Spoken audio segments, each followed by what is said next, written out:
welcome to the Foxhole. It'd be nice if I actually pull my mic close to me. Oh, man. Welcome. Oh, man, the world is absolutely burning, isn't it? I am still waiting for my co-host to get out of the shower. So in the meantime, what I thought we could do is we could stream snipe the grand military parade that's happening in DC as we speak.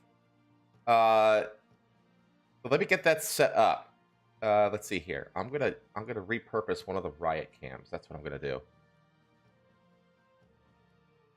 There we go. There it is. Okay. And let me just bring this up here.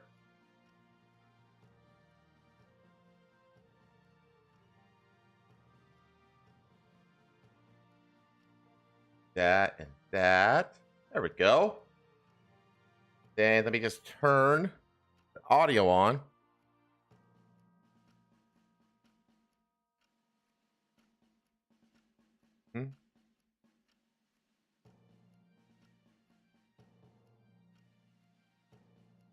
Behind enemy lines on D-Day, there you go. Helicopter assaults in Vietnam, the 101st redefined modern warfare.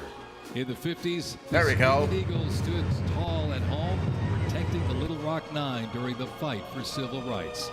In recent decades, they've been sent across the world with stints as far as the Middle East, where they took part in Operation Desert Storm and participated extensively in the war on I don't know what that sound is. That's coming from the feed. Eagles continue to lead the way. Hang on. Tomorrow's division in today's Army. There might be a better without that damn sound. Oh my god, it's so bad. Hang on. The iconic Sherman tank is here, ladies and gentlemen. It was the cornerstone of the U.S. Armed Forces, showing its military might in World War II. It became one of the most influential tank designs of the 20th century. The M4 tank was nicknamed the Sherman tank after this one. General William Tecumseh Sherman. Actually, it was named by the British. There we go. With almost 50,000. Hang on, let me. World War II, the Sherman tank was enacted. Turn this one off. 50 caliber mount could unleash 2,300 rounds a minute. Much better. Devastating. It served okay, let me. There you go. Jeez, I don't know what the hell that background noise was. That feed was completely fucked.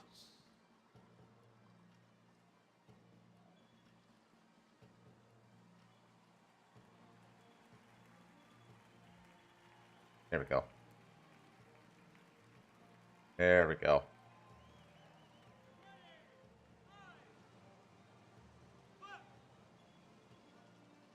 All right. Let's watch some good old-fashioned military propaganda until Peitho gets here. The U.S. Army Transportation Corps motto states, "Nothing happens until something moves." That was never more true than with this. Look at this, the 2.5-ton Chevrolet. I need to switch this so it's its own window. Up to 10,000 pounds of cargo and was the backbone of the Red Ball Express that kept. Oh, come on. Hang on. In World War II. This stupid thing.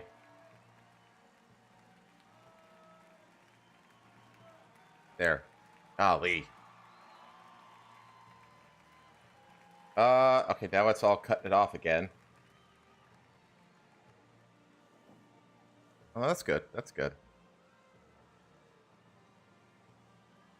There we go. I don't... Should be able to... Actually...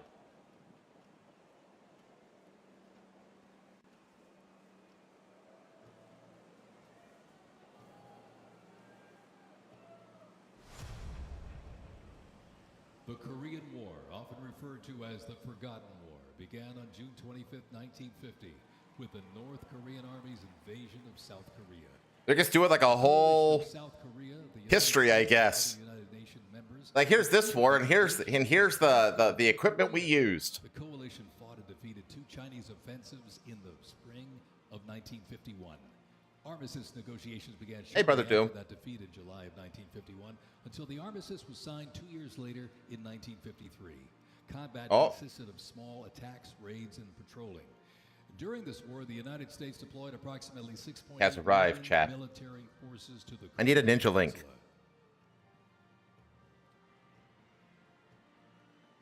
We're live, by the way. I got distracted reading the comments under a post I had made.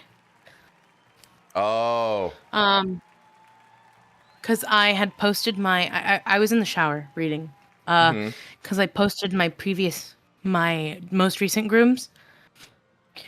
And I'm in a Facebook group that is like groomers helping groomers.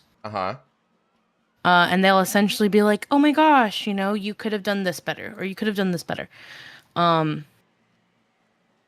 I was kind of just going through and reading all of that. Oh, okay. Career development. It's not a bad thing. Yes.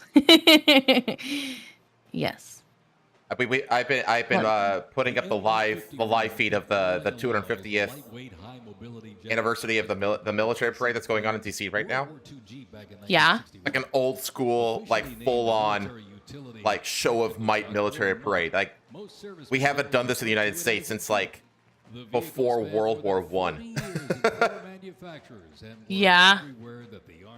No, I was also scrolling through some of the posts here in my local group, and there were a few No Kings protests here, and our protests were peaceful.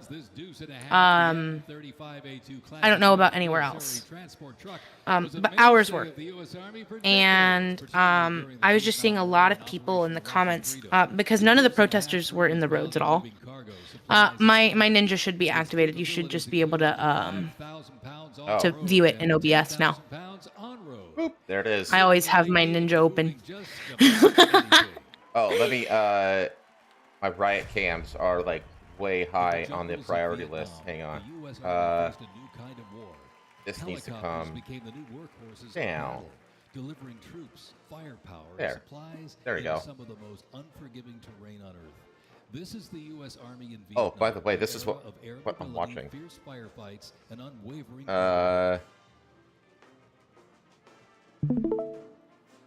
there you go.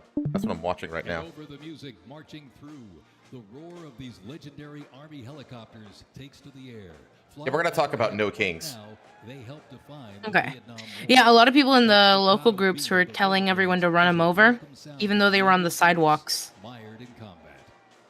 From transport and medevac to close air support and reconnaissance, they brought the fight to the front and pulled the wounded to safety. Well, at this point, I think that the LA riots, a lot of them have wised up to optics. The AH-1 Cobra, also nicknamed the Snake, brought serious firepower. Its slim design, as you can see here, helped it. Oh wow, this is like very like. Yeah, it's everything. And the icon of the era, the UH-1 Huey, the first turbine-powered. Are they showing old stuff too? Yes. They showed they had a bunch of Abrams tanks rolling down the Constitutional Avenue. Holy shit! Yeah, it's pretty cool. Ladies and gentlemen, 3 iconic Army symbols in the sky.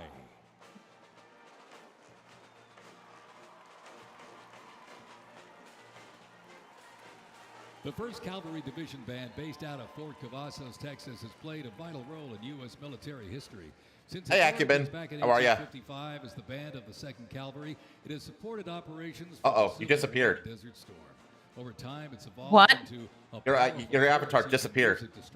He's gone. Oh shit! Give me a second. Let me turn it back on. World War II and Korea to the Vietnam War and Bosnia, the 1st Teen Band has enhanced morale and upheld the division's enduring legacy. Today, the band there it is. Bam! I should be there again. Yep, you're here. Awesome. Promote national army and division interests. Standing ready to serve, it remains. Okay, so I thought we would do is I'm gonna grab to this and I'm gonna make it small. Like the riots last week. This piece reflects the Actually, I can keep it up right now while we're just talking, but I'm gonna make it quiet though. I'm not gonna mute it, but I'm gonna make it nice and quiet. Actually, what I'm gonna do is I'll keep the volume up in OBS, and I'm just gonna make it nice and quiet on the actual browser. There we go. That way you can still watch chat while we chat. Yeah. I like how the cavalry guys have the Stetson as an official piece of their uniform. Yeah. I have to look up what that is. Because I don't know. Stetson. Stetson. Uniform. Oh, it's the hat. Oh, okay, gotcha. Yeah, it's like that old school, like kind of cavalry charge hat. Yeah. Oh my god. Akiba says that he's back from a 2-week drive around Western Canada, Washington, and Alaska, over 4,000 miles. Wow. I'm not a military nerd, Marku. Despite the fact that I did spend a year at military school, I'm not a military nerd. I went to the military school to play baseball. That's it. They recruited me to play baseball. So I was like, I don't give a shit about this military stuff. So I did just enough to not get in trouble, you know? But yeah, I'm not like a nerd about military stuff. I don't really know a lot about it, honestly. I need to go turn my fan on. Hang on one sec.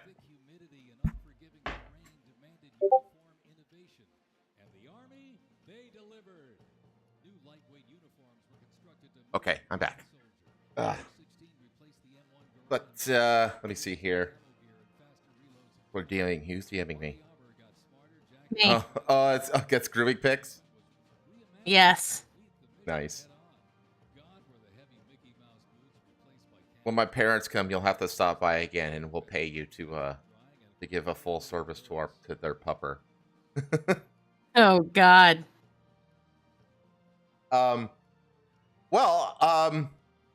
It's just a regular hat. Oh, okay. I don't know, Marku. I don't know. But anyway, we got a lot of news to go over because, man, did the world get lit on fire over the last 72 hours, especially. We've got Israel finally going all out on Iran. That finally happened. It's only a matter of time. And then we had, and like literally like earlier today, it was earlier. Wait, was it earlier today that the assassination happened? I think it was earlier today. Earlier today. Yeah, it was earlier today. We had an actual like political assassination happen in Minnesota. Yeah. Which is insane. We had Northern Ireland is speed running the wonders of multiculturalism that the UK is, wrought upon them. Yeah. So they're out rioting against the Romani population because 2 Romani kids decided to rape and kill a native Irish girl. So that happened. So Ireland's on fire. The Middle East is on fire. What else is on everywhere? Fire? There's planes on fire. There's an Air India that had a huge jumbo jet, like it's like a transcontinental jet with like 250 people on it that crashed and killed everyone on board except for the one British dude. Which is insane. Big news.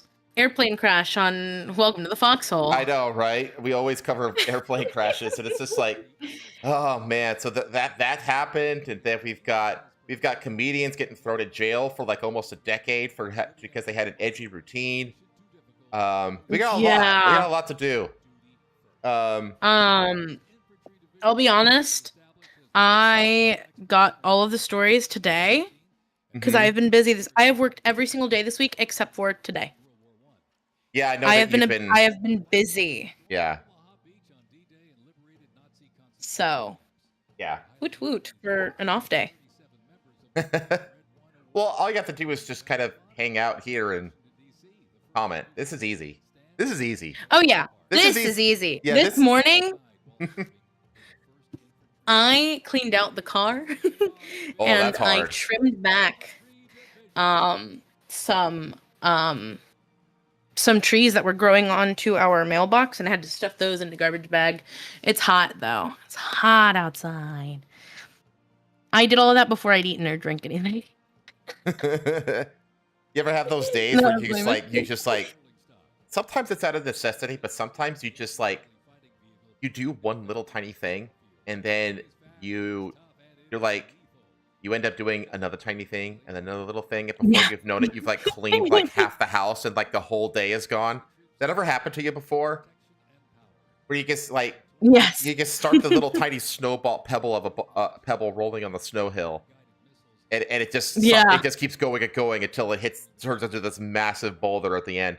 Yeah, I did that with my kitchen, with my floors recently. I started just like spot cleaning a couple little spots that were annoying me in the kitchen, and but before I knew it, I had like cleaned the entirety of the kitchen floor and like my entryway floor and like half of my dining room.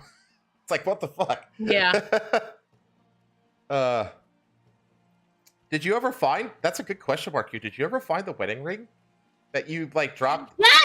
Yes. We got it. We got it back. Good. We literally, like took apart the car, the other night. I literally when Jin got it for me. Oh my god, I literally cried for like a solid 30 minutes. Mm-hmm. Because we're planning on selling our car and getting a truck so that when we move, we're able to move because we're tired of this house. Like, the heat goes out every other fucking day. And that just can't happen in a place like this where, it's a streamer's house. It's a streamer house, for crying out loud. Yeah, it's a streamer house, first and foremost. Like, if we didn't stream at all, I think it'd be okay because we have ceiling fans. Yeah. But the fact that streaming is 75% of our income, that's a problem. That's a major problem. And yeah. Soon to be less, though. That's going to change. I think that dynamic is going to change soon, and I think that your pet care gig is going to pay the majority of the bills, which I think will actually be a really good thing for the streaming project to like lessen that financial burden on the streaming. And the thing is, like, streaming will feel more like an escape, you know. And I actually think that the streaming quality will improve as a result of that, which may actually end up making you guys more money in an ironic twist. Yeah.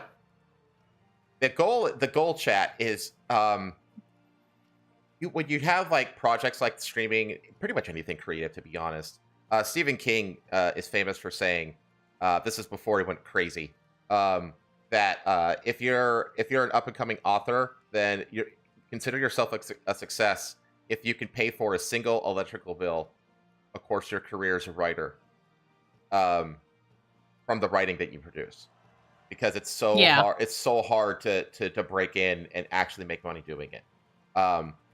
And so, like, I always think of it like anything you make from creative endeavors, so that's like streaming or anything like this, it should be just like a vacation fund, you know?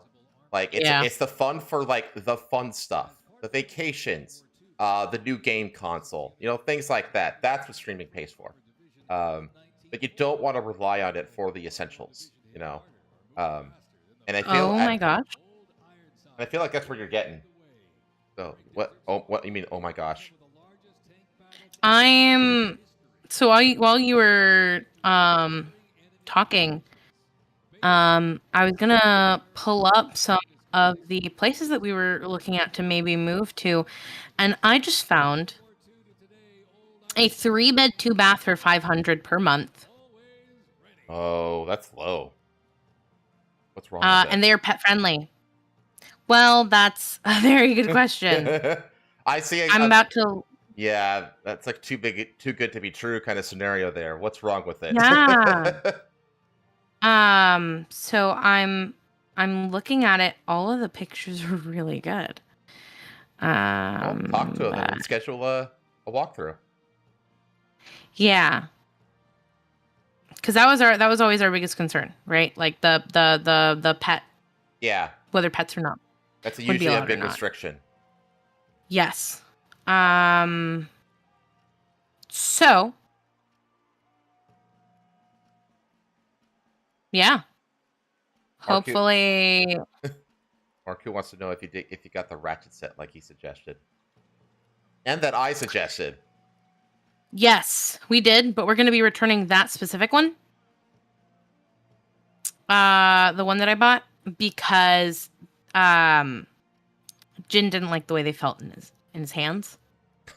And also he said that they were like too the adjustment on it that made it so that it could be angled at any angle. He said made it more difficult to deal with. So. Yeah, I mean. Yeah. You probably you don't need the fancy schmancy one. Because here's the thing, like this is true of all, like anything you get from Home Depot tool wise, you know, there are two different there's two different classes of tools. There's basically like for you and me, which is not everyday use. It's just when you need it use. And then there's the commercial sector. These are like the contractors that are using this shit every single day. You know what I mean? And they're using it a lot. You know, these are for like professional mechanics and the like. You know what I mean? And it's like a lot of people think that they need to get like contractor grade. There's I got it wrong. It's commercial grade, which is you and me, and then contractor grade. That's those are the two like tiers. And a lot of people who are in the commercial grade think that they need to spend the money to get the contractor grade, and you don't. You don't. Like, yeah. So it sounds like you spent the money on whoever spent the money for that got a contractor grade when you only need commercial grade. Yeah, that would have been me. Yeah, you don't need a fancy schmancy set. You just get a normal set, and that'll get you through 99% of what you need. Trust me. Yeah, I just wanted to. It's technically an anniversary gift, so I wanted to get him something good. Oh. So. Okay. Yeah. Well, now that you know, now you got him something good, he's like, okay, well, let's get the thing that's like perfect for us. You know. Yeah, like totally for fair. What we need. Totally fair. So that's what we're gonna do. Hi, Junebug. Hi, Junebug. So yeah, no, I don't want to save it to a list. Add it to my freaking cart. Oh, do you have any plans for Father's Day? Just call my dad and say Happy Father's Day. I'm not a father, Pay. That's true. That's true. My fault, original gangster. No, my parents don't like doing like all the gifts and stuff for all the little holidays outside of Christmas, because they're just like it's just stress to them. Like I don't want. That's fair. So yeah, that's fair. You have plans? Yes, we're going to dinner. Ooh. With my father and my uncle. Nice. And I got my dad some cologne and a shirt that says "My son-in-law is my favorite child."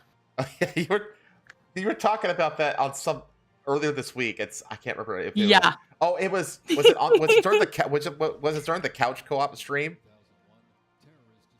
I can't remember. I think it was earlier than that. I don't remember either. I think. Hold on. I have to look at my calendar because this came in on the 10th. So it would have been on Tuesday or Wednesday. We did the couch co-op on Thursday. That was fun, by the way. Yes, I loved that so much. It's such a wholesome idea. Yeah. You know, I'm actually in the process of creating a punishment wheel. Like I've been talking about the punishment wheel for a while, but I'm actually like in the process of actually making it, like figuring out how to actually do it, and like adding things. Because when I'm finished with Red Dead Redemption 2, I'm gonna start playing the first Red Dead Redemption, and I'm gonna do it with a punishment wheel. So it'll be like, oh god, they donate. Any donation gets you a spin, or maybe you could spend like the currency, like the little the cogs currency or whatever to spin it or whatever.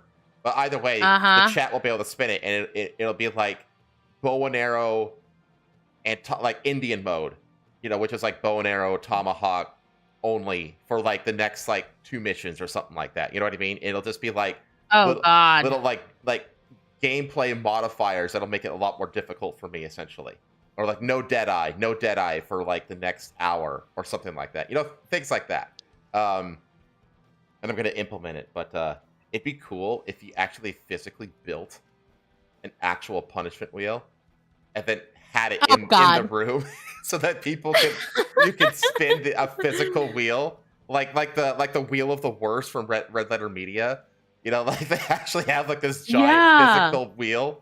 Like just go old school. It's like this is what live streaming like this would have been if it was like 1998 or like 2002 or something like that. You know what I mean? Yeah. God, that would be such a good idea. I can help build you a punishment wheel. Like a physical real life wheel. So my goodness. Me and my dad can totally do that. But I don't know. I think that's a down the road kind of thing, but I think that's a really wholesome idea. I like the idea. Yes. So. Yeah. It was great. It was great, like us being able to just like chill with each other. And the whole like controller trade-off as well. Yes. That was a good idea, except for the fact that we didn't think about how long Jin would have the controller. Yeah, I thought of that. I was like, wait a minute. If these are the only 2 conditions, then Jin's just gonna be the only one playing. Like the controller's never gonna get handed over. So I would be content with that, though. I'm good with that. Yeah, but that's not where the fun is the trade-off. The trading off is where the fun is. You know what I mean? Yeah, that's like, true. That's very true. So it should totally be like, because I threw that up in chat. I was like, every 10 minutes, every time you kill a boss or every time you die, whichever happens first. You know? Yeah. I think that's a good system. Yeah, I agree. So, no, I think that the chat really dug that idea. Yeah, see, Doom's in the chat. More couch streams. Yes, I agree. Yeah, see, Acumen, I would gift my dad weapons. First of all, he's not into knives. He's very much a gun guy. But he says, do not buy me guns. I'm trying to get rid of guns. Like, he has too many. Like, actually, I should be saying he has no guns, is what I should be saying. But no, in all seriousness, though, like, he's basically trying to offload like a bunch of his guns. Like, there's a couple that he wants to buy, but there's like, he wants to buy 2, but he wants to sell like 10. You know. Oh God. Because he's just trying to free up space in his room. Hey, I'm just saying. Once I make commission, we still don't have a home defense. Oh, my dad can hook you up. My dad will hook you up for like next to nothing, because you're a friend. So yeah, if that can happen, we also recently, one of the stores in our area had an active shooter situation recently. Really? Yeah, we had to do a whole like because even though I work for a corporate, we don't have like every corporate store doesn't have the same videos to watch every month. It's by district. Okay. So every district will have different criterias and different like monthly videos depending on the situations going on in their stores. Okay. In that district. And we recently had to go over active shooter situations. Wow. And I was told that if corporate ever comes in and asks, I don't have anything. But that as long as a customer cannot grab it or see it, okay, I can technically have it on me. So yeah, because you have a Second Amendment, technically. Yes. So that will be happening. Okay. But I'm gonna be yes. Okay. I'm willing to drive an hour to learn how to not kill my coworkers. And if the next time we see each other, I'm like I'm very well trained in CCQ and what's called civilian tactical kind of stuff. And I can teach you many things about how to actually, because I'll tell you right now that those self-defense, how to use your gun classes, they don't really teach you. They just teach you the technical aspects of it. Yeah. They don't really teach you everything leading up to and the escalation process and how to not shoot yourself and how to actually draw when they're on top of you, because you're almost always going to have to draw when they're on top of you. The only time that you can actually draw with space between you and them is when you're a third party. It's when they're attacking someone else. Yeah. Then you have time to actually draw on them from a safe distance. But other than that, they're going to be on top of you. I can teach you all that. Okay. I trained with that. I trained in that kind of stuff for years. The other thing is we're gonna give away this kitten. Mm-hmm. And I am going to be looking for a dog that will not kill Jin. And the reason for this is my health was a lot better when I had a dog. Okay. Because I actively went out and walked 2 hours a day, and played with them outside. Like I was way more active with a dog. Cats are very easy. You put food in a bowl, you have water, yeah, and they come up to you whenever they decide that they want to. Mm-hmm. And I'm taking metformin, which is medication for diabetes. I'm not diabetic yet. Okay. I am getting there. I am getting close to pre-diabetic, which is a very big issue. So we were thinking, there's a lady that I know who's selling a poodle at the moment, because poodles are the most hypoallergenic you're gonna get. Like that's the hypoallergenic dog. Okay. And so this will also help me get in a better routine. Not only that, I can show off my grooming. Yes, with a poodle better. Yes. So yeah, I told him that too. I said that poodles may be ugly, but if you get a poodle mutt, that anything that's like a half breed with a poodle won't you can't get a poodle mutt for cheap now. Really? You can't get a poodle. Yep, because they're doodles. Every poodle mix is a doodle, and doodles were made big during COVID. And you now, doodles are more expensive than full bred poodles now. Really? Because we just went and grabbed. My parents just grabbed a poodle terrier mix from the pound for like $50. Yeah. Yeah. No. Like there's quote unquote breeders for poodle mixes. God. Which is insane, because and poodle mix owners that get their dogs groomed with like the actual like curly coat will get mad at you if you call them a poodle mix and not a doodle, because their dogs are doodles. And it's like it's not a breed. Sorry, your dog's a mutt. I hate to break it to you. Yeah, exactly. But your dog is a mutt. Yeah. Like, if it's only part poodle, that by definition makes it a mutt. Yeah. Yeah, and they will get so pissed. Mutts are better anyway. They have less health problems and they live longer. That'll be a conversation for another day. I won't get into that. I will say, by all means, adopt if that is what you want to do. If you want a specific breed for a specific purpose, go do you. Pay $1,400. Yeah. To 14,000. You know, like if that's what you want, it's your money. Spend it how you want. If you want if you have no specific purpose for a dog, but to have a dog, shelters are the best way to go. Yes, 100%. Because breeds are bred for a reason. They have functions. They are working dogs. They have specific temperaments. And there are show dogs as well with specific temperaments. When you have a mutt, you don't know what you're getting. Yeah. Yeah.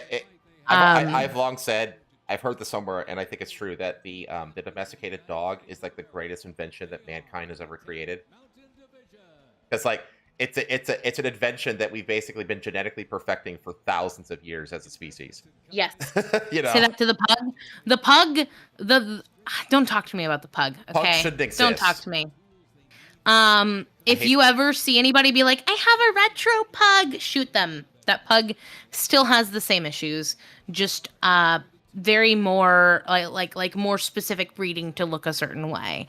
A retro pug still has brachiocephalic issues. Yeah, the breathing issues. Yeah, the shit. I hate the fact that pugs exist.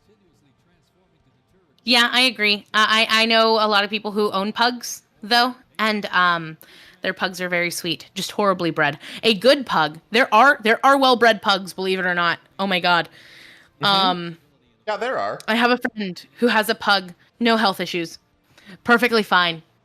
And I'm like, oh my god, you struck gold. Like, yeah, it's very rare. How much did you pay for this pug? And she was like, oh yeah, it was like, girl, you don't want to know. It was like 4,000. And I was like, oh my god. Yeah. But it was a very well-bred pug. Right. Yeah. Yeah. Always look into your breeders, chat. Mm-hmm.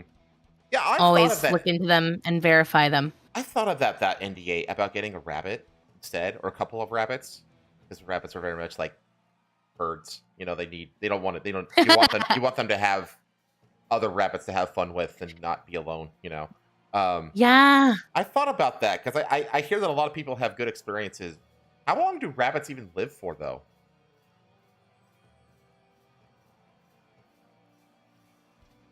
I don't even know what their lifespan is.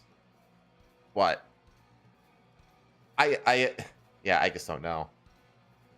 But I've heard that they're up to 20 years. Okay, so their lifespan is longer than that of a dog then. Because dogs have really short lifespans. It's sad. It's really sad how short their lifespans are.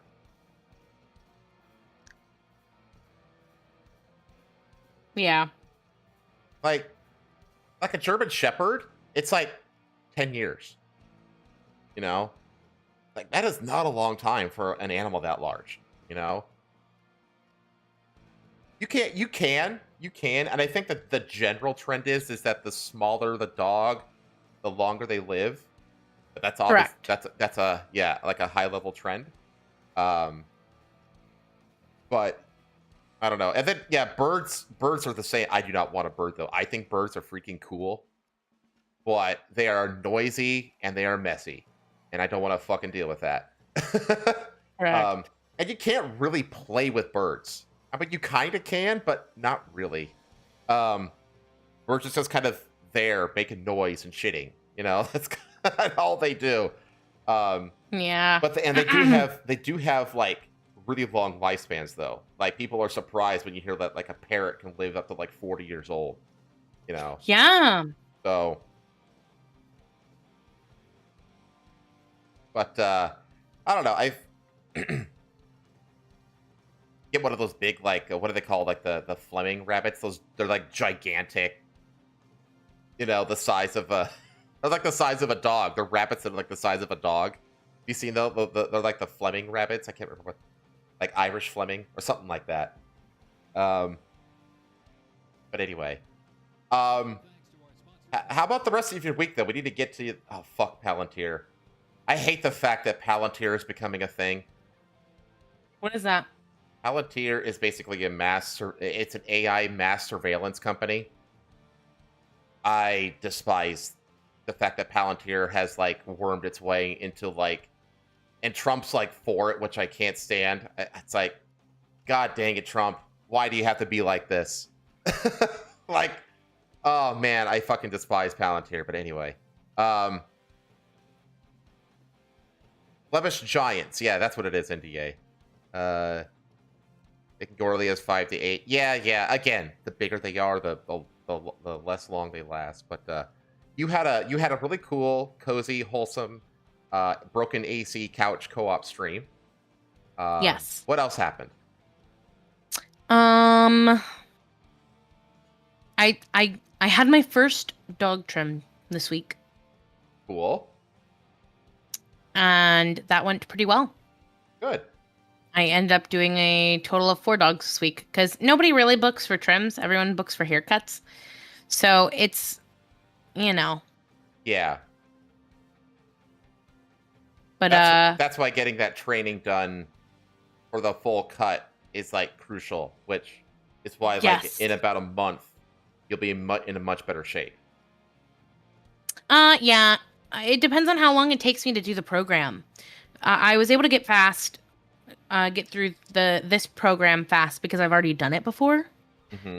Just not in that format. So I knew all the answers to all the quizzes. I knew what I was doing in terms of like shaving paw pads, shaving the sanitary, doing the nails. I know how to bathe a dog, in a professional setting. And that's what all the quizzes were for like level 1. And now, this will be haircuts. And the problem with this is that I don't have someone there to actually show me. I am watching videos to learn how to do this. And that's going to be rough because I'm not a visual learner. I'm a hands-on learner. Okay. So this will take some. Yes, they are.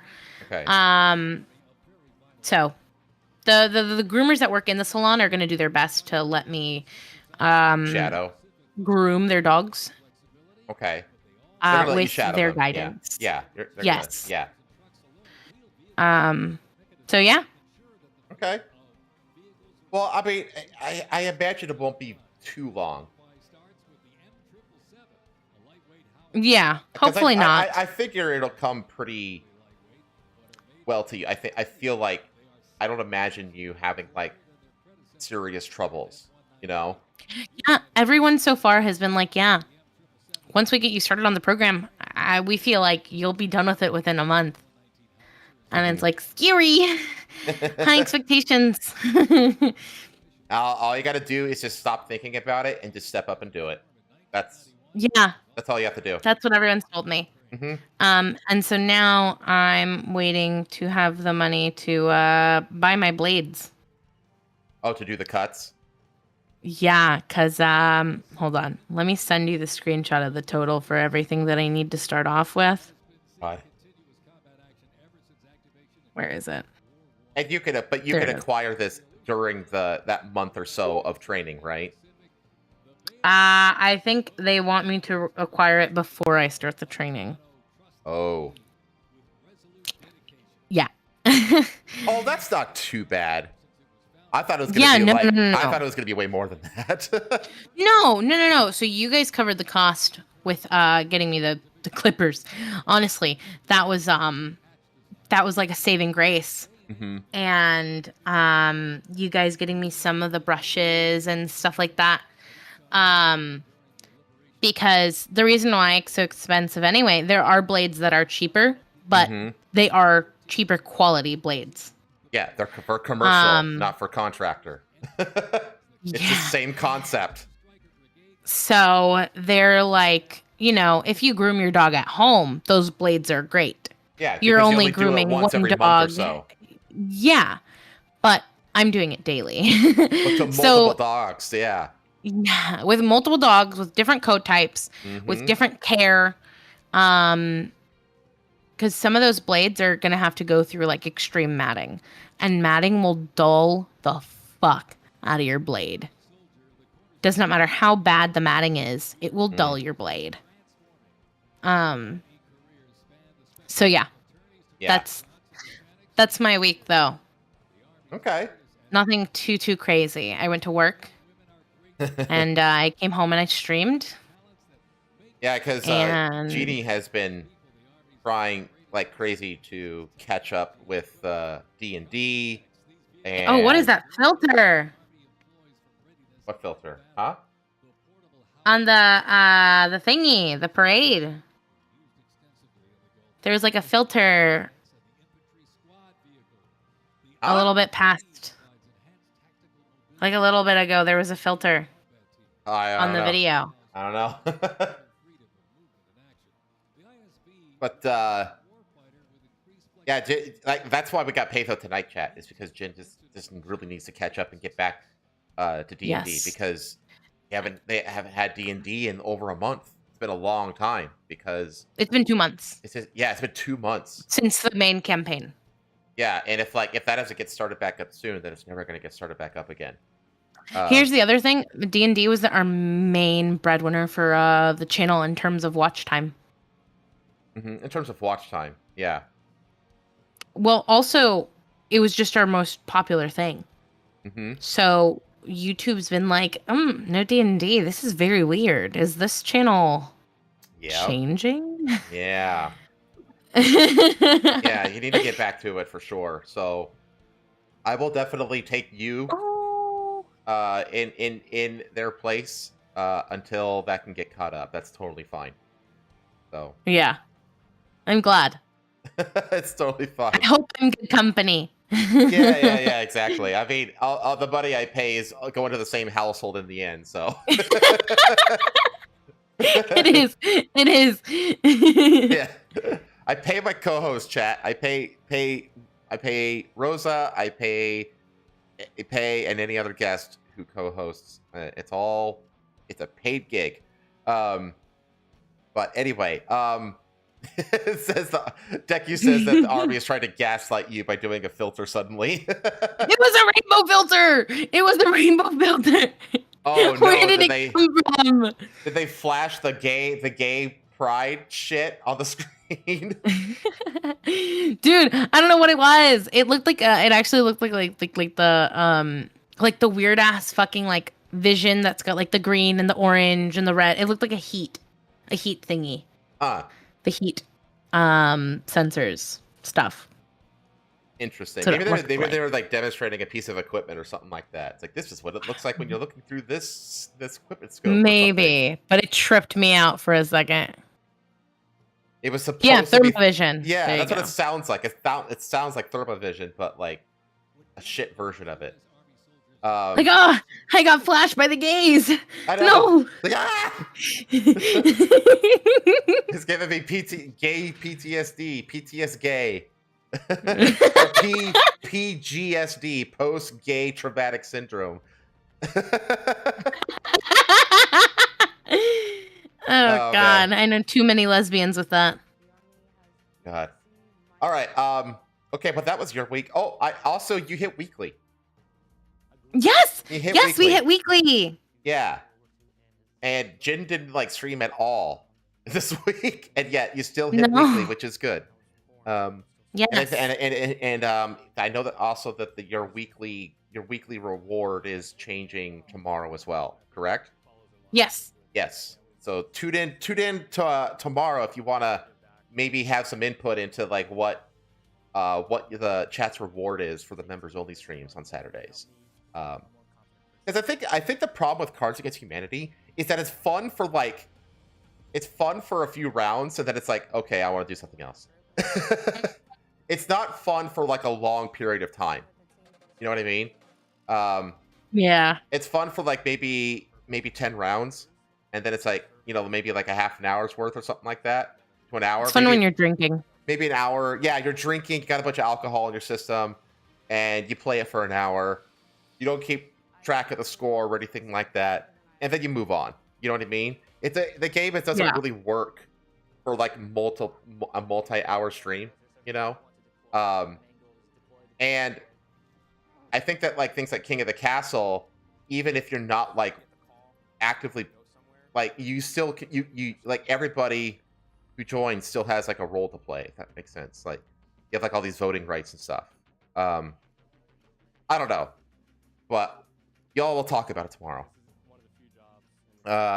It's one of those games that should really be like a once every couple of months kind of thing. Yeah, it really is, Bear. I feel like that's what it is. But yeah, y'all are gonna figure it out tomorrow. Yeah. So good. I think overall, I'm about to send you a meme. Rough and interesting, but overall good week, I think. Yes. I know that it's like a bummer about the arcade situation, stuff like that, but that can be solved later. Yes. It's okay. It's okay. You don't have to get a business going immediately. Just, I mean, honestly, I wouldn't worry about it until you start thinking about moving out of the city. You know what I mean? Yeah. You're like, hey, I think we're at a place where in about a year we can get out of here. It's like, okay, now let's start factoring in business opportunities and let that help, be a factor in deciding where you actually move to.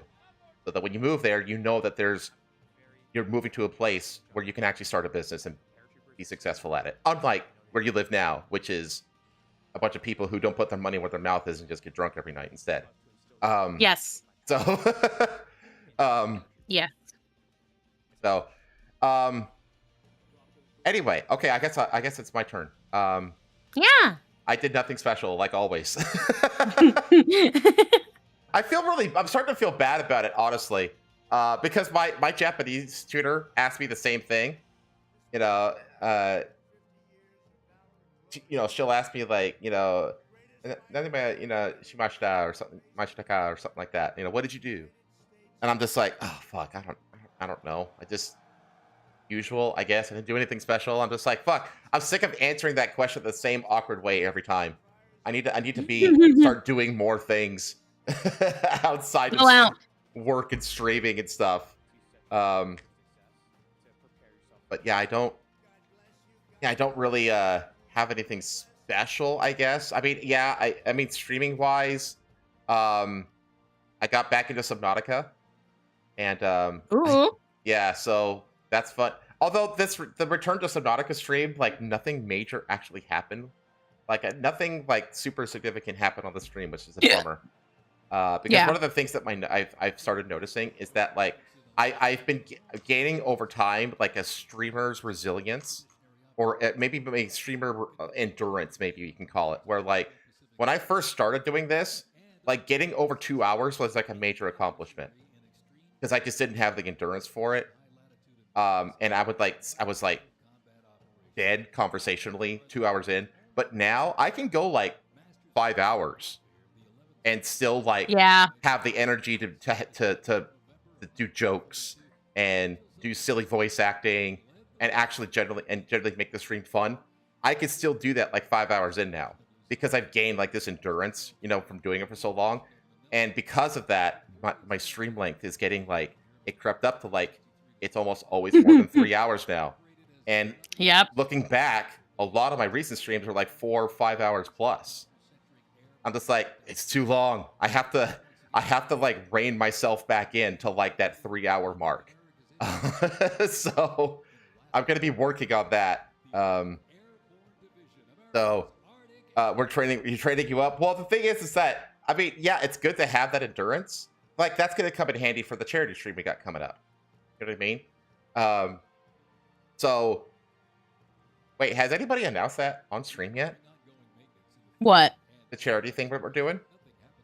It's a yearly thing. Everyone, yeah, it's a yearly thing. The VTuber Summer Slam. Whoa, but like none of us have announced that's something that, you can like, talk about. Yeah, we can talk about that. Okay. Yeah. But yeah, we got, I think, 6 people in the collective that are participating. There's you and Jin. I believe so. You and Jin, myself, Rita. That's 4, and then we have Penguin Operator. And then who's the 6th? The 6th is crap. Who's the 6th? Oh, Jazz. Yeah, Jazz. Jazz is the 6th. So it's us 6 who are participating this year. And it's like a Thursday, Friday, Saturday, Sunday, I think is the time frame. We're gonna try. We have no guarantees yet, chat. Don't lock us in for this. But we're gonna try to organize like all 6 of us doing something at some point during it. But we don't know if we can actually do that yet. So don't hold us to that, but we're gonna try, chat. But like that'll be a good time to like, okay, I could stream for like 5-6 hours, no problem. You know what I mean? So there's that, and that starts the end of this month, so like in 2 weeks, pretty much. Week and a half, whatever. But yeah, besides returning to Subnautica, I don't really have anything special. I've just been doing the same shit over and over again. I'm gonna play Red Dead with the Punishment Wheel, probably starting next month, because we're 2 or 3 streams away from finishing Red Dead 2. Actually, we're gonna be finishing Red Dead 2 and Pirate Yakuza in Hawaii around the same time. Like, I would not be surprised if those actually finish in the same week. But nothing will change, because Yakuza is always Yakuza. Once I finish that one, I just move on to the next Yakuza game. And then Red Dead 2, I'm just going to start playing Red Dead 1 after that one's done. So nothing's changing there. But yeah. Also, you got funded Expedition 33. I can't wait for you to play Expedition 33. Yes. It's such a good game. Since I'll be streaming all next week, I should be able to finish Kato Shoujo. Okay. And then after Kato Shoujo, I'll be playing Expedition 33. Yes. I can't wait, because that, oh my god, I haven't finished my playthrough of it yet on stream. But of what I've played so far, it's so fun to play. It's so fun. So far, everyone's told me that it seems like my type of game. And I will see. I think we'll see. Well, I would not play it on the hardest difficulty. I never play on the hardest difficulty. Who do you think I am? But the thing is the game very much relies on this parry dodge system. That you have to become competent with this system. You just have to, because the core of the gameplay is focused around it. So, like, if you want to not have it be a factor in your gameplay, you're gonna have to really work towards go out of your way to make a build that negates it. But the game really wants you to learn how to dodge and parry competently. So I recommend playing it on one of the easier difficulties if you're not good at doing things like that. Have you ever played the Mario RPG or Paper Mario? Mm-hmm. It's like that. You know how those games have it's turn-based, but there's this timed defensive moves that you can do to negate damage? Yes. It's like that. It's that kind of a system. You have to learn the enemy attack, what the animations look like and what the impacts are and what the pattern and rhythm of the impacts are for each enemy, and then you have to parry and dodge in kind. But it's a phenomenal game, though. I'm telling you, it's a phenomenal game. I can't wait for you to play that. Anyway, okay, I'm going to shrink this down so that y'all can still watch it. Kind of riot cam it down here. Stick it right there, the corner there for you, so you can still see it. I'm going to mute audio on it. Then we're going to start with the actual news. And we're going to start with the big story. Yeah, so you can still see it. I'm going to mute audio on it. Then we're going to start with the actual news. So, what is beeping? God, I swear to God. Okay. Oh, the riot thing went away.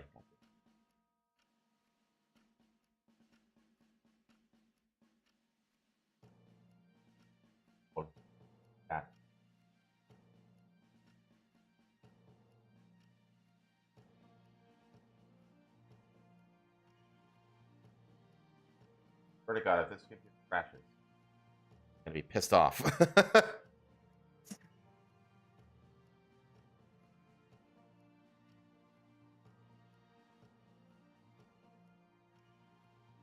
Did that. That's weird. Okay. Okay, so let me get where are my slides? There they are.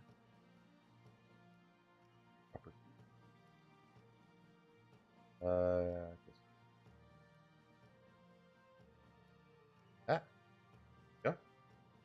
then, is everything good on your end, chat? Are we back to smooth operations? Should be. I had I asked Jeannie to send the I sent her screen grabs of my OBS settings because I've had issues with artifacting, and I said, can you compare this to your settings and tell me what's different? And she came back with this fucking laundry list, like change this to this, change this to that. It was like 10 things, like no joke. It was like 10 different things. I was like, oh my god, my settings were completely messed up. So hopefully that means better quality shorts, which should be returning next week, chat. Yes, relatively. Oh no, what does relatively mean? What does it look like on my end?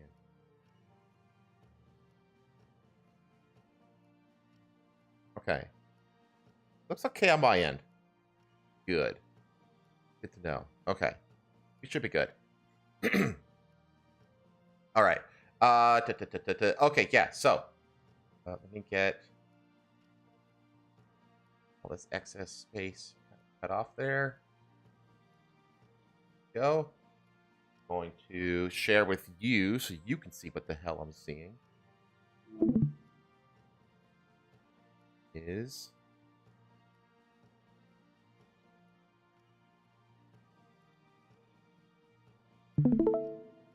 go. All right, so it was Friday. It was literally yesterday, when Israel decided to do a full-on attack on Iran. Oh my god! Sorry, hold on. He just came in with the cat on his shoulder.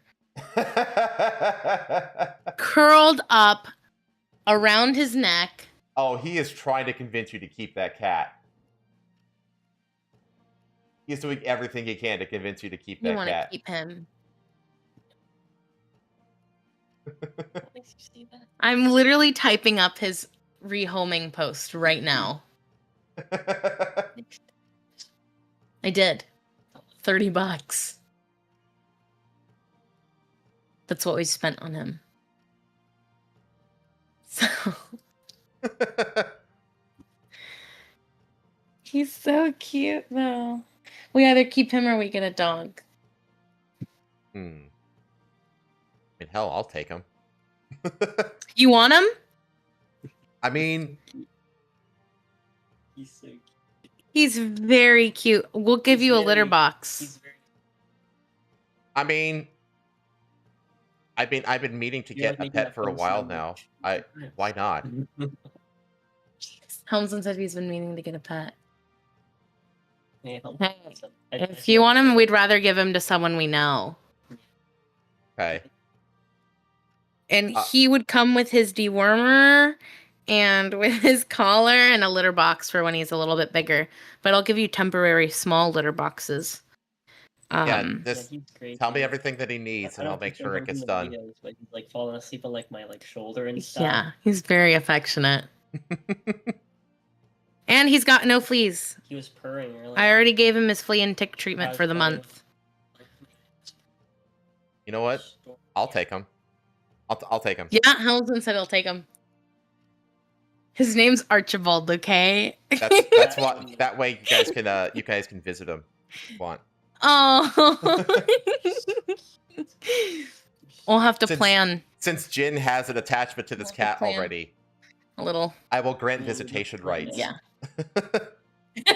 Helmson said he'll grant visitation rights.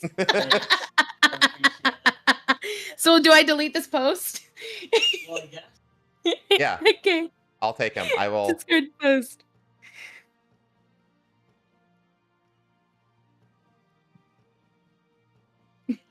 I can either actually, what's next weekend? What is next weekend? I don't think there's anything next weekend. It's the 20th. Oh, wait. Next weekend I'm doing a little birthday bash.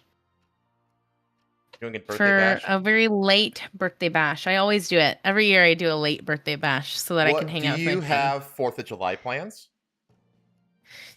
No, we don't have 4th of July plans at all. Hang on. What day does the 4th of July fall on? What that. It falls on a Friday. Falls on a Friday. Huh? You really think my family's gonna celebrate the 4th of July this year?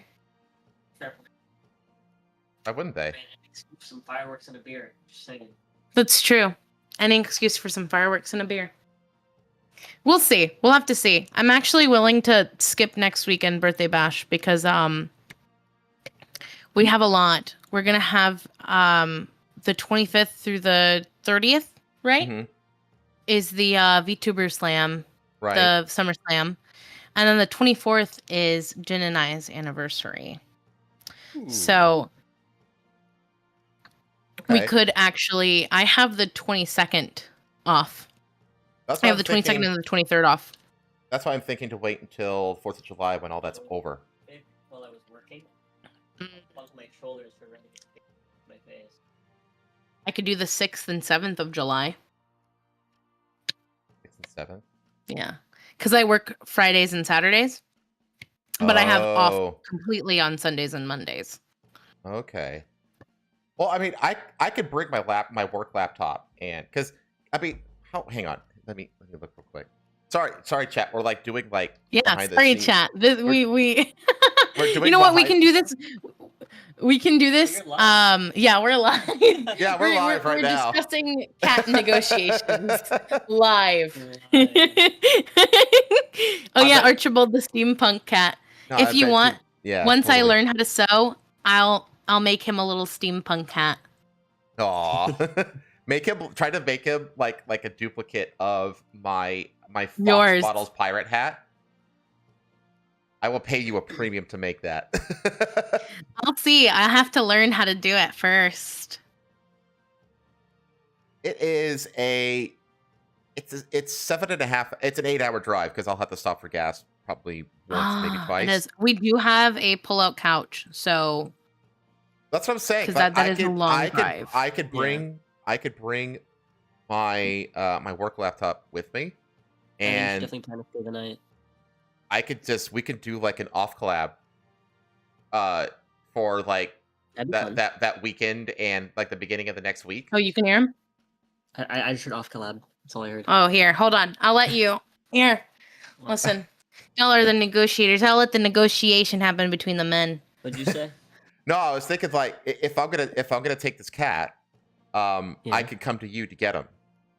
Yeah. And I would come up like 4th of July weekend. But I don't want to be on yeah. the road on 4th of July. I'd rather just come up like Thursday. Never be on the road for the 4th Yeah, of July, like- Yeah, exactly. especially here. The day before, spend the night. Well, Yeah, sounds good. I spent a few nights because That works. pay, That works too. you know, and then I would leave like I don't know, like some of the middle of the next week or so. So I'd be there a little Okay. less than a week. That would give the cat like time to get like used to me, you know. Yeah. And then I can just drive home at sometime at the middle of the week, and my work won't know any the wiser. So, Yeah. but Sounds we can good. Sounds good. do that if you want. He's gonna need a way to carry him in the car. I think I'm gonna give him the big ass cat, The big ass the cat. big ass cat carrier. We need a bigger one anyway for. Mm-hmm. For our Ben. boys Yeah. in general. Jin used to be smaller than Tomoe, and now Jin's a what he chonker. lacks in height, He, he He's has a in width. chonker. He's a chonker He's a- now. he's a 5x5 foot goblin. He does not fit in a bag of holding. Yeah, he also gained more weight since the kitten got here because he's just been like He's Like- upset emergency eating. that the Oh, he's cat been, like- is he's getting been, wet like- food and like he stress isn't. eating? Which reminds me, Yeah, he's been like stress eating, so he's gotten fat. I don't think he has worms. I think he was just full and hadn't pooped anywhere. Oh, poor Yeah, thing. yeah, he does. He I does think- have worms. I also think he might have also just been gassy because he didn't poop a lot last night. Nobody. He sure as hell farted. Yeah, Helmsman, this cat is a farter. And he shat a lot today. You but want to yeah, tell I Helmsman how he was shaken from?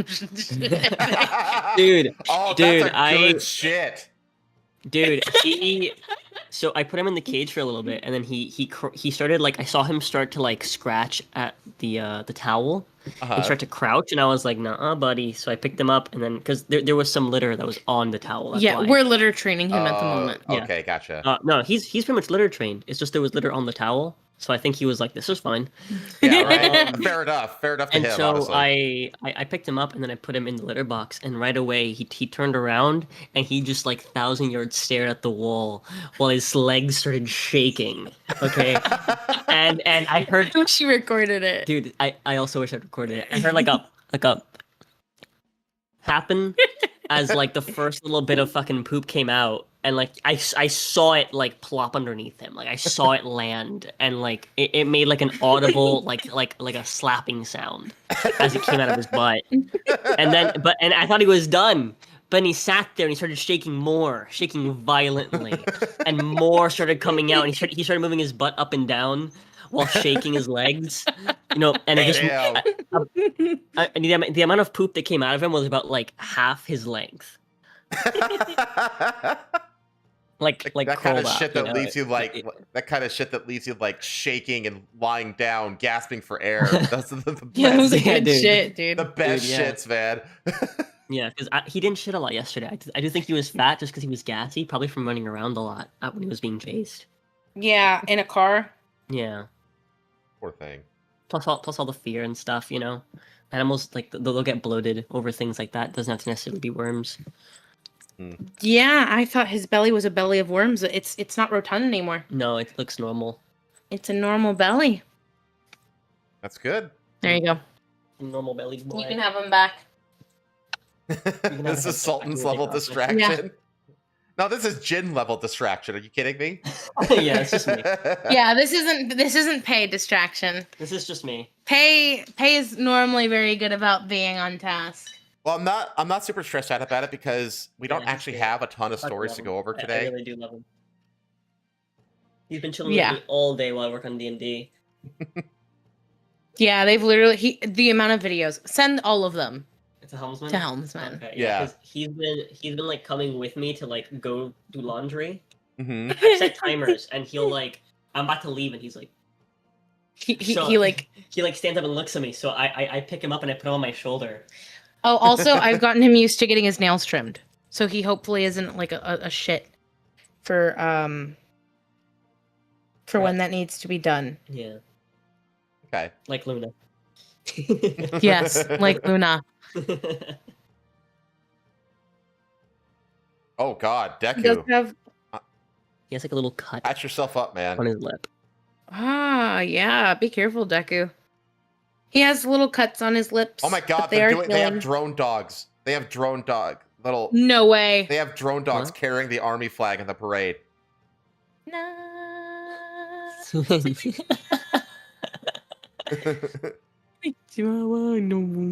I want to send them from the video and I want to hear him react to them. Okay, I'm grabbing my phone. Okay. Huh? Anyways, go. All right. Oh God. Continue for now. Yeah, let's continue for now. I'm not too worried because they do have drone dogs. Yeah, right. We only have. Let me see. I mean, we have one. And the other tab. I have one window for just the Israel-Iran story. Then I have. Let me see here. One.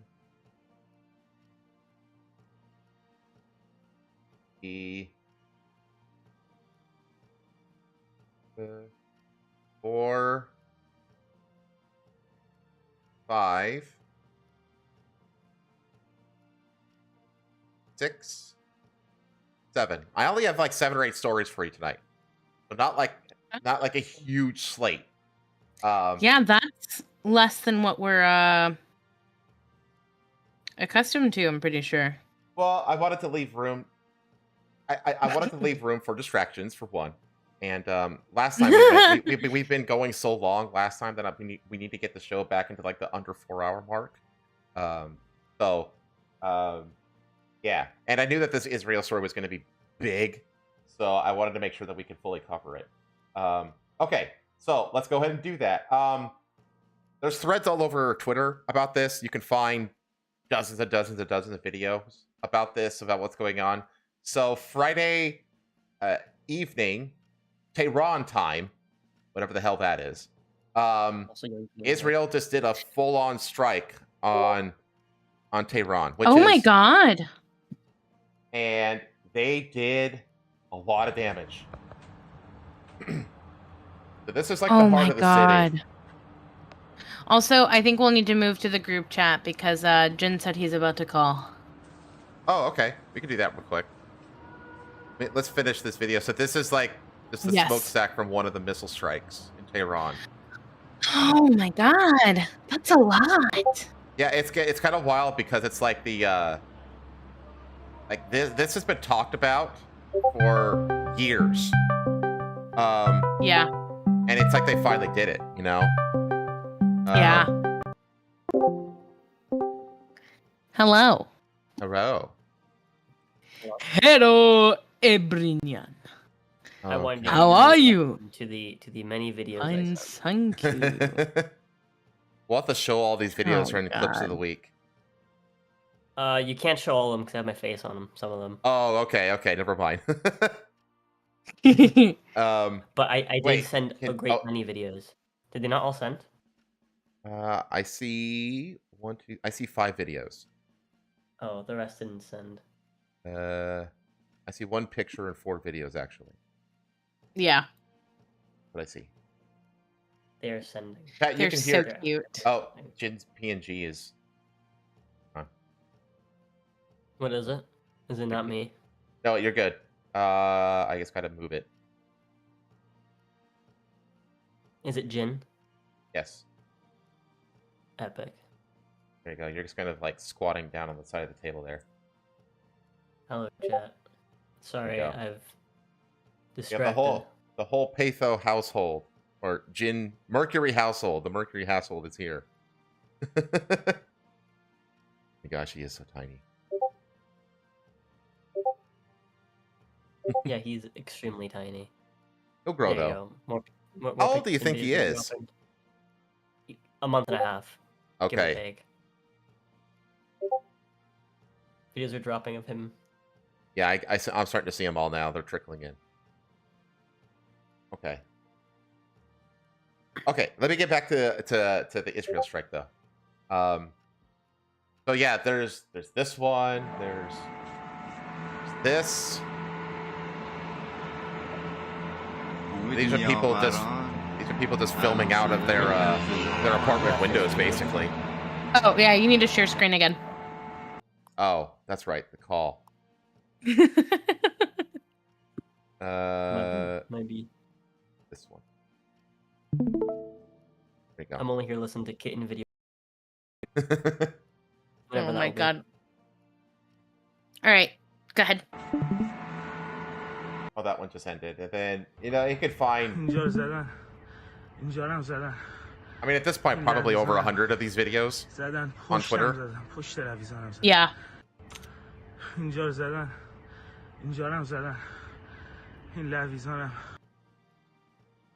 Over there, just speaking as we speak. This is just a still image. But, yeah, there is just all of these... What else here? We have... Israeli Air Force struck an Iranian ballistic missile base near Tabriz, which set up a bunch of secondary explosions because it's a missile base.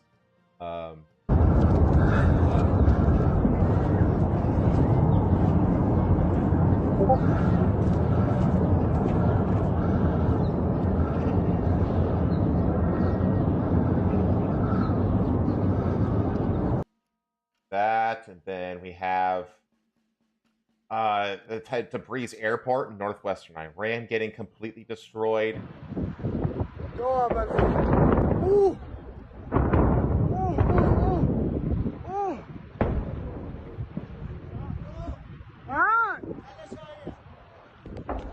Yeah, I mean, this was a full-on strike. Israel strikes hit more than 100 targets in Iran, including nuclear facilities. Good to hear, Deku. I'm glad you were able to get that first aid administered. So, Tehran says that these strikes are a declaration of war, which I would agree with at this point. Like, this isn't some, like, little, like, nuisance attack like they've been kind of doing in the past. This is a full-on, all-out attack on the capital of Iran.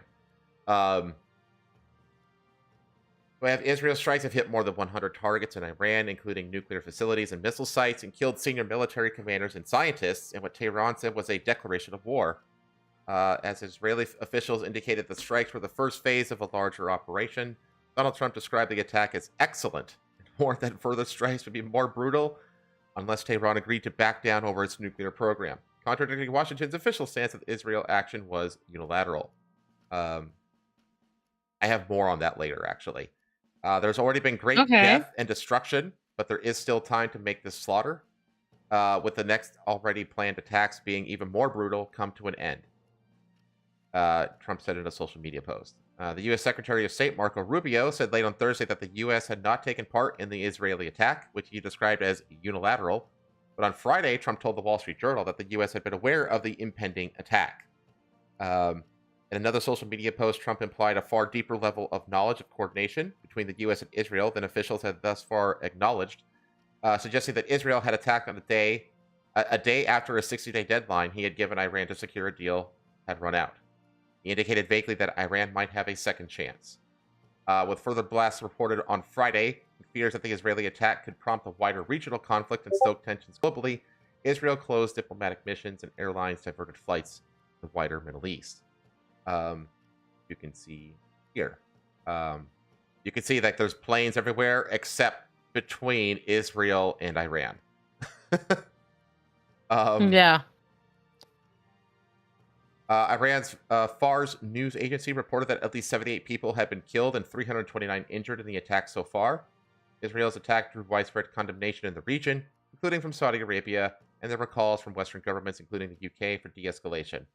At this point, who gives a shit what the UK says? The International Atomic Energy Agency announced it was convening an emergency board meeting over the crisis, and it was unclear whether Iran would attend planned talks on its nuclear program in Oman this weekend. I think it's funny how when I was growing up, and even like the year I was, so the first year that I went to college was when I went to a military academy.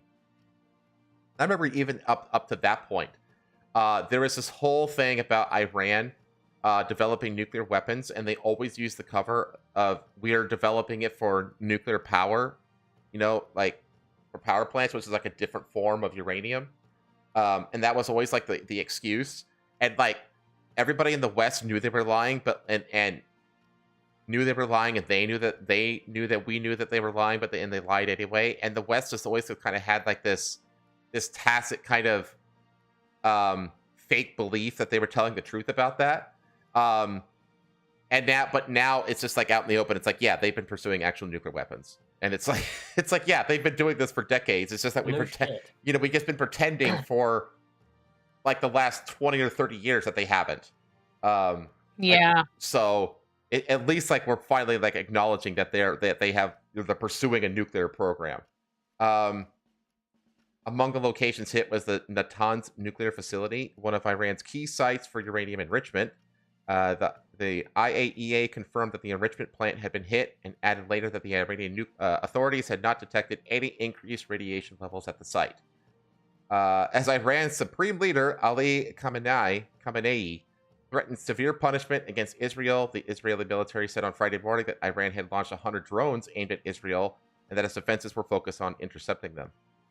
Israel's Prime Minister Netanyahu said the attack, which Israel is calling Rising Lion, was aimed at rolling back the Iranian threat to Israel's very survival, and that it would take many days. On Friday, Netanyahu said that he had spoken with several world leaders, and more calls were planned with Trump and Vladimir Putin.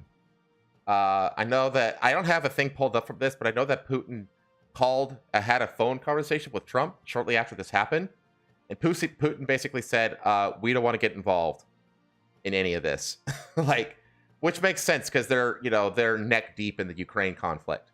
I think the only country so far that have announced that they're in full support of Iran is North Korea. That's the only country so far. Makes sense. Yeah, and I think that China has also they've condemned Israel's attacks on Iran, but they haven't outright said that we are Iran's allies and we will get involved militarily against Israel. They haven't said anything like that. They just condemn Israel's attack. Which who cares if it doesn't have teeth, Media organizations were briefed that Israeli Secret Service operatives had covertly smuggled drones into Iran to be used in the operation. Publicity that may have been part of information warfare. Israel's spy agency, the Mossad, released grainy footage that it said showed agents on Iranian soil. Another video showed what the agency said was an attack on an Iranian defense system, while a third appeared to show an Iranian long-range missile being targeted. Netanyahu said in a recorded televised address, "We struck at the heart of Iran's nuclear enrichment program. We struck at the heart of Iran's nuclear weaponization program. We targeted Iran's main enrichment facility, Natanz.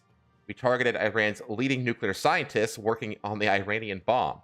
We also struck at the heart of Iran's ballistic missile program." So this has clearly been in the works. This has clearly been in the works and being planned for a while. And honestly, it's actually kind of impressive because Trump, and I don't know if this is, again, if this is just like stumbling into genius, for, that underwater 4D chess bullshit, yeah. or if it like actually is like he was planning it from the beginning with Israel and stuff like that. But Trump was basically like feigning like the opposite of this. We have like this. So Axios reports that the Trump administration was in on Israel's attack. Trump pretended to oppose the strike to minimize the risk of Iranian commanders targeted for assassination from going into hiding. And it says 2 Israeli officials claimed to Axios that Trump and his aides were only pretending to oppose an Israeli attack in public. It didn't express opposition in private. We had a clear U.S. green light, one claimed. The goal, they say, was to convince Iran that no attack was imminent and make sure Iranians on Israel's target list wouldn't move to new locations. Netanyahu's aides even briefed Israeli reporters that Trump had tried to put the brakes on an Israeli strike in a call on Monday, when in reality, the call dealt with coordination ahead of the attack, Israeli officials now say. So, essentially, Trump and the State Department pulled like a fast one on the Iranians, if all this is true. Yeah. So that's actually kind of impressive that they were able to like keep Iran in the dark completely, so they could be completely surprised by this. That hurt my nose. Regarding that 60-day plus 1 warning, this is entirely true. He gave a 60-day ultimatum, and the day of the strike was day 61. And I have a feeling that the day he gave this 60-day ultimatum is the same day that he started prepping, coordinating with Israel on the strike. He said, "I want to be ready the moment that window closes for them." I would not be surprised if that's what had happened. There's like no story here. It's literally just today is day 61. Just his quote about it. And then this is like the wool that was pulled over people's eyes, where he said Trump says he doesn't want Israel to attack Iran, but strike could very well happen. So he's basically pretending that like Netanyahu is like a bulldog who's like gotten off the leash, and Trump can't control his Zionist puppet master and all blah blah blah blah blah blah blah. When in reality, he was likely actually coordinating from the very beginning. Yeah. So, which is pretty interesting that they actually engaged in this level of like essentially like a psyop against Iran. So the strikes happened. They hit all of these targets, but they also did a bunch of like surgical, what they call decapitation strikes. With the idea is like you cut the head off the snake, the body dies. So they basically specifically targeted all of the heads of the snake, like the Hydra, that's like takes up like top military command, and especially, at this point, it's like an Israeli tradition, assassination of Iranian nuclear scientists. So, who was struck? So, Mohammed Bagheri, who was the highest-ranking military officer in Iran. This would be like killing Pete Hegseth, if you know who that is. You know who Pete Hegseth is? He's basically the head of the military in the United States. It goes Trump, and then next to the command is Pete Hegseth. Oh, okay. Yeah. He's basically SecDef. What he is, Secretary of Defense. The cat is trying to smack at the people in the parade video, by the way. And chat, also chat. He is also smacking at chat. Chat, you're getting bapped by a cat. He's just bapping whatever he sees moving. Yeah. Which is funny because I put a video for him earlier of like fishes swimming around. He was just like, "This is cool," and just laid down and started watching as they fell asleep. Yeah. Yeah, so Bagheer joined the IRGC in 1980, age 20, and alongside his brother helped establish the IRGC's intelligence unit during the Iran-Iraq War. He was considered less hardline than the other commanders, blah, blah, blah, blah, blah. So this was like just a big head officer. Hossein Salami. I'm guessing that's not pronounced Salami. Commander-in-Chief. Say it's Salami. Yeah, Commander-in-Chief of the IRGC. So that's also like a super high-ranking guy. Also joined in 1980. So he's like a 40-year plus vet of their military. Ghulam Ali Rashid, head of the IRGC's Khatam al-Inbaya Central Headquarters, which coordinates joint Iranian military operations. So I guess this would be like a super high-ranking general kind of guy. Also fought in the 1980s war, so this guy's also like a longtime veteran. Amir Ali Hajizadeh. Aerospace, so this is basically like the 4-star general ahead in charge of the Air Force. That would be like the equivalent of this guy. This guy was gathered in an underground command center along with the majority of the IRGC's Air Force commanders to prepare for an attack on Israel, according to the IDF. Faridun Abbasi, nuclear scientist, served as the head of Iran's Atomic Energy Organization between 2011 and 2013, and went on to become a member of parliament from 2020 to 2024. And he was a hardliner on nuclear activities in the country. And then all of these nuclear scientists, Mohammad Mehdi Taranji, whatever the fuck, head of the Azad University in Tehran, Abdul Hamid Minokyor, head of nuclear engineering, Ahmed Reza Zolfagri, a nuclear engineering professor, Amir Hossein Feki, another nuclear professor. Zolfaghari. All of these people were like university teachers, right? So yeah, they basically just killed like a bunch of the like heads of the absolute top brass of the military, as well as a handful of key nuclear scientists of the country. Which, as I said before, is like Israel's pastime at this point, is to assassinate nuclear scientists in Iran. This is an example of how precise these strikes look. So it's like I said, it's a decapitation where it's targeting one specific person. So it's almost like a miniature bunker buster, where it doesn't explode on impact. It breaches through like a barrier, in this case, this concrete wall, and then blows up inside behind the breach. And so this case, they knew the exact room of the building this guy was in, and they just sent one of these things right into that guy's bedroom and blew it up. So that's how precise. Holy shit! Yeah, that's how precise a lot of these strikes were. What else we got? Come on, browser, don't fail me now. Thank you. And at this point, I haven't been able to confirm this, but reports are saying right now that a lot of the remaining key military officials in the country are fleeing Iran. So this is this is like motorcade entourages for high important people. And there's also been reports of like several unscheduled flights that have left Iran as well, which is signs of important people fleeing the country. So yeah, Netanyahu, and then now with all these decapitation strikes on missile bases, key nuclear facilities, nuclear scientists, etc., they've really made a very sizable dent to the Iranian forces.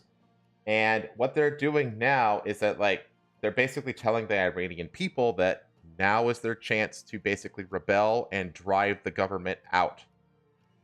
So they're using this strike to try to initiate a full-blown rebellion within the country and essentially erase the regime that's been in place since 1979, which is when the Ayatollah Khomeini took over. And that's where you ever see those videos of like Iran before the Ayatollah and Iran after? And before, it's like, yeah, it looks like it actually, it looks all vibrant, not Muslim. Yeah. Well, even if it's Muslim, it's still like they're not wearing niqabs and burqas and shit like that. Like they're dressing very normal and Western. And then afterwards, they're just like covered head to toe in burqas and shit. And that's what got ushered in during that coup, which, by the way, the CIA took part in. Like that was a U.S.-led coup to install that regime. So, yeah.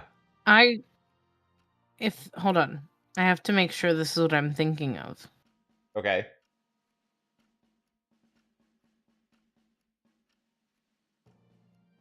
The military parade has turned into a country music concert, it looks like.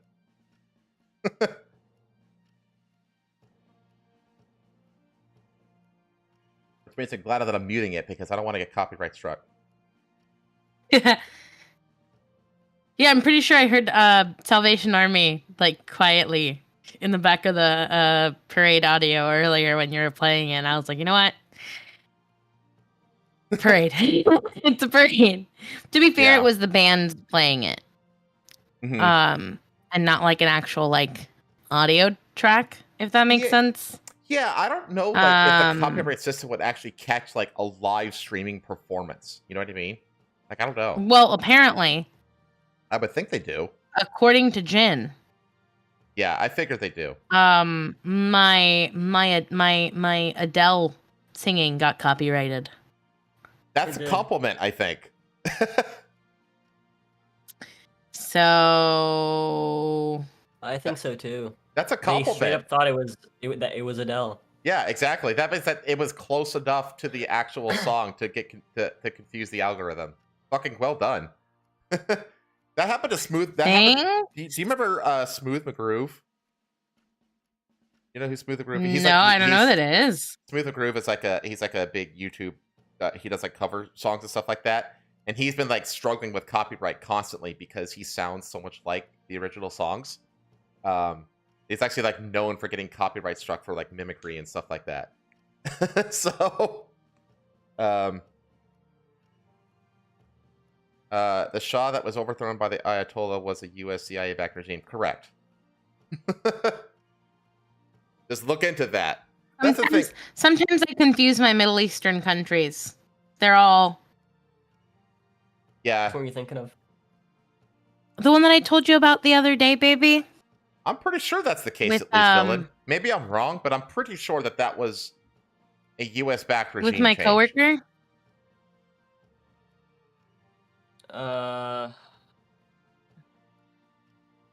At this point, I assume that every attempted or successful regime change in the Middle East is somehow has U.S. involvement. Yeah. That's my assumption at this point. I hate it. Do you know what I'm talking about, my love? Iraq? Oh, there you go. See, I told you. I confuse them all the time. Iran, Iraq. They're all the same to me.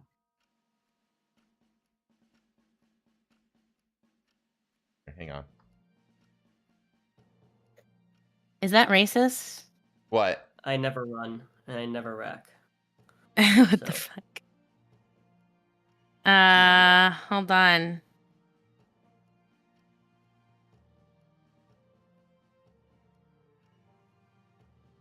Let me see here. When is the kitten fucking video?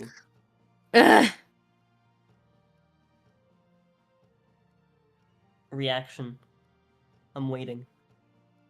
I'm waiting for the kitten video reaction. That's all I'm here for. Yeah, I was. Oh, it's the other way around. Okay, it's the other way around. The Shah was U.S. backed. The Shah was U.S. backed, and then the current Iranian regime was successful in taking over the country anyway. Okay, so that's what it is. Well, it's the other way around, actually. So they didn't foment the takeover. They actually tried to defend the Shah. I was thinking of Saddam Hussein, which is Iraq, not...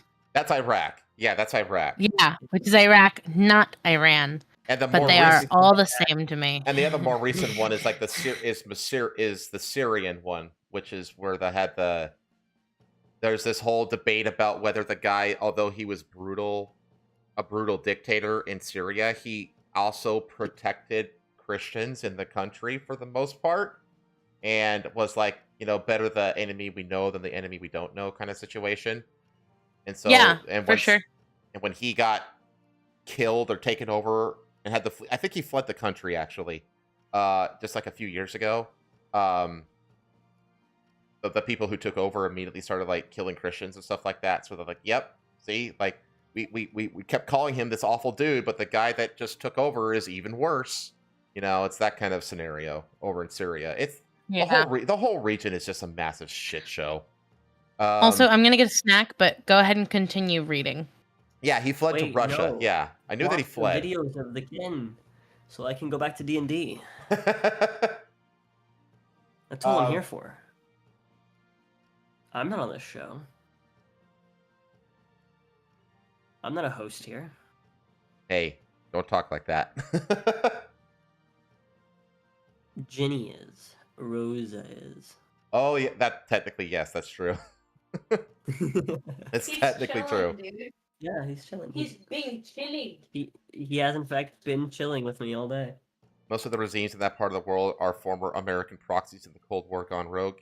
Yeah, exactly. I mean, a lot of all the regime change, all the shit that's happened in the last almost 50 years in that region is basically just pulled over from Cold War paradigms. He's very afraid of the sounds of crinkling, baby. He's like, you started crinkling that, he started shaking. Like, what the fuck is that? He's horrified of it? Yeah, he's like shaking. But let me continue here. Okay. They are trying to use this opportunity to foment essentially a full revolt inside the country, which is interesting because I saw a few, or I tracked down a few of these sources about what the population of Iran is like. And this was back from 2023, and where they released an opinion survey that revealed that the overwhelming majority of Iranians want to see the current regime toppled, which is interesting. Now the thing is that they report to be Muslim, like 90% plus, but the thinking is that that's actually probably because, I mean, I still think that a big chunk of them are Muslim, but a lot of them aren't. But they say that they are because they're terrified of retaliation from the regime. That's fair. And so there's this. This is published in 2020. How there's actually a lot of secularism that has gone on in the area. I scroll down. What is secularism? Secularism is non-religious. Wow. So this is from back in 2020. So you can see here that the biggest chunk of the pie is still Shiite Muslim, but the second biggest is no religion at all. You have declared atheist is almost 9%. Spiritual and agnostic, which are very, very similar, making up another 13%. I mean, if you put those four chunks together, you've got 45-ish% right there. That's a lot. That's a lot. I mean, humanist. You can add humanists in there too. Humanists, others, I guess. You can add others in there. That's another 3.3. So that's almost half. You're talking about half the country are essentially not religious people. Yeah. Which is interesting. So you could totally see how they're looking for an opportunity. Now, one of the things that happened when this strike happened is that, and I think that there's also credibility to this, because when this strike happened, the current regime literally shut off the internet across the country because they know that there's a revolution fomenting inside the country against them. Shit. And so as a result of that, Elon Musk actually activated Starlink across Iran. Oh my god. Which is a ballsy fucking move. Yeah. That's a really ballsy Remind move. me what Starlink is. Starlink is the satellite internet service that Elon Musk offers. Yeah. It's basically like drop point satellite service. So you get a box, you turn it on, and you have a hotspot that's satellite internet. Yeah, I actually kind of want to get one of these for like when we travel and stuff. It's pretty freaking cool, actually. I actually want to get one myself. It's internet on the go, basically. How much is it? It's a little pricey. Yeah. How much? It's a little pricey. I don't know. I haven't looked into it enough, but okay. It's a cool service. It actually is a really cool service. I've actually thought about looking into it as like a backup service because you can literally just turn it. It's like it's billed. You can get like. Oh my god! What did you look it up? The standard kit is $349. Yeah, I thought it was like 400 or something like that. So that's like the hardware for it, which is like a one-time buy. And then the actual plans are anywhere between 80 a month to 120 a month, which is on par with like high-speed internet, like one gig plus internet. So they also have mobile plans suitable for on-the-go use, which vary in price depending on the data needs, ranging from $50 a month to $5,000 a month. So they have like quite a bit of variety. Yeah. Because the 80 to 120 is specifically for like residential, for like homes. So this is for like a permanent setup type thing. But if you just want like a little like on the go thing, it's actually cheaper. Yeah, it's a pretty nifty service, I have to say. But this is a really ballsy move from Elon Musk right here. Yeah. To essentially involve himself in a regional Middle Eastern war like this, and to explicitly clearly pick a side. That's a ballsy move. And he's actually he got the green light to start building the foundations of Starlink in the country like back in like 2021 or something like that. So he's actually been setting up boxes across the country for like several years now. Wow. Yeah, it's actually really like because that's the thing. It's like everyone for years and years knew that this time was going to come, essentially. And I think Elon was just smart enough to get ahead of it. Because that's the thing. It's like Iran could have just banned these boxes from getting into the country, and then who cares if Elon turns Starlink on if there's no boxes on the ground, But he's been kind of like drip feeding boxes into the country for like 5 years now. So he flipped on Starlink across the country. So now the population is able to coordinate, potential revolutionary actions. Yeah, honestly, just reading on the website for Starlink and stuff, that's great for like once you live out in the country. Yeah. Oh my god, that literally sounds perfect. Like, yeah, it's expensive. But like it's kind of worth the expense because he's the only one who does it right now. Yep. Yeah, he has the market fully captured for it. Yeah. So now I've also heard, I don't have any reports about this because it was hard enough just trying to gather and organize what I could in the 12 hours or so that I've had to do this. But I've heard just from watching a few live streams for people that are much smarter than me that the Iranian people essentially have 72 hours. About 72 hours, about 3 days. That's their window, essentially, to topple the regime. So, and everybody's like, all right, guys, this is your chance. That this is your chance to do it. We'll see. I mean, we will know. We should know by next week's show whether or not Iran's government got toppled or not. Like that's hold on.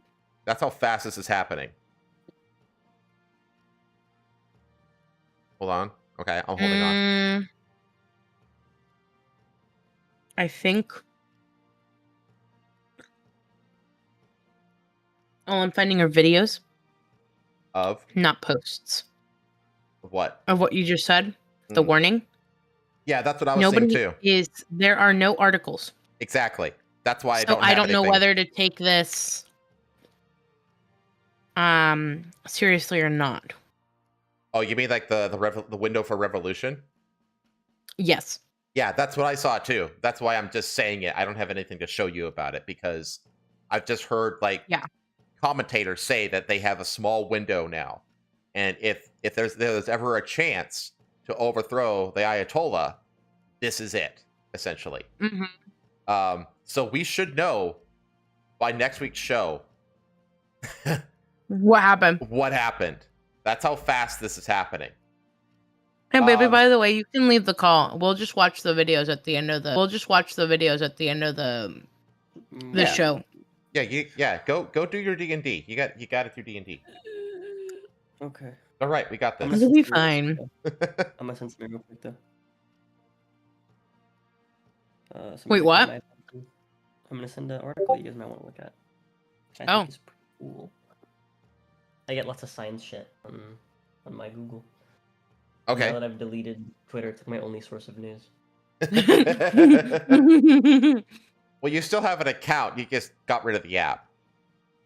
Yeah. I deleted Twitter. Yeah. Fair enough. I deleted my account. I just deleted the app. Yeah, I need to start getting used to checking Google for random. I actually want to start watching the news in the morning with you. Sure. I think it'll be cute. There you go. Yeah, maybe. Maybe it'll be cute. Maybe. But anyways, head off. Yeah, get out of here. We got this. I'm gonna go Scram. Love you. Bye. I'm not gonna say I love you. Okay.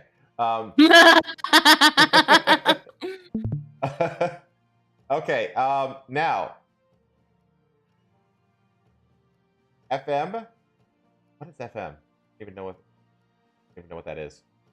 Speaks with counterparts around the world following Israeli strikes on Iran. And basically, what this is saying is that Israel right now, after these strikes, it looks like major players in Europe are on Israel's side on this. Yes. Because if you have to choose a side, I mean, you don't want to be on Iran. You don't want to be on the side of Iran and fucking North Korea, essentially. You know what I mean? Yeah. So if it's kind of like a lesser of two evils kind of choice here. But German and French leaders have they do consider it Israel's right to defend itself, and they call the attack reasonable. Because that's the thing, like, it's not like this has gone unprovoked. You know what I mean? No. It's like people constantly misconstrue like the Russian incursion into Ukraine as if Ukraine hadn't been doing things to provoke them for years and years and years.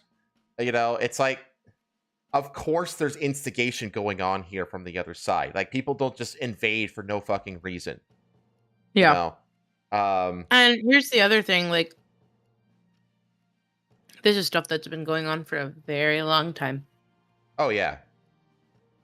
This is not new, like, issues. I mean, yeah, obviously, like, these strikes are new and whatever. But the animosity between the two countries are not new. Everyone has constantly made jokes, from what I remember growing up, that Israel is just surrounded by its enemies. Uh-huh.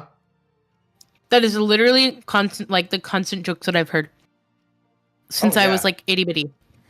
So, like, this is not new conflict. At all. I can't say that I know how long the conflict is, because I only know how long I've lived. Oh, it's been an issue ever since Israel was founded. Ever since Ben Gurion, this has been an ongoing issue. It's not just Israel-Palestine. It's not. No. It's Israel, Palestine, Iran, Iraq, Saudi Arabia, UAE, Syria. You know, even Jordan and Egypt are, have borders and stuff like, we're going to get to Egypt later on in the show. Ooh, okay. But yeah, I've just always heard that Israel has no fans surrounding it. So it relies on, like, outside aid sometimes when they're getting beat on by, like, multiple of the other places. Well, I mean, that's all I've ever heard, though. Well, the U.S. was the one who basically gave the blessing for Israel to be its own state.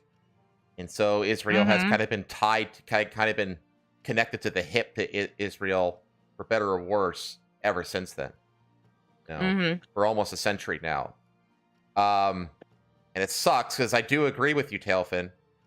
Tailfin earlier in this basically said that I did not vote for funding these conflicts and being involved in these conflicts and stuff like that. It's just I completely agree with you. I really do. So it sucks, but like I don't know what we can do about it. You know what I mean? I mean, we're like the United States is not just going to abandon Israel. It's not going to happen. If there's one country on the world that will remain an ally to the United States, no matter what, it's fucking It'll be Israel. It's Israel. Like we'll abandon Japan, Taiwan, Hong Kong. We'll abandon them before we abandon Israel. You know, it's just such bullshit. Yeah, I don't like it, but that is the state of the world that we're in, and I don't see it changing anytime soon. I just don't. So, let's see here. Easy. We nuke the entire Middle East. Call it a day. Yeah, just glass the whole thing. Glass it all, and then take their oil and leave. Nice day at work, guys. Yep. Let's go home. There you go. Solution solved. There's our two-state solution. It's not two-state solution, it's zero-state solution. Fuck yeah. We made this decision at the last possible minute after all other avenues had been exhausted. Tsar told Germany's Johann Wadpool, according to the FM's office. The whole world saw and understood that the Iranians were not ready to stop, and we had to stop them. So this whole thing is hinging on basically Trump 60 days ago. He gave this whole. He basically said, "We want a deal. We want a deal. We want a deal." And that deal basically required Iran to end all of its nuclear ambitions. And Iran just kept dragging its feet, never came to the table, and now they're getting bombed for it. I mean, that's the thing. You can't drag your feet for this sort of stuff. You have to like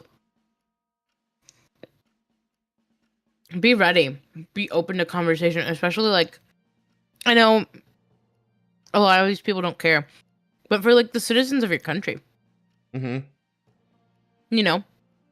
Yeah, and it's like Take that a loss, dude. Yeah, it's like that with like Russia, Ukraine too. Like when I say I don't give a shit about Russia and Ukraine, I say I don't give a shit about Putin's regime, and I don't give a shit about, you know, what's the guy's name in Ukraine? Can't remember. No fucking clue. It starts with a Z, something. But his regime, I don't care about the regime, but I do care about the people who are just trying to live their regular ass lives, who don't want anything to do with any of this shit. Zelensky, thank you. The people who suffer the worst are the citizens. Yeah, exactly. And they play no part. Now, well, I will say in the big decisions. Like when they do polls in Russia, like 80% plus of the Russian people are in favor of the conflict. They're like, yes, we want to reintegrate Ukraine into glorious Russia. You know what I mean? That's Russia, though. But it's just, I don't know, man. Like, I'm not going to sit here and profess to be experts or know what the right answer is, or yeah, exactly. I just want to play video games. You know? Yeah. But I think that's the vast majority of people in these countries that are in these conflicts as well. Most of them just want to play video games, you know? Yeah, everyone kind of just wants to do their thing.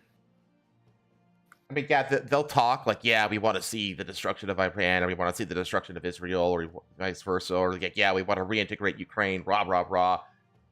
But then in the end, when you get down to brass tacks, they just want to play video games. That's what most people want. Yeah, that is true. Like, historically, Russia came out of Ukraine. Like, Ukraine is like the birthplace of the Russian Empire. You know what I mean? So,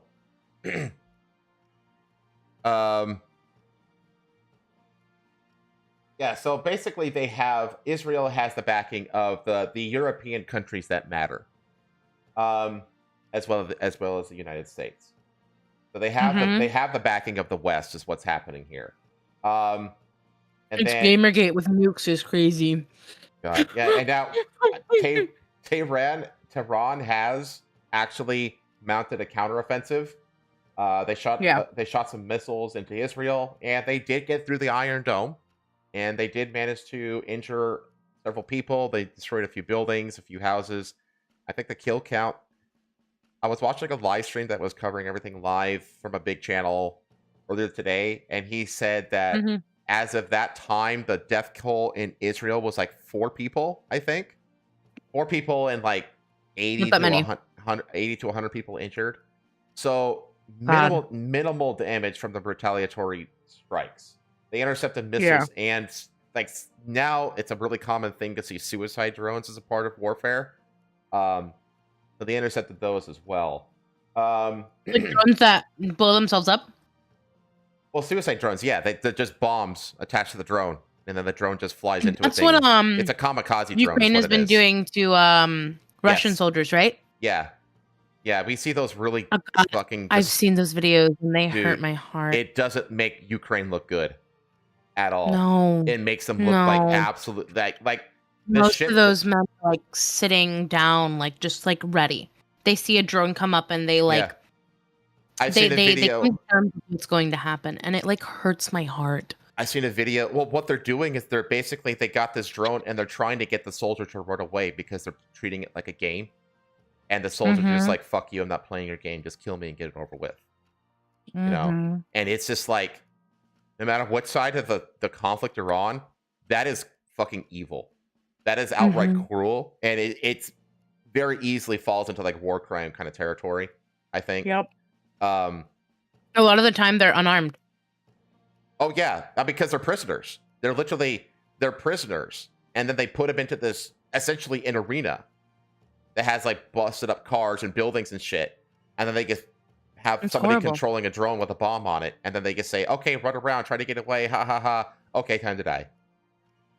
That's what they're doing. It's completely horrible. It's disgusting. It's inhumane. So, but I don't know.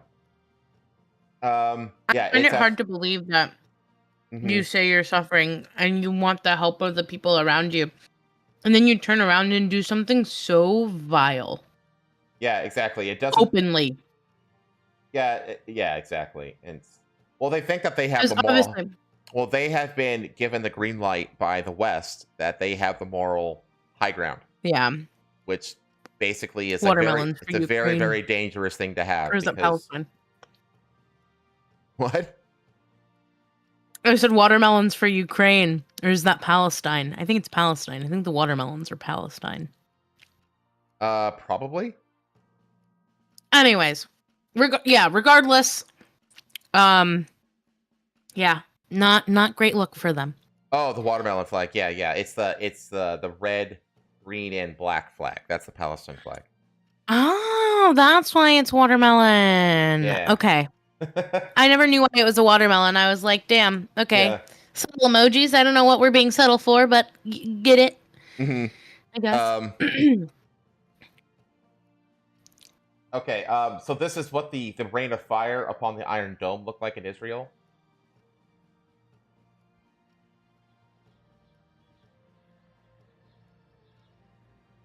You can see there that like the Iron Dome is catching these things in midair for the most part. Okay. So. I need you to explain to me because I know nothing about this. What is the Iron Dome?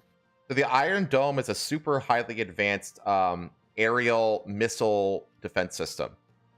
And what it is, it's basically a system that tracks incoming projectiles, such as missiles, and then sends its own projectiles up to intercept them in midair.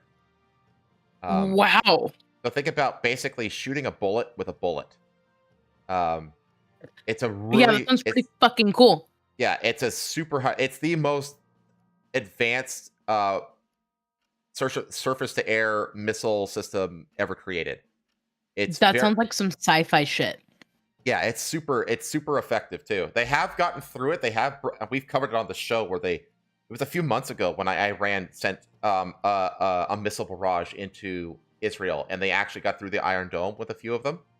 But it knocks out the vast majority Hold on. things out of the sky. What? You clean out the layer that's on the owl, and I'll look over the layer that rip off. So you get confused. He's like, "There's glitter right here." You want to go ahead and do that? Yeah, I know, not now. Just like later. He tried to pee on the towel. That's okay. And I scared the fuck out of him because I was like, nobody, and I moved him. And he was mid-pee, so he was like, Oh, poor thing. Okay. Love you. Oh yeah, don't get me wrong, Electric Angel. I'm not sitting here and saying that the Russians are angels of the conflict. Yeah. None of us are saying that either side is good. Yeah, two things can be correct at the same time, Angel. Like just because Ukraine is doing this awful thing, it doesn't excuse Russia. You are correct. Like, Russia's doing terrible things too. But the narrative out there is that Ukraine are the angels and Russia are the villains, and there's no nuance to it. It's like, no, Ukraine is doing bad things too. So that's all we're trying to say. Brother Doom says that watermelons are green energy on the outside, red communist on the inside. It's a lefty symbol, and the left has adopted the Palestine side of the Israel conflict. Okay, yeah. I just thought that it was just because it's the same colors as the watermelon, because watermelons are green, black, and red. Yeah, I didn't realize that. Yeah. So the more you know. Yeah, so the Iron Dome was gifted to Israel by the U.S. It is true. We are the ones who developed the technology. Then we gave it to Israel. And now I know that also Trump has talked about this thing called the Golden Dome. I think that's what he's called it, which is basically the same kind of system, but bigger and better for the United States. Okay. Trump has talked about that. Which, personally, I don't know enough about what our current defense systems are, but I feel like that's a waste of military resources, personally. I don't think we really need it. I don't think we do, but then again, I don't know what our current air defense systems look like. So, well, I don't know, but also, we're not like most people we'd be in conflict with are like across the ocean. That's a cool image. So Look at that. I feel like... Do you see that? The fireworks over the obelisk? Yes. That's cool. You know what it reminds me of? Comets. I hate to say that because I know they're missiles. But the way that they're like raining down reminds me of comets. Oh yeah. I mean, it looks like a meteorite that got broken up in the atmosphere, and it's like raining down on the planet. Yeah. Like a meteor shower. If it's been talked about, it's already in use. Yeah, this is, well, yeah, I guess. I don't know. There's a huge like veil of of secrecy that the military operates with, but typically that's true. Typically they don't talk about it until it's already mostly done. Yeah. Yeah, if that's the thing, Bear, is that you are right. Like, at least like the defense spending would go towards our own country's defense and not some other, facilitating some other proxy war on the other side of the planet. At least it'd be for us. At least there's that. True. I'd rather have a laser-guided missile defense system than hundreds of military bases all over the world. Me too. I would agree. That's a logistical nightmare, and it's way more cost-effective to just have like a global missile defense system. But anyway, that happened. They got a few people, but it hasn't really been spectacular. The Iranian retaliation. The Iranian regime has been very much a paper tiger for a long time. I don't really have anything here. This was as of 19 hours ago. So the information that I had from that live streamer was more recent than this. So this is out of date. Yeah. And then we just go into the Trump stuff that I already showed you, which is he wanted a nuclear deal. That was the 60-day thing. That was the 60-day deadline that he gave. And this was published on the 12th. This is the day before the attack happened, so this is very prophetic. Yeah. And so now we've got conflict. And the thing is, Trump is still like talking about, hey, I could still do a deal. I mean, he said like there are more brutal attacks coming. If you don't want that to happen, then strike a deal, end your nuclear ambition immediately. That's what Yeah. Trump is saying. And it's just... I wish we wouldn't get involved in so many like outer conflicts. We are so divided in this country that I think our efforts shouldn't be put to aiding others or trying to meddle and negotiate for other people. Well, it's that it's that whole meme of like you see like a depressed Zoomer, and he's like, I can't afford a house, I can't afford food on the table, all this kind of stuff. I work 10 times as hard for 10 times less of a return. And then on the other side, it's like we're spending, hundreds of billions of dollars to defend countries on the other side of the world for whatever reason. Yeah, like the people of this country are not doing so hot. No. In terms of like, also, sorry, I had to burp. Us being empathetic towards each other. Like I was telling you, a lot of people in the Facebook groups that I'm in locally were like, yeah, run over the protesters. And number one, these protests, at least in my area, got a permit for it. Well, so did the LA protests. They are like sectioning off a little area. And also the places that weren't able to get a permit for it were staying on the sidewalks. So some of the people were saying to run over the people on the sidewalks. Yeah, I mean, and Which I is insane. I think that you're seeing people are just absolutely exhausted of all this shit, and people just don't have room in their minds for any level of tolerance anymore. I do think it like obviously monitor the situation first, and if people are getting in the way, and they're trying to stop you to fucking take over your car, by all means, run them over. But to make a post to be like, yep, if you see him on a sidewalk, run him over, that's like a completely different thing, right? Yeah, but it goes towards that sentiment. It's the same sentiment of like, we don't give a shit anymore. I think a lot of people have reached that Mina Fue phase, where they're willing to cut off their nose to spite their face. People are just, they're just fed up, as Doom so easily put in chat. So there's a lot of people that are just, this is where like the term black fatigue comes from. It's the sentiment that breeds things like black fatigue. And really black fatigue is one thing, but it's really like, it's everything fatigue. It's quickly turning into fatigue for everything. Like people are sick of all of this shit. And they just want it all to stop. And they don't really care what means are taken to make it stop, as long as it stops. People just don't give a fuck anymore. People are just exhausted. Yeah, left fatigue is a very good way of saying it. Yeah, it's like leftist fatigue.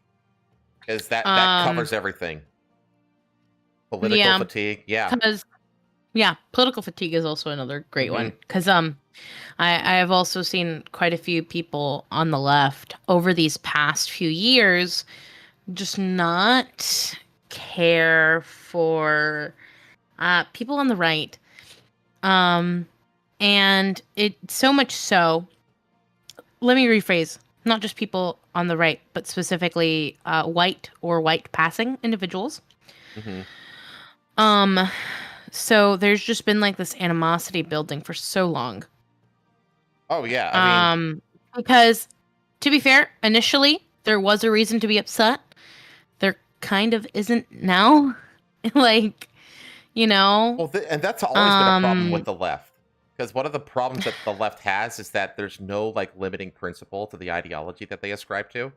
And so that inevitably means that they're always going to take it too far, and they're going to end up basically shooting themselves in the foot.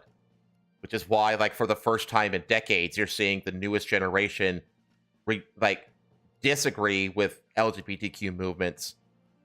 That's upticking. The disagreement with these kinds of liberal leftist movements is upticking for the first time in decades. It's like you're seeing the beginning of that pendulum swinging, And I think a lot of people out there, like, this is the thing. There's a lot of people on the right that are like, it's catharsis. And I honestly, I'll just say for myself, because this is where I'm sitting. It is cathartic to finally see these people get their comeuppance, or start to get their comeuppance. But at the same time, I'm a little terrified about that really hard right pendulum swing. Yeah, absolutely. While the left is more like a whole bunch of firecrackers with a short fuse, the right is basically like a nuclear bomb with a really long fuse.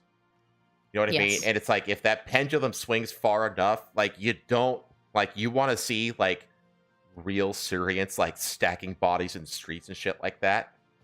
You get right wingers. That's far right. You get right wingers to that point. You know what I mean? Yeah. And it's like way worse than anything the left can do. I'd rather deal. Hold on. Let me. Yeah, and you also see like I was just about to mention this actually. How you see there's a rapid revitalization of Christianity happening right now, especially among the youth. You're seeing a lot of upticking of, and not just like the kind of passive liberal Christianity. I mean like hard old school Orthodox Christianity. Like, get your ass in church, you fucking Satan worshiper. You know, like,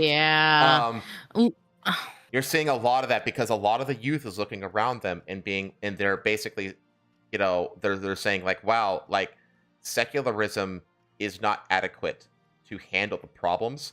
And I think a lot of it is a result of, I always like, the best definition of the word tradition I've ever heard is tradition is the answer to a problem that we've forgotten about. And I think that as we secularize more and more rapidly, we're abandoning all these different traditions, and all of these problems that we have forgotten about have rapidly started to come back into society. And I think a lot of young people are looking around them and they're seeing like the absolute decadence and decay of society, and everything, and they're like, wow, maybe religion has a point. You know what I mean? And so like a lot of them are exploring Christianity because they're realizing it's like, you know what? Christianity, if you know, it has this, and this is the case with all religion, it has this, you know, this unifying principle that people can unify under. There's a dogma to religion. Yeah, exactly. Like I am pagan. Mm-hmm. I'm pagan. Yeah, I had to think of the word. Because I just, you know, I don't say it a lot. I kind of just do what I do. But to put it simply, I'm right. Like, that's, you know, pagan. And the ideology. Your love for tarot cards is a pretty big clue. Yeah. My love for astrology and tarot. How would you ever have known? Yeah. No, I hit it so well. There are like key rules, regardless of which form of paganism you follow. There are key rules to it. Mm-hmm. And a lot of them, you know, kind of build up this ethic code where, you know, you do have these set rules to follow. I know for my specific one, right? I do also have the belief of like, if I give, what I receive back will be tenfold, right? Mm-hmm. So, I recently donated clothes to a community, the community.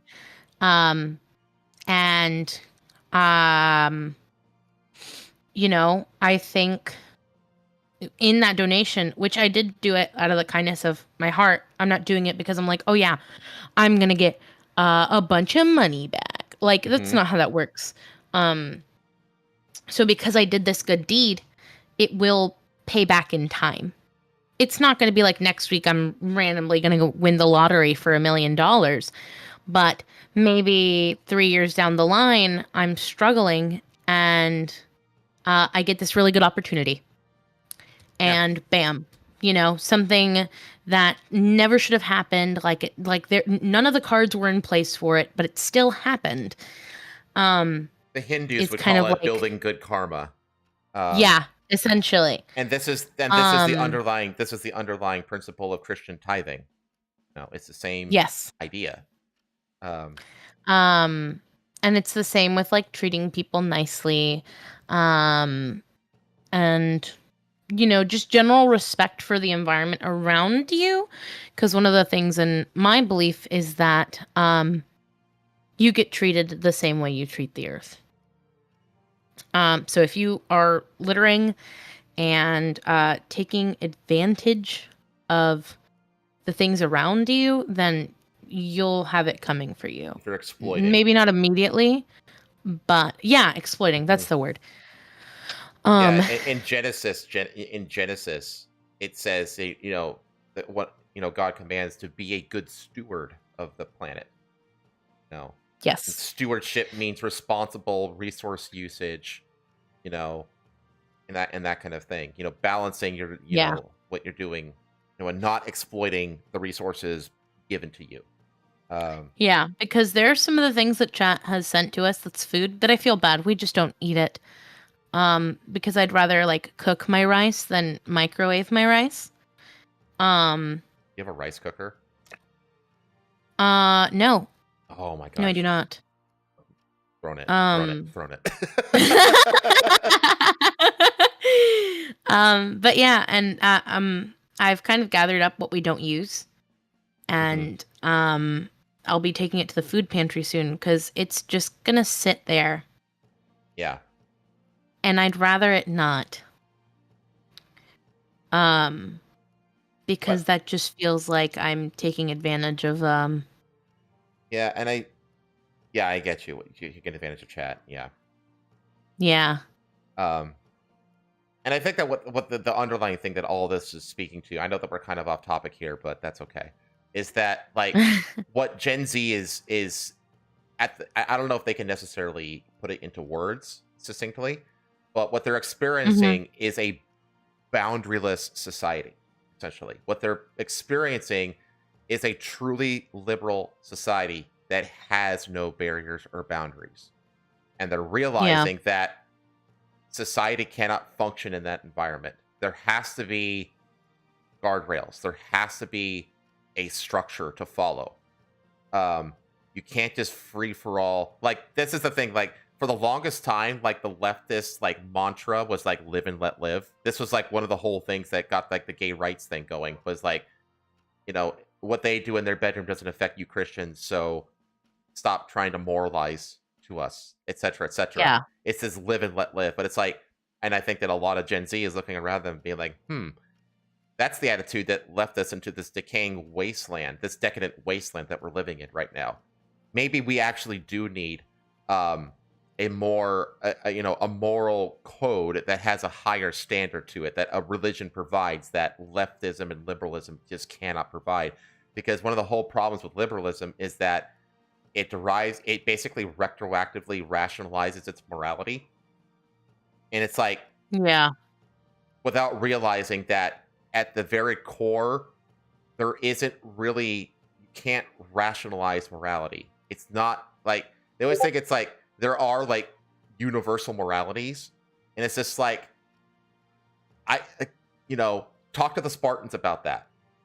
You know what I mean? Spartans thought that throwing babies off cliffs was totally fine, because if they were defective and not going to be the best warriors, they weren't worth having. They absolutely had a moral code that justified horrendous shit. And go back to early man and that kind of stuff. Murder was fine back then. You know what I mean? Like, there really are no universal moralities, and therefore you can't rationalize yourself into a moral system. And that's one of the biggest faults of liberalism, is that liberalism is a very materialistic, rationalized ideology, and all of its morality comes out of that ad hoc rationalization, and it doesn't work. It cannot fully satisfy, essentially. And so I think a lot of people are realizing it's like, well, yes, religions basically prescribe this morality, but the point is that it comes from a higher being, essentially. And they're basically saying, well, when we leave it to man, when we kill God, we allow man to just be free from, ethereal planes and structure systems, this is what we get. And it's not good. So people are like, okay, well, if the religion is the answer, let's go with Christianity, because, Islam doesn't seem to treat women and gays that well. Because a lot of Christians and a lot of people in general in the West are still like stuck in this like liberal framework of the world. So even like when they adopt Christianity, it's still inside this. This is what Christian nationalism comes from, actually. It's basically, it's not just adoption of Christianity, but it's adoption of Christianity and an abandonment of liberal ways, essentially. Like getting out of that liberal paradigm, which a lot of people have a hard time grasping because it's the only paradigm they've ever known. So yeah, it's difficult.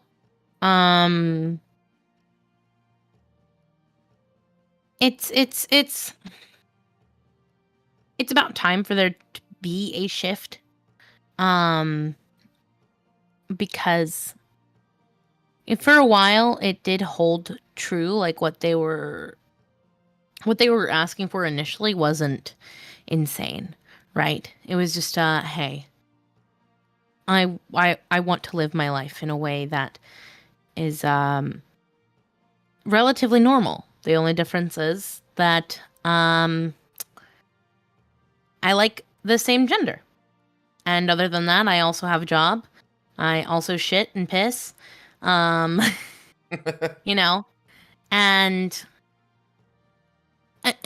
they don't want just the same as everyone else. They want more, and that's what the issue is. Mm-hmm. And I say this as someone who used to be far left.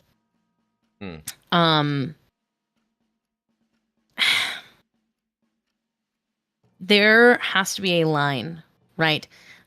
Where there are some liberal views and some conservative views, because at the end of the day, they both keep each other in check. Mm-hmm. I can see that. One prevents the other from going too far. Both ways, right? Because sometimes tradition can lead to stagnancy, and constant change can lead to chaos, because there's no what's it called? There's no limiting principle to it. Yeah, there is no even Warhammer 40K acknowledges this. Order. There you go. There's no order. If you're constantly developing and changing, you can't get accustomed to anything. There is no safety net. Mm-hmm. So liberalism helps push, tradition, because sometimes it just doesn't work anymore. Yeah, I just think that people are unfulfilled. More and more people are just unfulfilled by the current paradigm of society, and they're looking around and saying, well, when did we lose this, and what was lost? And they're very quickly identifying Christianity as the thing that was lost. And so they're being, you know what?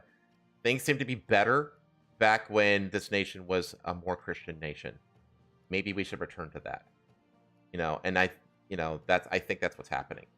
And people, again, I think that also people are realizing that leftism and liberalism in and of itself has kind of turned into this weird psycho violent cult. Yeah. And they're also realizing that regular old boring hippie liberalism from the past doesn't provide one with the conviction necessary to face such an enemy as that.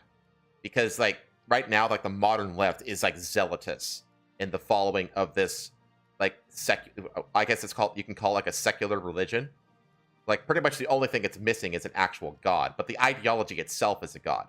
It's as if the Ten Commandments were themselves the god. you know? Yeah.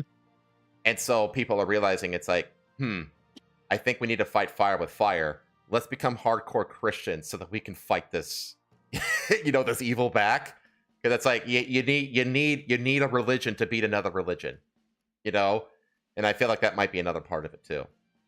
So. Yeah, I think I'm horrified for whenever things do swing back to Christianity because I have seen too many bad things. Too many people who are quote unquote Christians, right? Too many people who don't actually follow the word of God and just say they're Christians and do whatever. Well, they use it as that's a my only crux concern. of moral righteousness. They say, I'm a Christian. They do what the left does right now. Like, I am a leftist, therefore I have the right to do whatever heinous things because I'm doing it in the name of leftism. Christians do that too. Yes. So I hope the pendulum doesn't swing too hard and we're able to find a proper balance before it's too late. Yeah. And I feel like again, like as a right-wing Christian, I understand exactly the fear that you have. Because I know exactly what my religion is used capable to be on of. both sides. I've been down the far right pipeline. I've been down the far left pipeline. So which is scary. Which is weird. Not a lot of people have the experience of going down both. I do. No, chat. Pay is easy to manipulate. Noted. No, really, I'm so serious. You can tell me that the world is burning and that the only thing I can do is XYZ, and as long as you're in front of me actively telling it to me, I'm gonna be like, oh my God, that's so horrible. Like, what do I need to do? That's why I'm not good in arguments. I'm good at formulating my own opinion on my own when I do my own research. But if you're actively talking to me about it, I'm going to be like, you know what? You're right. You're making sense. Even though you're completely bullshitting out of your ass. I mean, that's what the leftist... You make sense. That's what the leftist priesthood is there for. That's what the priests are for. No. Yeah. So... Well, this is why... Well, honestly, this is why this is one of the reasons I reached out to Jin initially to do this show. Because, Jin is not a Christian by any means. And I was just like, I think I didn't want somebody that was basically just like me in thought and belief and everything like that. I wanted somebody with a little bit of a different take on things. So what are you laughing at? Please read what they're just sent. Husband and Pay, the Christian pagan team YouTube can't handle. Oh my God. The far right pipeline, is that what we're calling Jin nowadays? No, Jin's always been like this. That's crazy. No. He said, I appreciate you, Peitho, and your lived experience showing why the 19th Amendment was a mistake. Repeal the 19th. You're welcome. I love that meme. You're welcome. If it helps, I'm a left-leaning woman who believes that I shouldn't have to work. Well, it is true that or vote. The downfall of all of the greatest societies across all of history were preceded by giving women rights. So, yeah, I had a history teacher who said that in class once, and all the girls got upset, and I was just nodding my head. And a lot of the girls got mad at me, and I was like, "Joke's on you." My brothers used to use this to call me stupid when we got in arguments.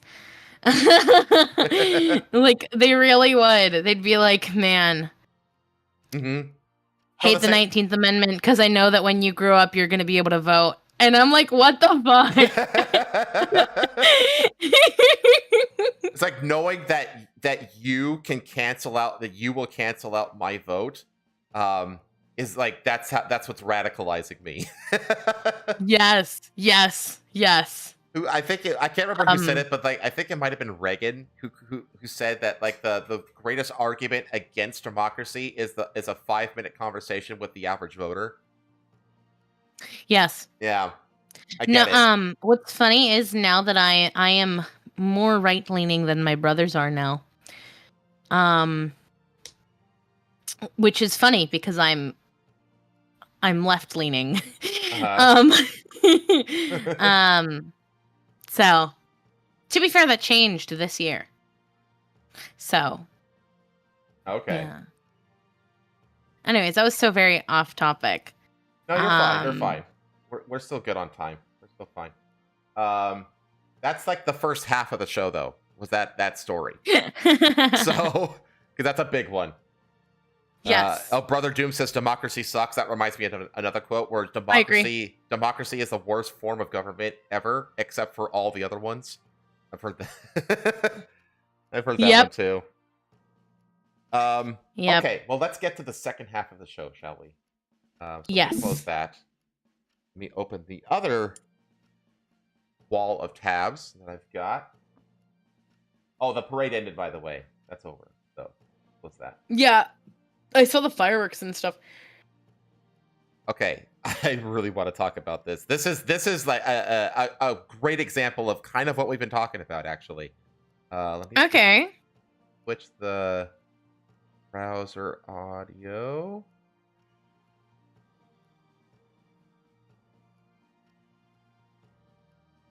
And let me switch. I have to switch 3 different things, chat, so bear with me.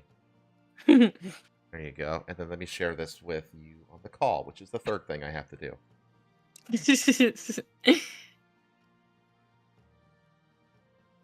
one. But yeah, I love being on here because I think whereas like I think a lot of the times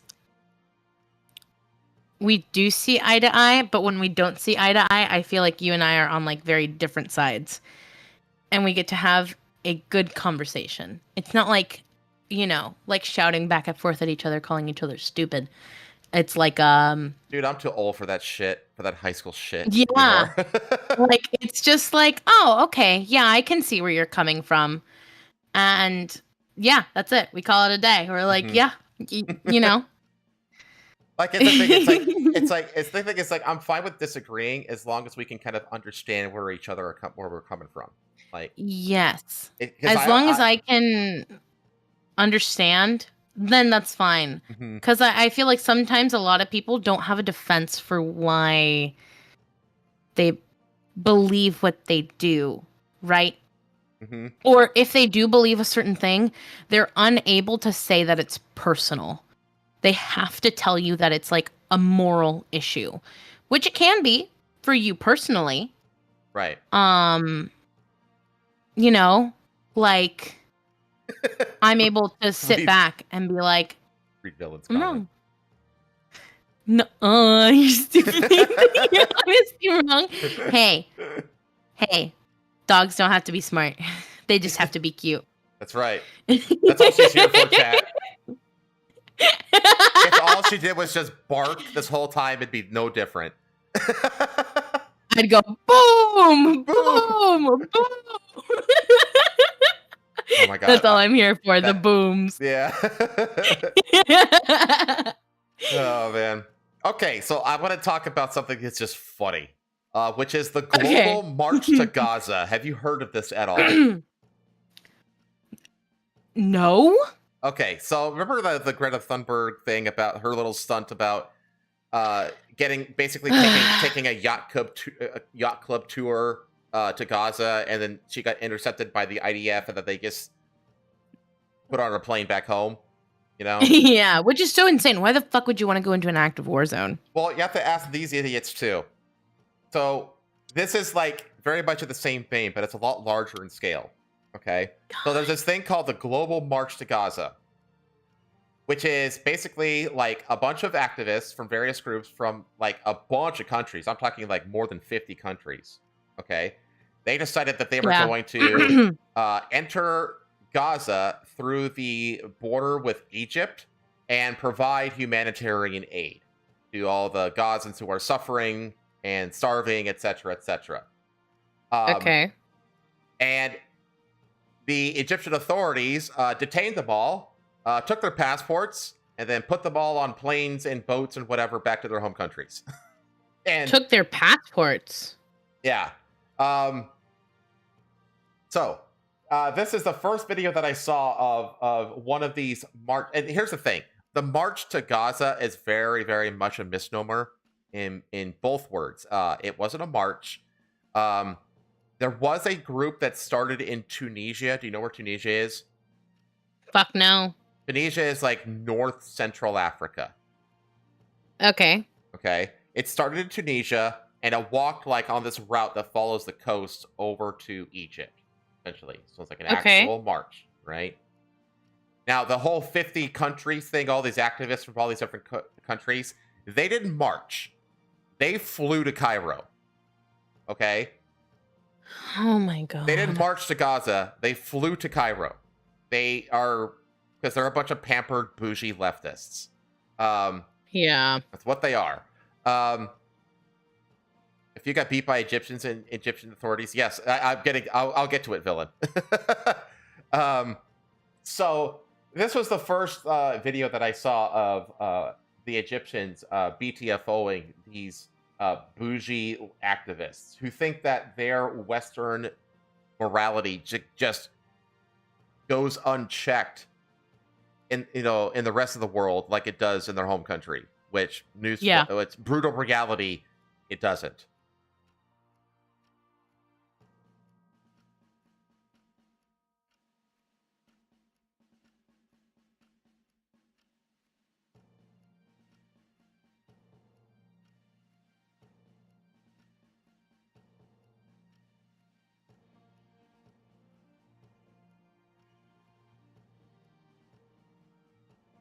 Hang on.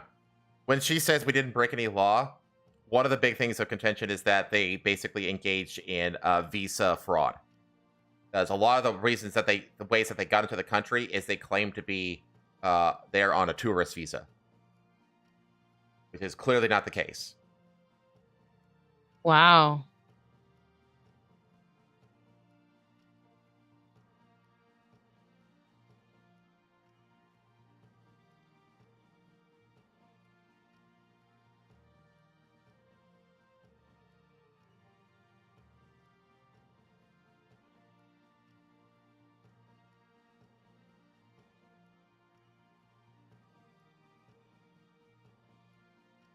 That's basically the end of that video. And there's a bunch more. Here's of this my shit. question.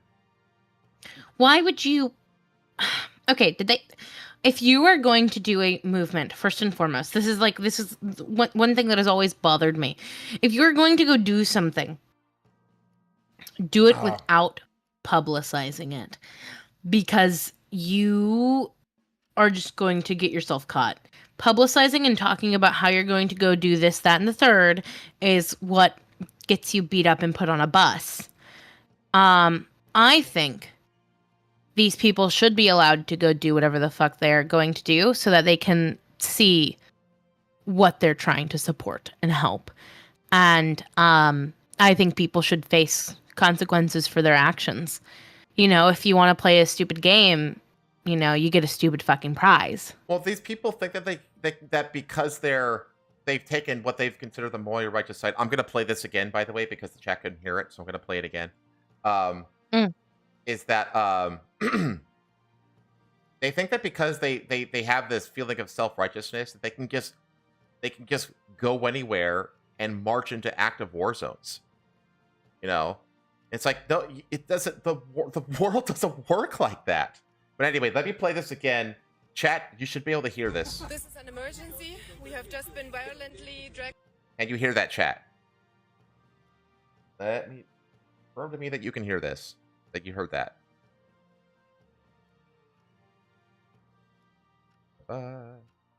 Yes. Okay. Cool. Okay. I'm just gonna let this whole thing play again.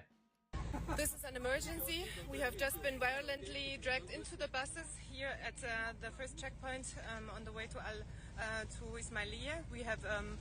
We were sitting quietly and not doing anything. We were debating that we would leave soon in taxis back to Cairo because we did not break any law.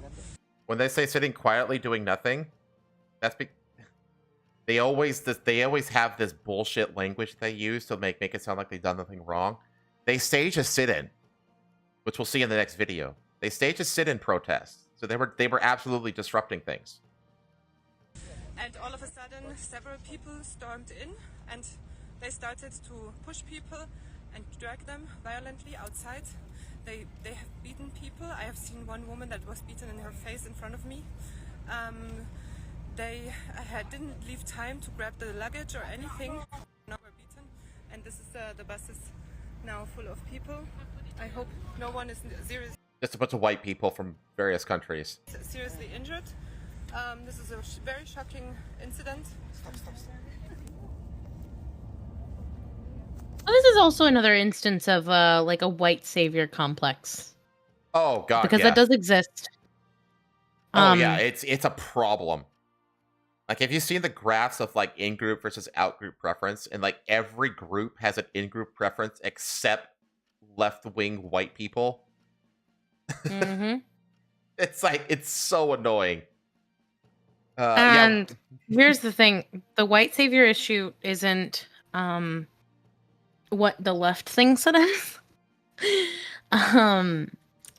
Because actually, I have seen a few people on the left, a few people of color being like, we are tired of white bitches thinking that they know what they're talking about. Please shut up. Well, a lot of people forget. Yeah, people forget that it's actually like, of all the people on the left, the quote unquote left, it's actually the minorities that are more right wing than the white people are within that group, like relative to each other. So the people of color are typically like speaking about like their actual issues. Mm-hmm. Right? I mean, they have their crazies and their far left people. Sure. Yes. I mean, that's what BLM comes from. Obviously. Yes, but obviously the loud are often seen and heard more than the majority. And the amount of times that I have been scrolling on TikTok, because my TikTok is very left leaning as well. And I have seen black people be like, "Can white liberal women shut up?" Especially black You're men. not helping the cause. Especially black men. Like, black men are the most conservative, like, part of like the left wing coalition. Is black men. It is them and Hispanic men. It is just so funny. It is so funny to see like a white woman post on TikTok and be like, these people are suffering and we need to do something to help. And this, that, and the third is going on and blah, blah, blah, blah, blah. And they get a bunch of facts wrong. And I think this is the only time that I've ever actually seen people of color on the left correct someone so correctly, like with actual facts. Did you see that? Because they're like, oh, go ahead. Sorry. No, you're good. Because a lot of people will be like, you're wrong, insert sources. And I'm like, oh my God, they do know how to source their arguments. They do know how to source what they're saying. Oh yeah, Mr. Eber it says... It just takes a white woman being wrong. You're right. Yeah, Eber says, hence the quote, black men are the white men of black people. But really they're the white men of the left. What they are. Yeah. But... well, did you see that video recently of that there's there were I think they were pro-Palestine, or it was either that or like the anti-immigration people. They were blocking a road, and there was like this white dude with the smuggest, most punchable face you've ever seen. Basically like smiling like this smug smile at this black woman who was basically being prevented from going to work, and she's like berating him, being like, "What the fuck are you doing?" And then the person filming asked the white guy, "How do you feel about stopping a black woman from going to work?" And then the white guy just is like, "Oh no, your job, what a horrible thing." It's like, damn, that is such like a great personification of like the fakery that is like this leftist coalition. You know what I mean? Like, they don't actually care about anything they claim to care about.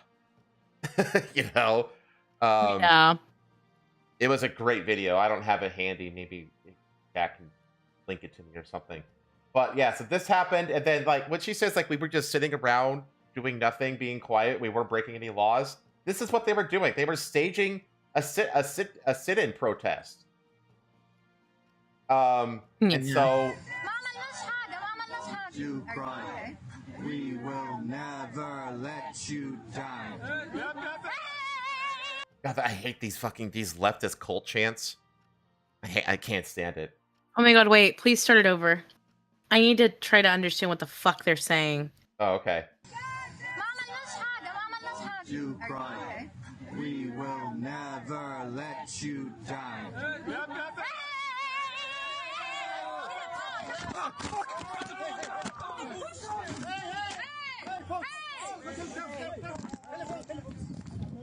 You want your telephone?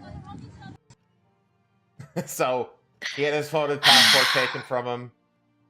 Again, this is what happens when like Western leftism meets like pretty much anywhere else in the world, and they kind of get this harsh reality check that the rest of the world doesn't operate on their morals. It's like, oh, they took his phone and his passport. He's been detained unlawfully, and it's just like, bitch, they don't give a fuck about that stuff in Cairo. Yeah. You're not in the U.S. You're not. Here's. Oh God, I hate this because I do understand the wanting people to receive the aid that they deserve, because at the end of the day, the people are not at fault. It's the military and the state. Right.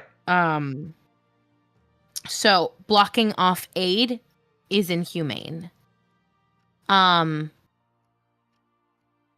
that's not the point. So that's not that's not, they're just trying to be, oh my god, look at me. I'm going and I'm doing something that's really good. That's obviously why I'm filming.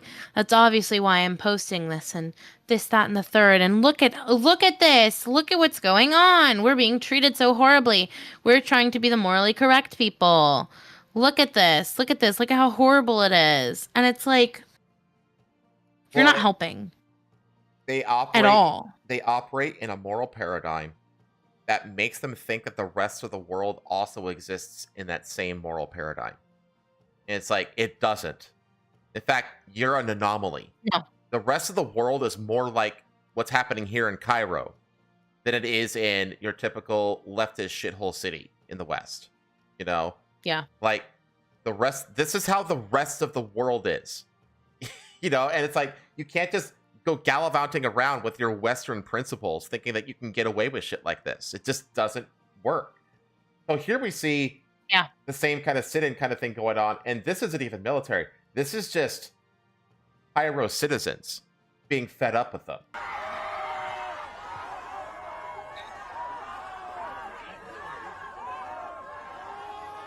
Just get the fuck out.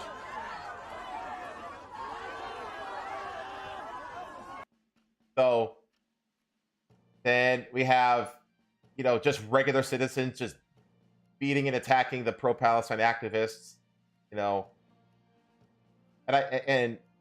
if I unmute it here, this is just.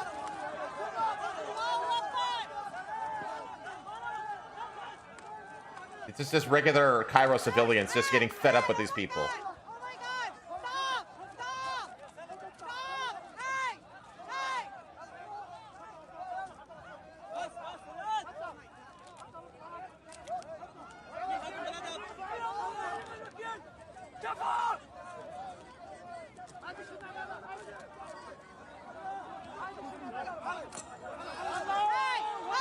Holy shit. Yeah. Like, they just don't give a shit. They do not give a fuck. And it's almost like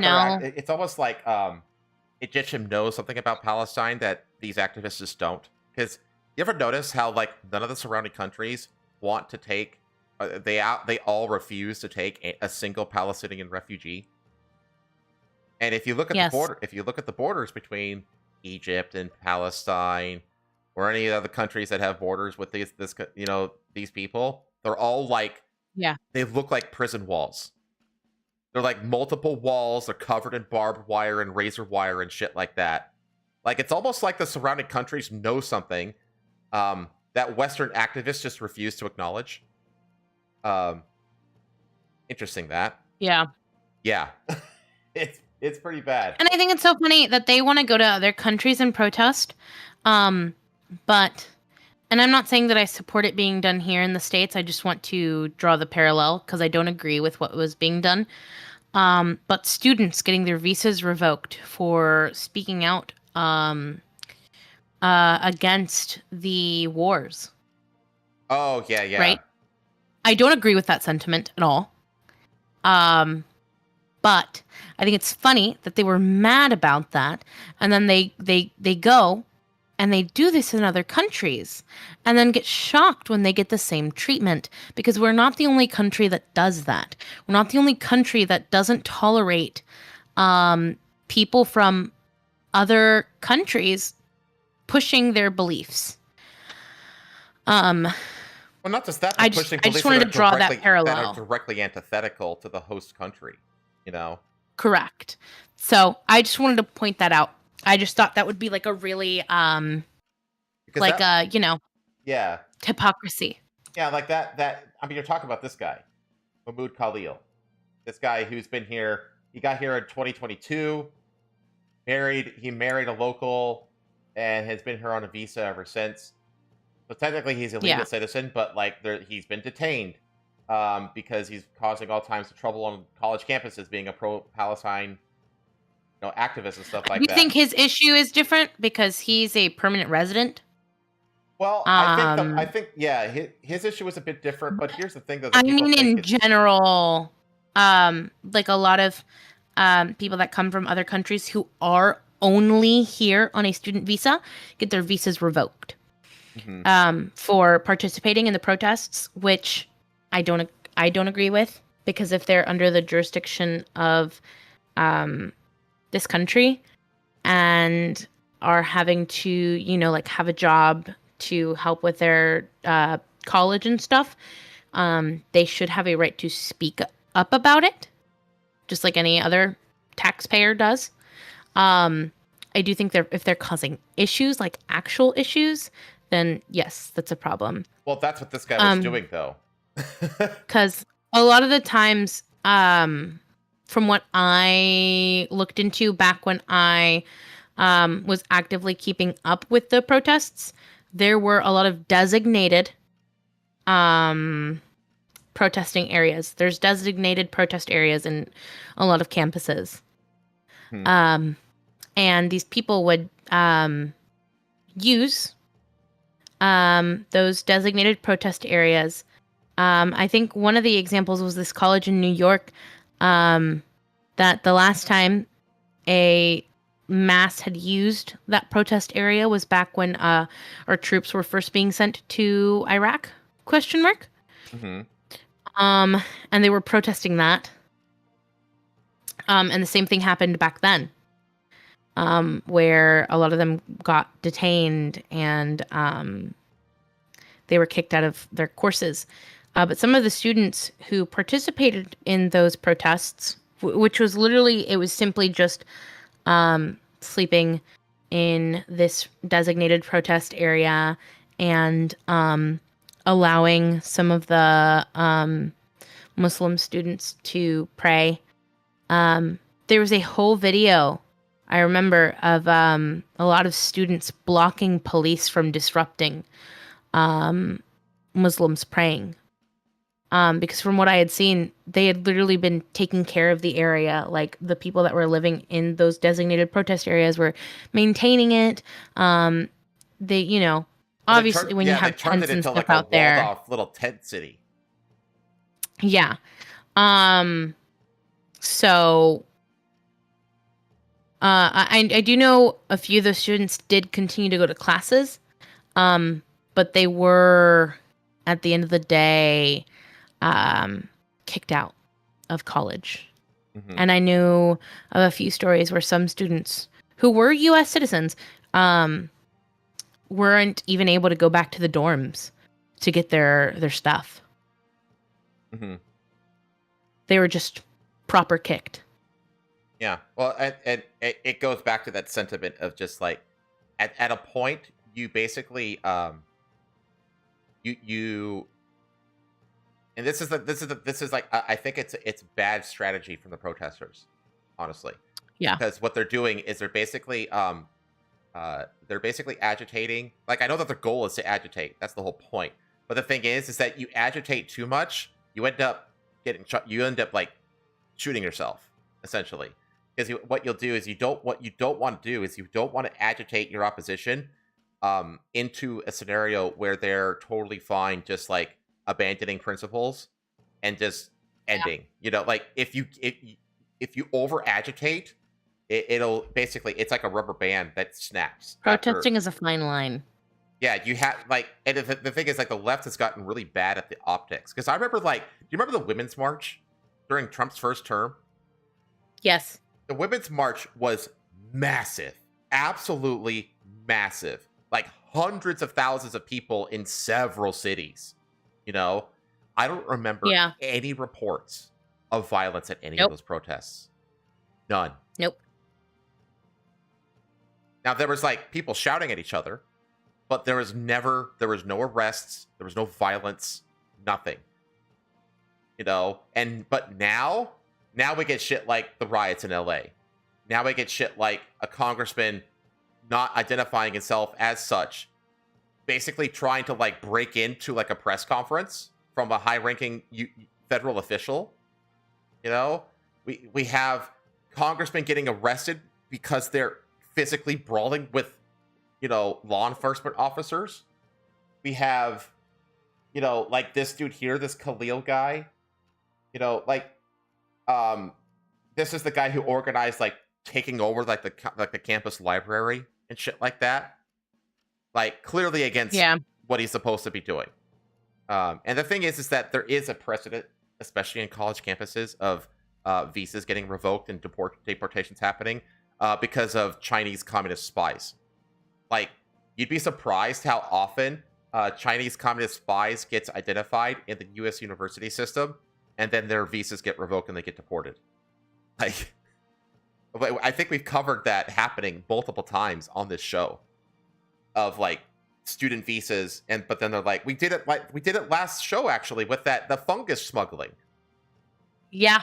You know, like this is actually more common than you think. So there actually is like a precedent for revoking these visas, and sending people back to their countries of origin. And then that's the thing. And the protesters are like really failing the optics game these days. Yeah. Like we've gone from the Women's March to where, you know, the shit show that we're at now. And it's like they have completely lost the plot, essentially, on how to actually garner national attention. Because the thing is, like, the right-wing response to the Pussy Parade was just that, calling it things like the Pussy Parade. Like, calling it, basically mocking it. Now, mocking is powerful, but that's all that the right-wing had against those protests, because there wasn't any violence or unruliness to weaponize against them. You know? They could mock it, but they couldn't say that what they were marching for was bad, because there was just no... There was no fuel to that argument. You know? And now, like... Say, oh, look at these people robbing these locally owned stores during, you know, this thing. Like, that, they weren't able to say that. There's nothing to be said. Honestly, it was kind of forgettable. Mm-hmm. Which is also not something that you want. Yeah. For protesting. You don't want your protest to be forgettable, but you don't want it to give your quote-unquote enemy side, I hate saying that, your opposing side, opposition, any way to what's it called, to devalidify why you're protesting. Yeah, you don't want to give them an out, essentially. And that's the thing. It's like, that's all the left does now with their protests. I mean, now it's also like, we're starting to look into like funding sources, and we're realizing that a lot of these protests aren't grassroots like they're claiming. You know, they're being funded like I was just about to bring this up. Villain keeps like one-upping me, and like when I bring it up, but like the Walton family from Walmart recently funded these last weekend portions of this protests this last weekend. You know what I mean? It's like when that kind of shit is revealed, you lose a lot of credibility. No. Like the thing I was talking about for the protests, literally this morning in the cities that I was surrounded by, and the people that were like, "Oh, run them over," blah, blah, blah, blah, blah, blah, blah, blah. Mhm. I actually, while you were swapping everything over, I took the time to look at my phone, and I looked under those posts, and even a lot of right-wing people were like, "What is wrong with you?" I passed by. I mean, yeah, it was a small protest, but they kept to themselves. They didn't yell at your face. They just held up their Protested. signs. They protested. And they protested. And they didn't disrupt anything. And I think you should let them have their constitutional right to protest. And obviously there are a lot of people who are like, "Oh my gosh, this is so stupid. If you hate the country, leave it, blah, blah, blah, blah, blah, blah, blah." But like, there were a lot more people being like, this protest was completely peaceful. Nobody was trying to do any harm. And if you can't differentiate between a actual problem and citizens just trying to voice their concerns, then, you know, you need to not comment on shit. I mean, it reminds me of this. This is my sheriff, by the way. Like, I am in this county. I live in Brevard County. I've said it before on stream that I live around Cape Canaveral. I live in, like, the Space Coast, you know, of Florida. I saw this. And this guy basically came out and said, like, if you start shit at these No Kings protests, we're just gonna fucking kill you. Like, you know what I mean? Like, people are just fed up. You know, they saw what happened in LA, and this guy said, if you throw a brick, a firebomb, or point a gun at one of our deputies, we will be notifying your family where to collect your remains at. Because we will kill you, graveyard dead. We're not going to play. If you spit on us, you're going to the hospital, then jail. If you hit one of us, you're going to the hospital and jail, and most likely get bitten by one of our big, beautiful dogs we have here. If you try to mob rule a car in Brevard County, gather around it, refusing to let the driver leave, in our county, you're most likely going to get run over and dragged across the street. Yeah. You know? And I'm just like, yeah. And I'm over here, you know, in my, looking what happened in LA, and I'm just like, hell yeah, I can't wait to vote for the sheriff again. You know what I mean? Like, because people are just fed up with this shit. But then again, I'm on the same side as you. Like, I'm not going to sit here on and post, like, if anybody protests, run them over. Like, no. It's if you do what this guy is saying. If you throw bricks, like there was that one dude, like there were people in LA that were like literally using crowbars and shit like that to break up sidewalks to take the concrete chunks to throw at ice cars and shit like that. You know, and at least one of them has already been like arrested and charged with attempted murder and shit like that. Like they're getting them. But it's like, if you throw bricks, bombs, or you point guns at, especially our own cops, you're dead. You know what I mean? We're not going to allow LA to happen here. You know? And it's like, honestly, yeah. If that's, you know, I'm completely fine with this rhetoric. You know what I mean? Because it's like, you know, you have to do what the protesters did in your town. You know? If you do that, I can sit here and I can roll my eyes at you, but that's all I can do.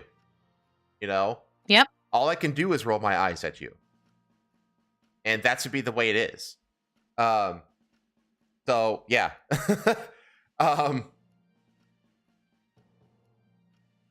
Yeah, I get the sentiment, Tailfin. Yeah, he's basically saying that these are the same people that enforced the lockdowns during COVID. I mean, I get it.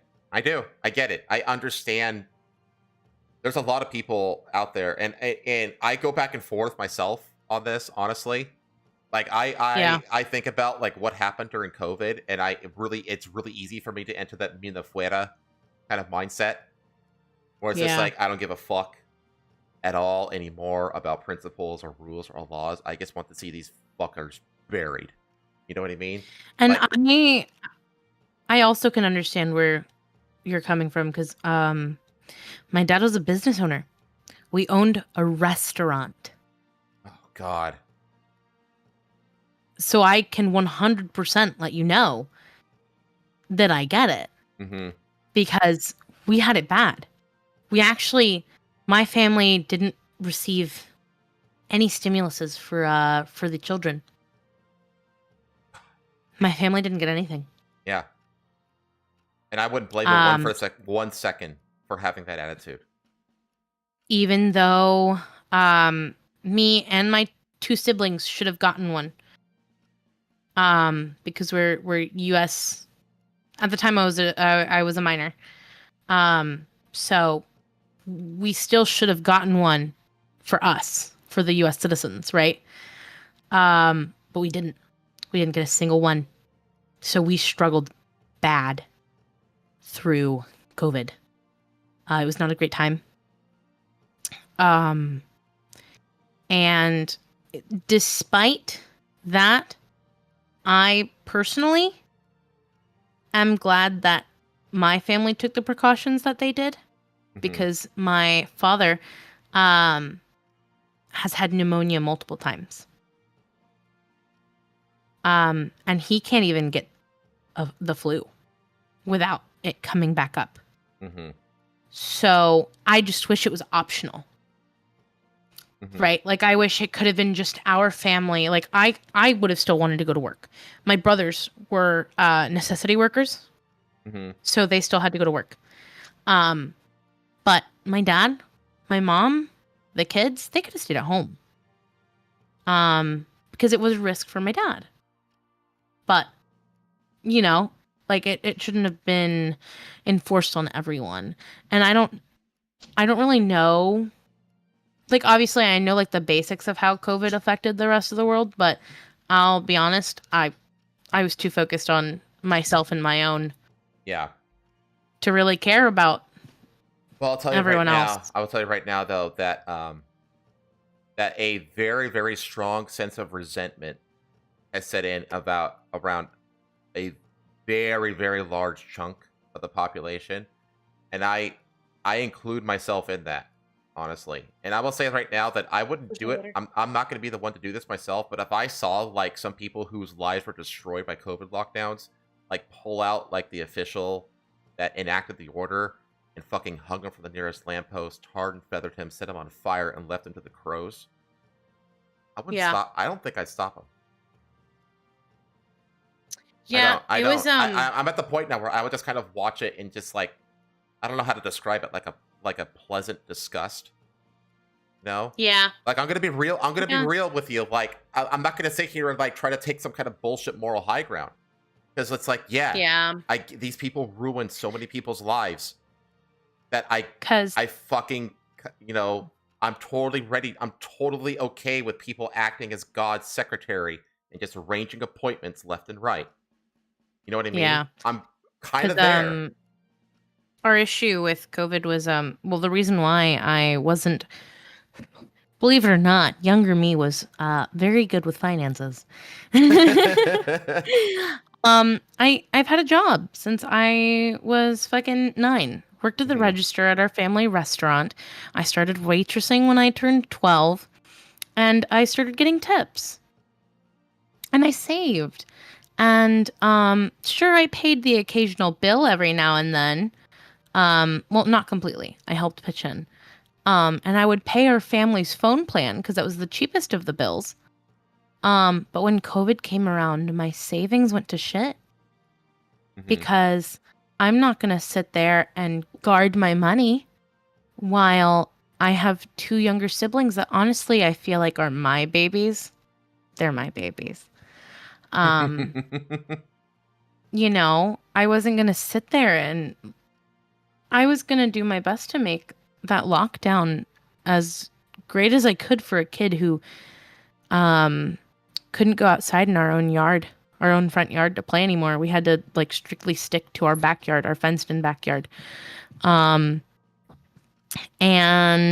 if it weren't for COVID, I pretty much would have been set for getting my own place by the time I graduated, once I turned 19 here in the state of Alabama.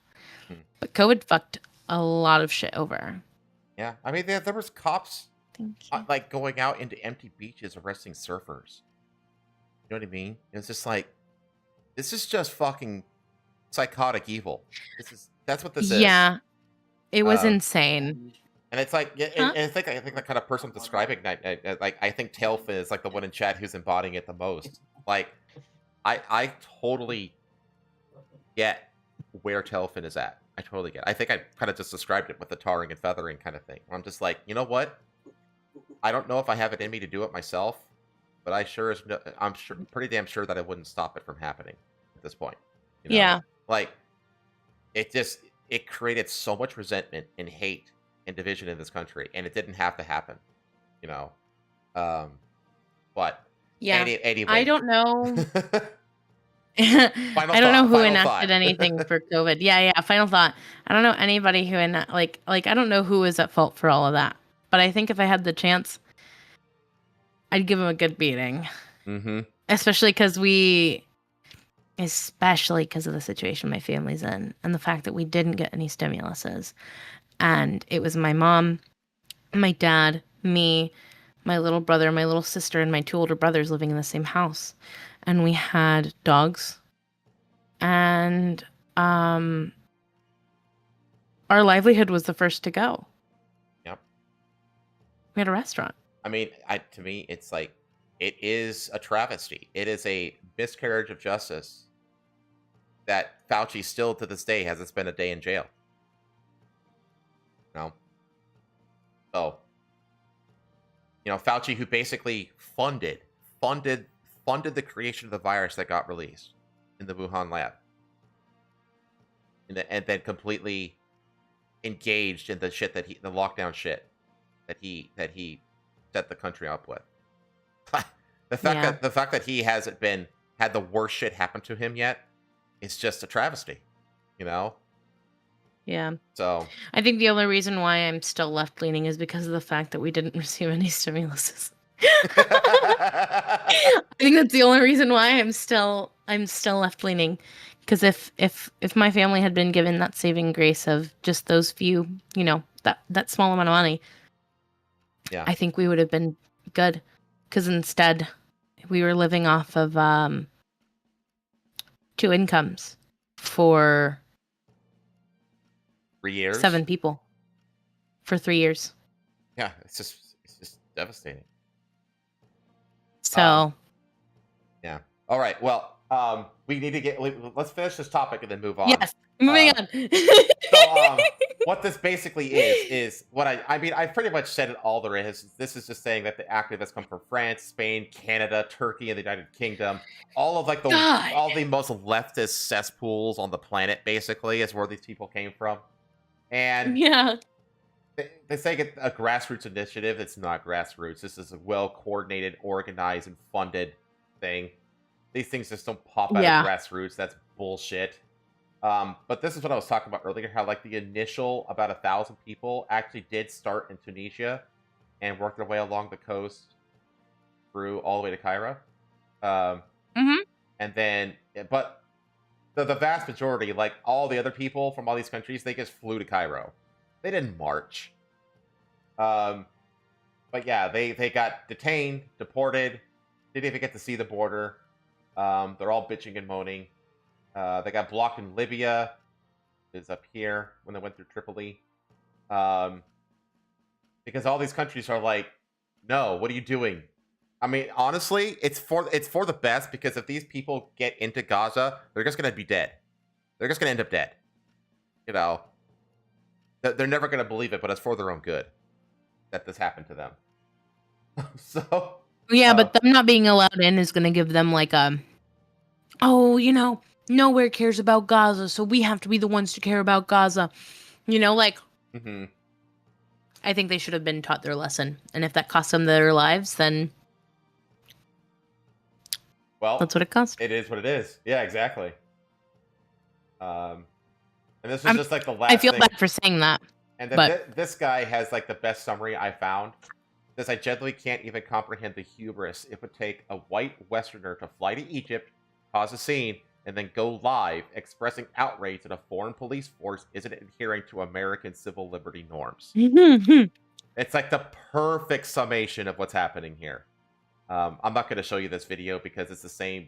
It's the same as the first video of just a white woman complaining. No, I want to hear it. Okay. I love white woman tears. Okay. Hi everyone, I'm on the global market march to Gaza in Egypt. We were stopped at a checkpoint. They took our passports. They've detained us. I'm going to show you. They put us in a barrier like animals. Look how they've locked us in. Like a zoo. They've locked us all in. These are all activists. These are all people. We are activists from multiple countries, and they've brought the army. They've brought armed cars. They are going to take us back to the airport to deport us. We have done nothing wrong.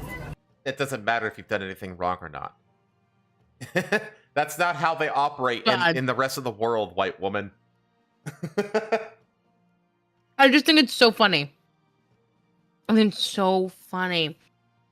The sheer hypocrisy. It reminds me of that famous I think it's from one of the new Star Trek shows that like the critical drinker uses all the time. That's where it's just this old white lady going, the sheer fucking hubris. Yeah. But it is. It's moral arrogance. It's moral arrogance combined with moral ignorance. And it's just like, I mean, but the thing is, it's like these people, their attitude is going to get them killed. This is the kind of mindset that gets white people killed in the Middle East.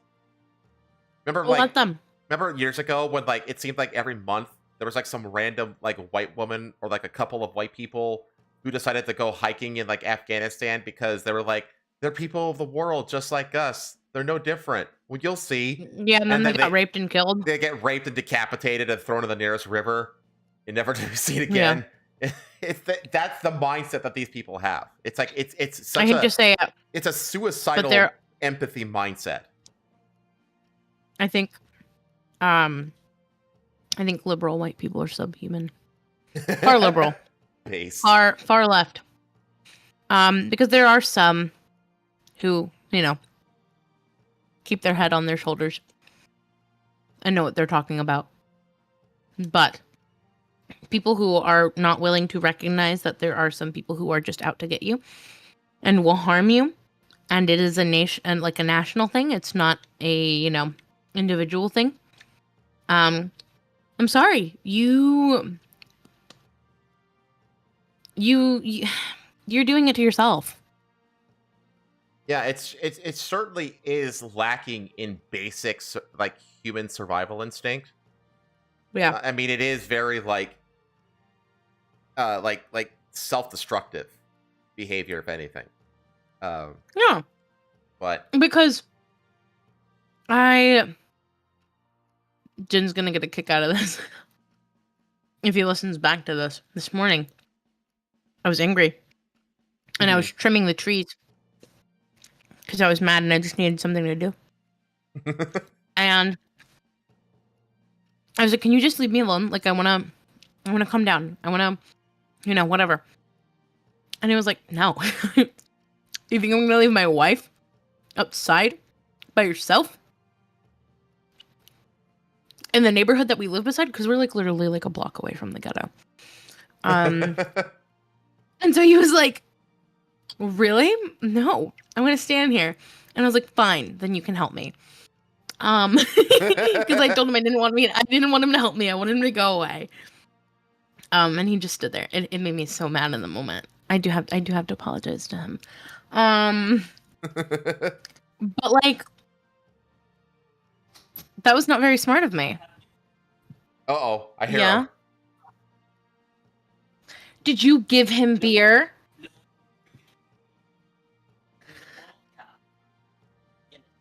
There's a bottle cap on the desk, and it had a few drops of it, and the cat wandered over to it. You let him drink Guinness. No, I was working, and then I look over, and he's like, and I'm like, "Whoa, buddy!" I tried to take it away from him, and he's like, he grabbed it. Oh my god, I'm adopting an alcoholic cat. Adopting an alcoholic cat. like the cat, where like he like grabs like the food item and he won't get rid of it. He keeps eating it after you like scruffed him. That one video they showed me, and like that's just like good. That's what he did with the ball. You just missed me me explaining the situation this morning when I was mad at you. And I wanted you to leave me alone outside. Yeah. We're talking about it because we're talking about the march to Gaza thing. And I said that liberal white people are subhuman. And I was talking about how, like, if you go out of your way to not recognize that a certain group or ethnicity is, like, wrong, then you're stupid. And then I mentioned this morning how I told you to leave me alone. He walked away from me. He doesn't care. Let's continue. But yeah, anyways, my point was, women are stupid. There it is, chat. Women, man. I get it. I think we Don't get get married. Let's move over to Ireland. Yeah. Where they are busy speed running the diversity experience that the UK has unleashed on the rest of the British Isles. God. So this is actually this event, not this event, but like the ludicrously large influx. I'm talking like 9 to 10% of the population of Ireland worth of immigrants in a year. That's how much.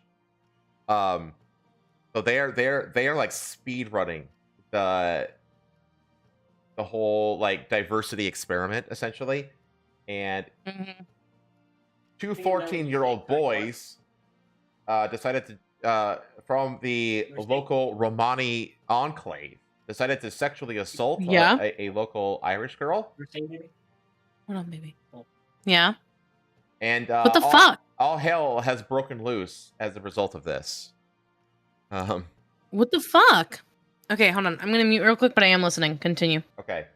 The hundreds of masked rioters attacked police and set homes and cars on fire in the northern Irish town of Ballymena on Tuesday, on the second successive night of disorder that followed a protest over an alleged sexual assault in the town.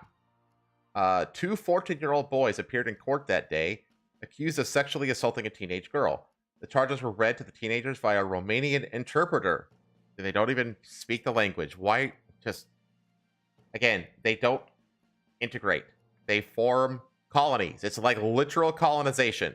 Like they move into an area and they create a little walled off little enclave within that area. That's like the definition of a colony. The lawyer told the court that the teenagers denied the charge. They were remanded in custody until July 2nd.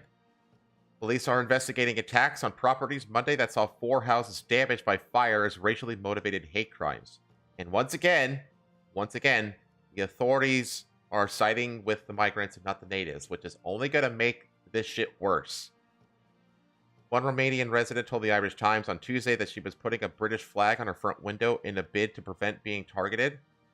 Another door had a British and Filipino flag with a message saying Filipino lives here. Photograph of the Belfast Telegraph showed. 5 people were arrested on suspicion of riotous behavior in Ballymena, 28 miles from the capital, Belfast, following one arrest there Monday.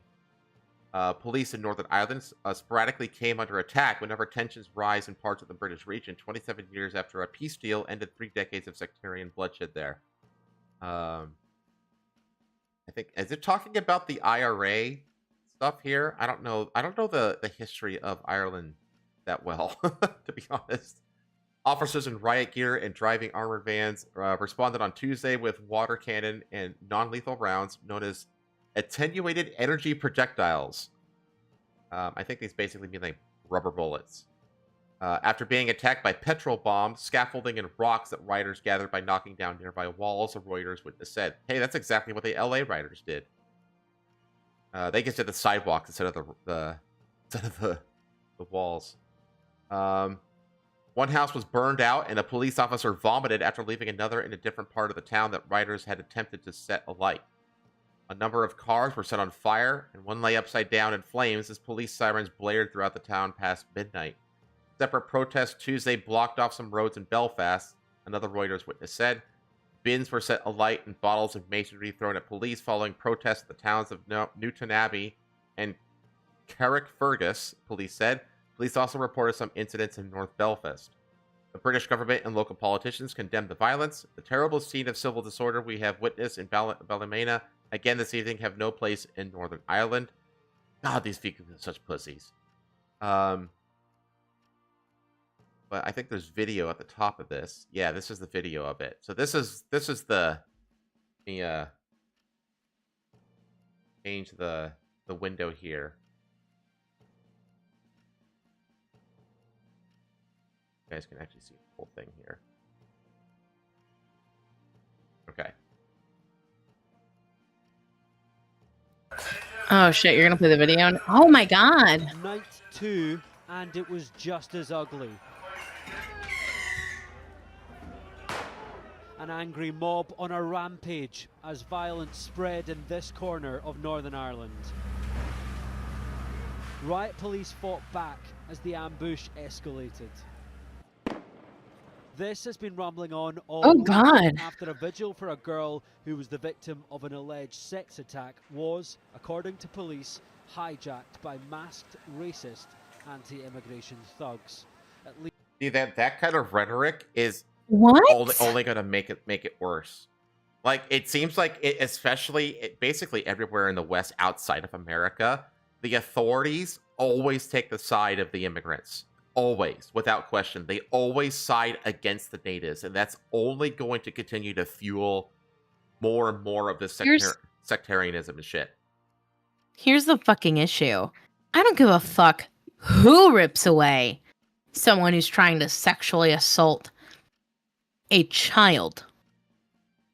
I don't give a fuck whether they're racist. I don't give a fuck whether they're ableist. I don't give a fuck what sort of fucking religion they have. I would say that they're good Samaritans for saving a fucking child. Mm-hmm. Plain and simple. Like, sorry, if I have a daughter and she's out one night and the racist motherfucker, like the most racist motherfucker I know, saves her, and I come up to him and whatever, I'm not gonna be like, oh my fucking god, like, you know, whatever, this, that, and the third, like, I remember you saying this, that, whatever. I'm gonna be like, oh my god, thank you. Yeah, exactly. Like, thank you so much, because it just that makes me so mad, because racism is just thrown around. It's just thrown around now, and actual racism isn't really like. Well, the thing is that it used to have teeth. But now what's happened is that, number one, it's been used so much that it no longer affects the right in any way. Like, the right doesn't change its behavior when it's called racist anymore. But what it's done is it's basically turned into like the most egregious cardinal sin that you could possibly violate is being a racist to the leftist religion. So that's why they use it so much, because to them it's the worst sin imaginable. But to everyone else, it's just like, you know? Yeah. Like as long as they're not harming anybody, I really don't give a fuck. Yeah, it's like they operate in this, again, it's very much a reflection of the same attitude as the March for Gaza people, where like they think that everyone else also follows and adheres to that moral paradigm. It's like, no, your moral paradigm is very unique and only exists in these little enclaves, these little bubbles around the West. That's the only place where your moral paradigm exists. Everywhere else, they don't care, or they, in many cases, they outright despise your moral paradigm. So when you like call people names that are like bad according to your moral paradigm, everyone else is like, well, we don't care because we don't follow that paradigm.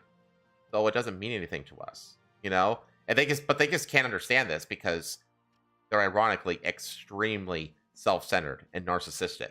They can't possibly fathom the idea of anyone, of another person not believing or following the same morality that they do. Anyway, let's continue watching this riot. At least 2 of the 3 accused are Romanian. I have 2 kids, and they're in the house now, they're sleeping. A lot of people have their kids sleeping. It's not good for them to see these. And this is what the fallout looks like. Neighbours say a minority family were hounded out of this home, firebombed overnight. As eyewitnesses told Sky News, hundreds swarmed outside, chanting, armed with weapons. Dude, this is Ireland, though, man. Like, the Irish nationalists, like IRA types, like you push them you push them enough. Oh, you don't want to end up on their bad side. You don't want to be there. I just like, God, I can only imagine the amount of like harmless immigrant families who are dealing with the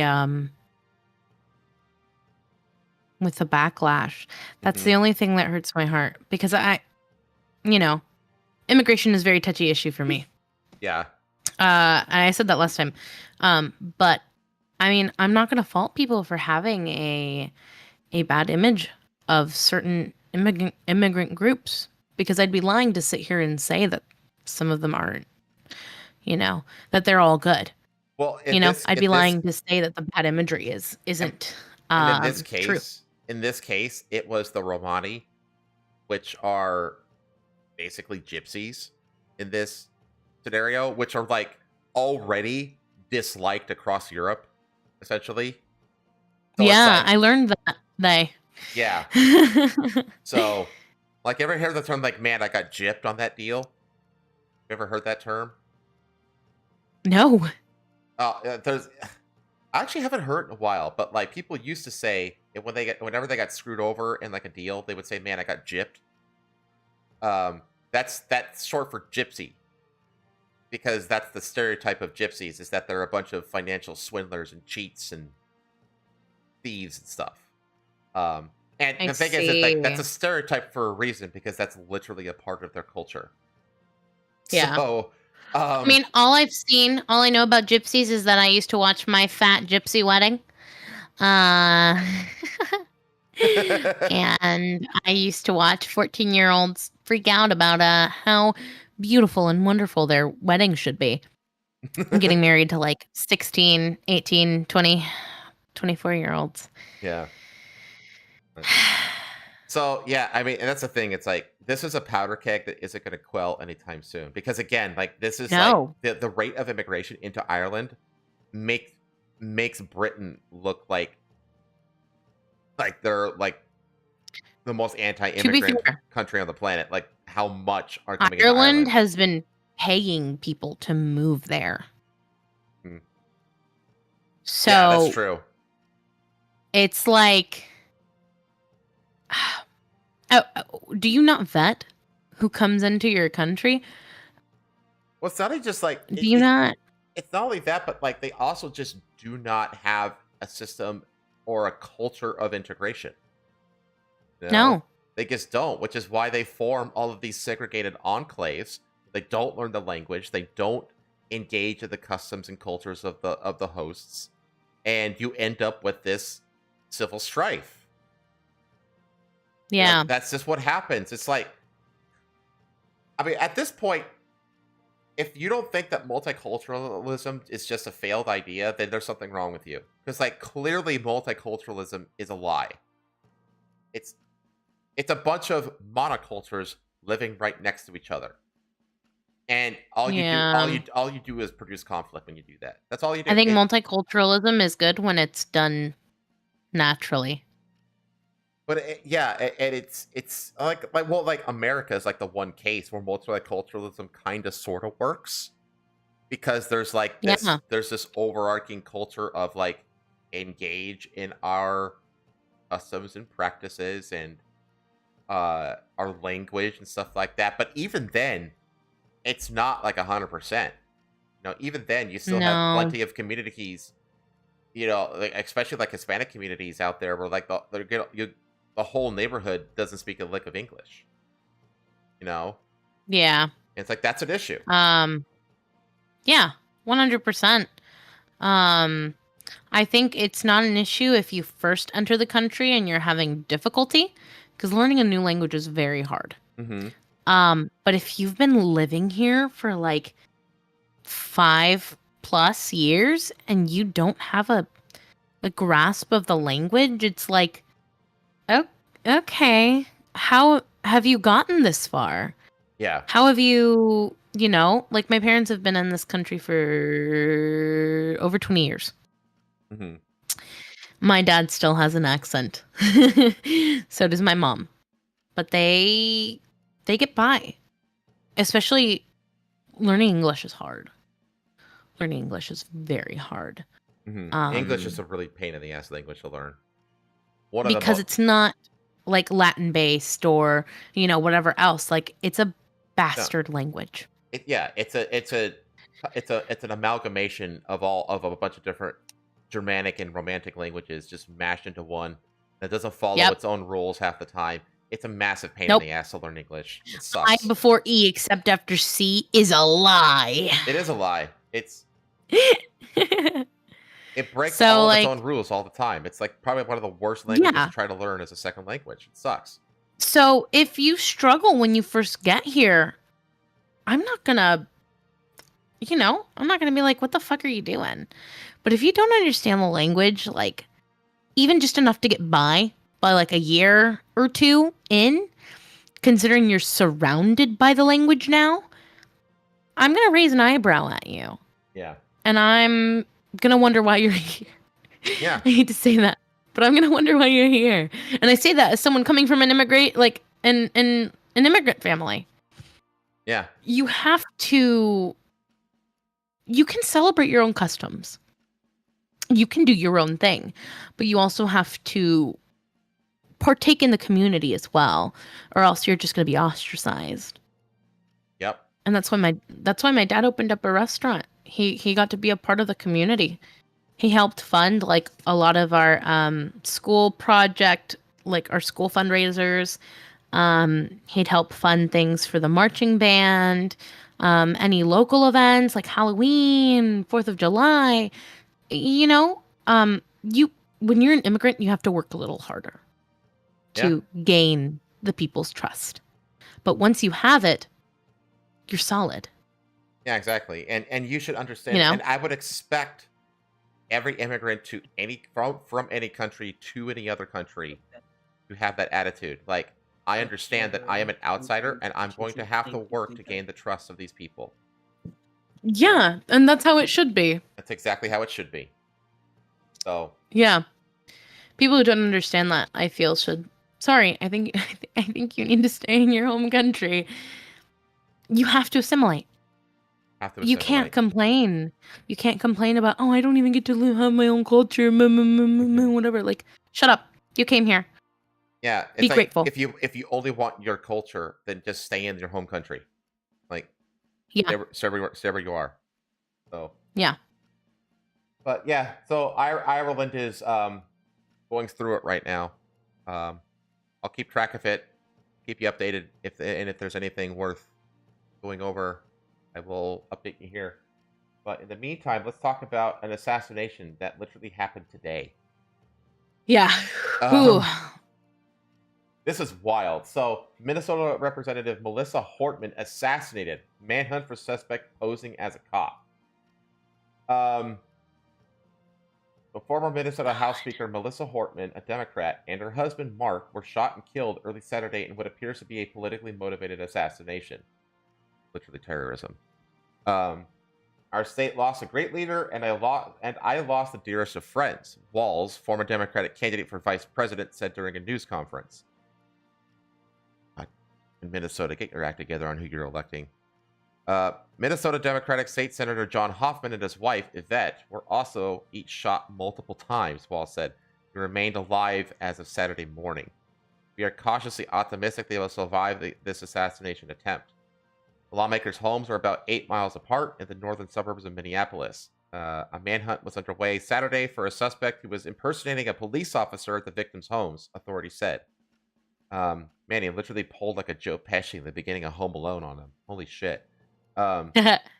Officials said that they identified the suspect's car, which had lights and sirens resembling a police car. This guy went all out. He really planned this. Yeah, this was not just some random, I'm passing by their house, let me go do this. This was thought out. Yeah, this was very well thought out and planned. Officials also found a manifesto naming other lawmakers. We have people of interest that we are looking for, authorities said for NBC. Then we just kind of go on to various statements. Interesting. There's been some interesting things about this. First, who is the perp that they're looking for? That would be no, that's another senator. Hang on. Why is it doing this? Go. Officials have named a suspect in the shooting they say targeted 2 lawmakers at their homes. According to authorities, the suspect officials are seeking is a 57-year-old Vance Bolter. Bolter is not yet in custody. Officials urge residents to call 911. FBI is offering a reward of $50,000 for information. So, who was this guy? Well, there's been some interesting threads popping up on that I have seen, and actually, she called Madam Savvy over here. Actually posted, I think, a pretty good thread talking about some interesting aspects about who the hell this guy was. First, from this Nick Sorter, the man who killed Minnesota reps had No Kings flyers in his car. We're going to talk about the No Kings protest next, actually. And then he says also that the suspect who killed the representative Melissa Hortman this morning has been identified as 57-year-old Vance Bolter. Bolter was a Tim Walz appointee to one of the governor's boards. What? Yeah. So this guy was appointed by one of the boards of the state by Tim Walz, former VP candidate. He also ran an NGO called Red Lion Group, which has to do with the Republic of Congo. Weird. But the fact is that this guy was basically like a Democrat operative. And a little bit more about this is that these people that were targeted and killed were like the few Democrats who voted in the state to take away healthcare benefits from illegal immigrants. I see. And that has led to what they're calling very clear, No Kings related terrorism, essentially. And here's all the flyers that he had in his car. And this is from the State Patrol of Minnesota. They basically said, we're asking the public not to attend the planned demonstrations because they are planning a bunch of these protests in opposition to the military parade that we just watched. They said, don't go, because the guy who carried out this assassination attempt was clearly motivated by the No Kings bullshit. And they have, in fact, since canceled that protest in Minnesota. That makes a lot of sense. There were actually a few of the areas here, a lot of the smaller cities here that were going to do the No Kings ended up canceling. Yep. This morning. They were like, hey, some stuff has happened and we don't feel comfortable going to this because it now represents something horrible. Well, that's yep. I think I have a lot of respect for the people who didn't go out in solidarity for what occurred. Mm-hmm. And I also still have a lot of respect for people who did go out and speak out and remain peaceful, actually. Remain peaceful. Actually protest and not riot. To prove that this is a one-off situation. This is someone who saw something that should have represented something more and turned it into something horrible. Right. Well, there is a dampening effect. Because this is this No Kings protest was huge. I mean, this was over 1,000 cities, I think, across and it the wasn't United even States. People were going to do the protest outside of the states. Mm-hmm. It was everywhere. It was everywhere. And a lot of them got canceled because of this assassination. Yeah. Because And I think for two kudos reasons. to them, man. One is because the optics of it look really bad, and they were already looking bad going in. Like, they've done polls since like the LA riots and all the rioting and shit that happened in New York and a few other places, and like the public is solidly on Trump's side in this issue. So which is unfortunate. They were already losing the optics war before this assassination happened.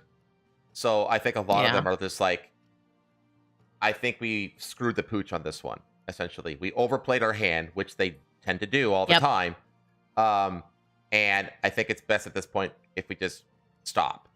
And I also think that there's a part of them that are afraid of retaliation, especially in places like your neck of the woods, in my neck of the woods. You know? Yeah. One of the big things I wanted to go, because obviously I feel very strongly about the issues that are going on at the moment.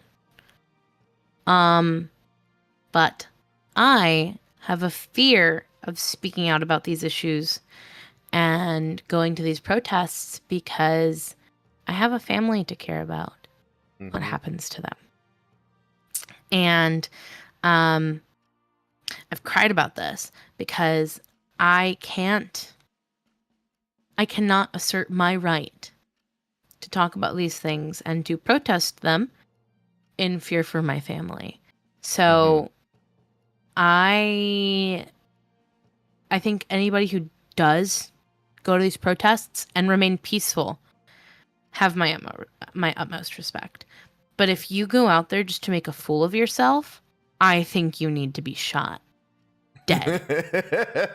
I mean, at this point, like, the message does need to be sent. I mean, that's why Trump called in the Marines, and he didn't call in.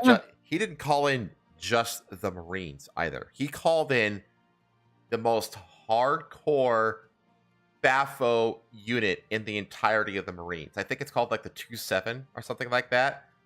But I saw it all over Twitter when it happened. People were realizing like what this unit was, and they were just like, "Oh shit!" You see the meme I sent you? Let me see. Oh yeah, yeah. Let me show this. Let me show this. Open in browser. Will the Marines get sent to the Los Angeles for the riot duty in 2025? Fair warning. I said fire a warning shot. That was a warning shot. You shot him in the face. And now all his buddies have been duly warned. It's like, yeah. That's not far from what this unit is. They like that unit. It was all over Twitter how like this unit is not to be fucked with. Like, you already don't want to fuck with the Marines, but like this was like, you especially don't want to fuck with this particular squad of Marines. Yeah. I will say, in terms of those protests, there were some riot police who were firing at news reporters and people just trying to get home. Which is like, you're not making yourself look any good either. Like, stick to your job. Let reporters do their reporting and stop shooting people that are just trying to get in their apartment, man. Like, you're not helping the case. You're fanning the flames.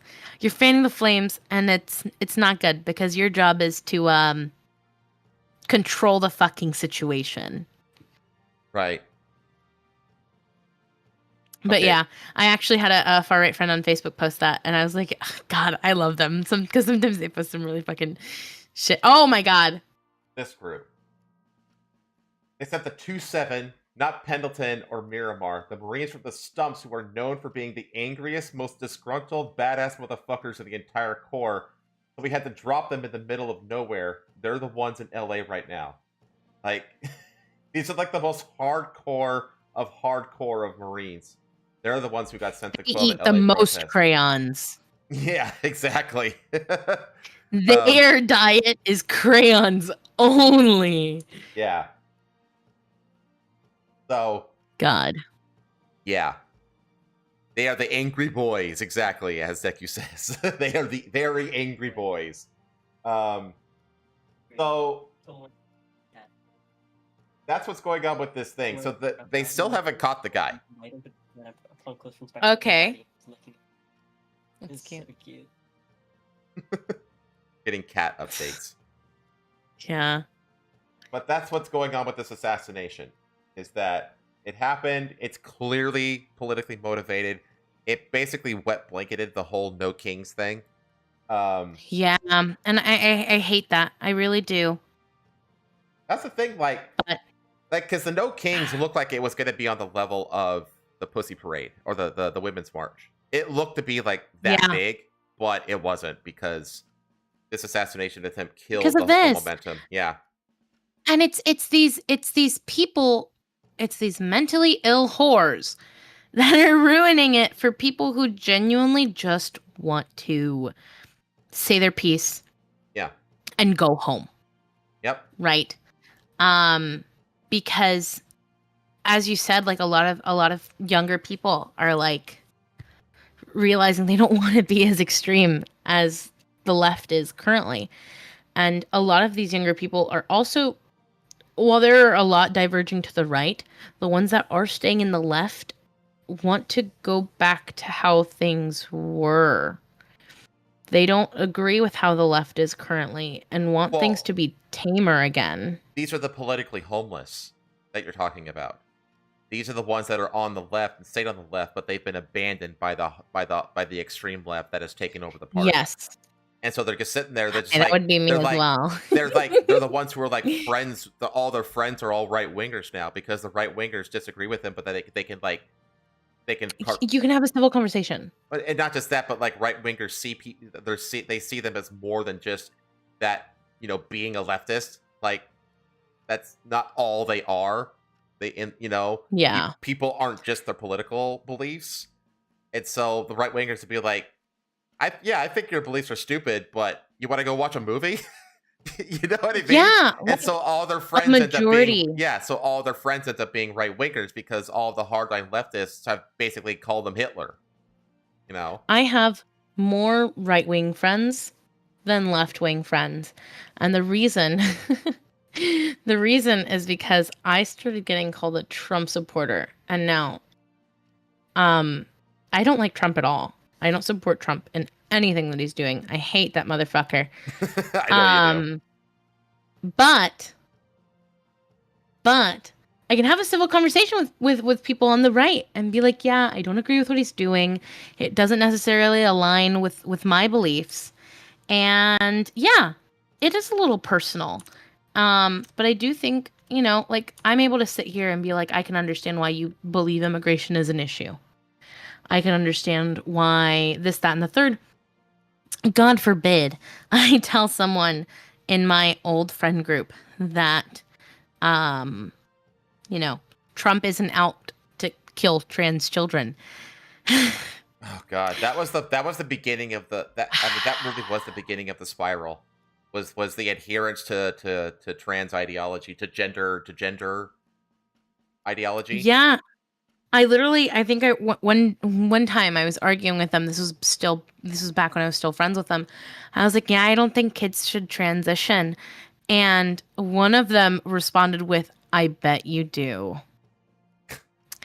And it was like, yeah, I just said it. Anyways.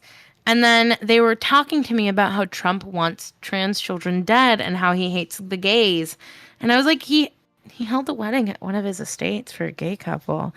And him and his daughter, I believe, have an entire foundation to decriminalize being gay in other countries. What are you on about? He's not perfect. He's not he's not your 10 out of 10 ideal ally. He's just a Democrat from the 90s. That's all he is. But yeah, he's an old Dem. What is your problem? You could say he's like a blue dog Democrat almost. So, it's like you can't find a middle ground with people on the left. You can't. you can't even reach an understanding with a lot of the people on the left at the moment, and it's unfortunate. It really is. Yeah, I used to have like left-wing friends, but they all just like just disappeared. I mean, and I'll tell you right now, one of the reasons that I am like adamant the way I am against like leftist ideologies and stuff like that is because I lost my sister to the trans cult. Okay. You have a sister? I have a sister who's 12 years younger than me. Okay. And she dated a guy who was like, who basically got sucked into the trans cult, ended up transitioning, and she got sucked into the cult. Now, she didn't transition, as far as I know. My sister didn't. But she stayed with him, and she disowned my family, and I haven't spoken to her in years. Oh my God, I'm so sorry. I watched this happen in real time to a really close family member of mine. I watched my sister get sucked into this cult and abandon my family. So that is so horrible. So when it comes to leftist ideologies, this is why I'm so adamantly against it. Because I've seen what it does. Because I've seen what it does in real time. Very personal to me. Why I consider it to be so evil. So don't worry about me. I've found contentment with that. Don't cry over me. But I'm just telling you that where I'm coming from against this, the current state of the left, it's a very personal take. It's personal to me. Exactly. Yeah. So, the way immigration is to me. Yeah, exactly. The way immigration is to you is the way I am towards like the gender ideology. So yeah, I can get that. I get that 100%. I have a friend who the only reason why the way I feel about trans people is very like situational. Because I have a friend who, back when I was financially stable and working 2 jobs and making a decent income, I helped her. Her family kicked her out when she was still a minor, and she had to live in a homeless shelter for a few years. And she needed a couple extra dollars to finally get into subsidized housing, and I sent it to her. And I've seen the way her family has treated her, and so I love her. I'd do anything to help her. And but on the other side, I have a friend who's gone way too far into it, and will go crazy if like I accidentally misgender them, because I've known them for since I was a kid. We grew up together. So they went from I don't know what I've been calling them. I think I've just been saying them. She to him. That's what she did too. He, sorry, whatever. And they'll get so upset. They'll get all up in your fucking face over it. And I'm like, whoa, calm down. Well, I called you she for like 15 years, 16 years. I think you can give me a fucking break. Yeah, right. And let me slip up a little. My fault, original gangster. Okay, like you. It's like you. They did rename themselves. It's a hard thing to fucking be used to when you've grown accustomed to something else for a while. So sorry, like get a grip. So my opinion on this is very like situational. So yeah. See ya, Junebug. Thanks for hanging out. Oh, bye, Junebug. I can't understand how horrible it gets, though. 100%. And it is. It's horrible when you, like, jump full on in and don't educate yourself properly. Well, it's just like when you watch, like, somebody, like, as close as a sister, like, in real time lose their lives to a cult like that. It's like, of course I've been radicalized. Yeah. You know what I mean? Yeah. So that's like an insane. Oh my god, I wouldn't know what to do if like and the thing my is, little siblings did that. Oh my god, it didn't hit me. I mean, technically, she didn't even like expressly disown me. She disowned my parents. No, it hit my parents harder than it hit me, to be completely honest. But it still hurts. You know what I mean? Yeah. So, yeah, it's just God. it's very, very personal to me, and it's like why I'm like And it is so a cult. yeah. I will fight anyone who says it isn't a cult, because it is. Oh yeah, gender ideology, like every aspect about it is like evil in its purest sense. Like from the origin. If you don't follow their exact beliefs, if you have even the slightest bit of like difference or like questioning it, you're the fucking devil. Yeah, and like and the whole it's literally a cult. Yeah, and the ideology was created by just outright objectively evil people. Like the probably like the most prominent founder of gender ideology was this evil dude named John Money, who basically wanted to prove that the mind or like that like your gender and your sex were different entities inside of your body, and so he took this pair of twin boys and then proceeded to do all kinds of fucked up sexual experiments on them for years and years and years to prove his theory. And he fucked up these two boys to the point where they both ended up committing suicide later in life over it. Like, John Money is probably one of the most evil dudes to ever live. And he's like the founder of gender ideology. So, yeah, like all the founders of the ideology are just evil people. It's an evil ideology for evil people by evil people. And I just like Sexologist is such a horrible title. What the fuck? I just looked him up right on Google. Oh. And his title is psychologist and sexologist. And reading sexologist gave me like a shiver. That's so and not a good one. Like, that feels predatory. Right? But, yeah, if you want to spend an afternoon getting disgusted and radicalized against gender ideology, just read up on John Money for an hour. Just read up on him for an hour. You'll get there. Okay, we have I think one more story. I think I'm gonna skip the comedian for time's sake. And just go into plane crashes. That's okay. We can do that. So this happened over the airs of what's it called? Ahmedabad, something like that. It's let me see here.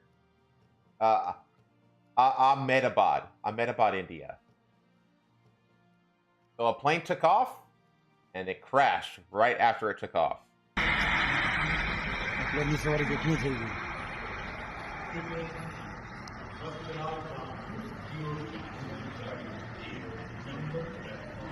Boom. God.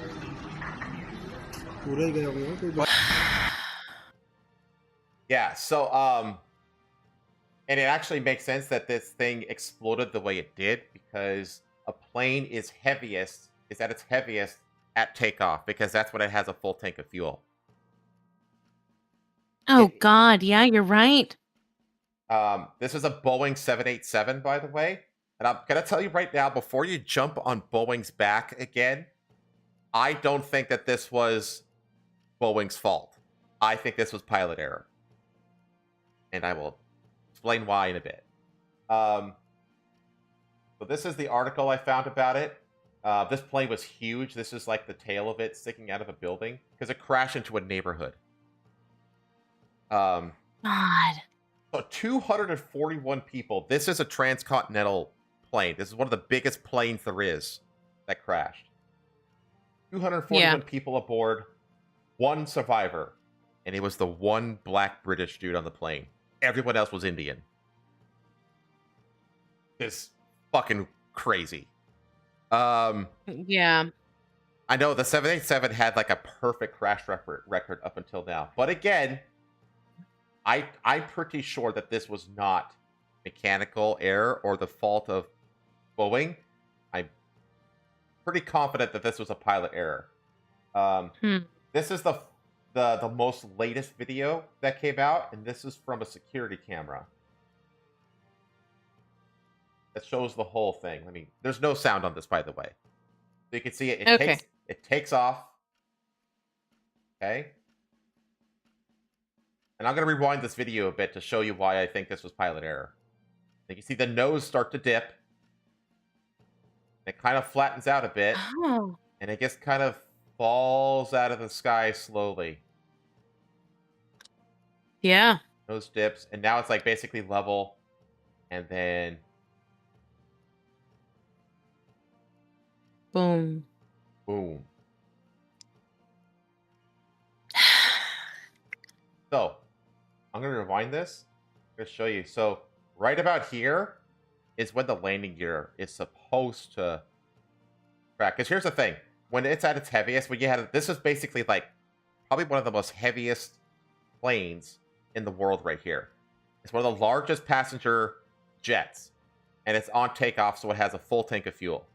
Probably the heaviest you're ever going to, like, close to the heaviest you're ever going to get for a passenger plane right here.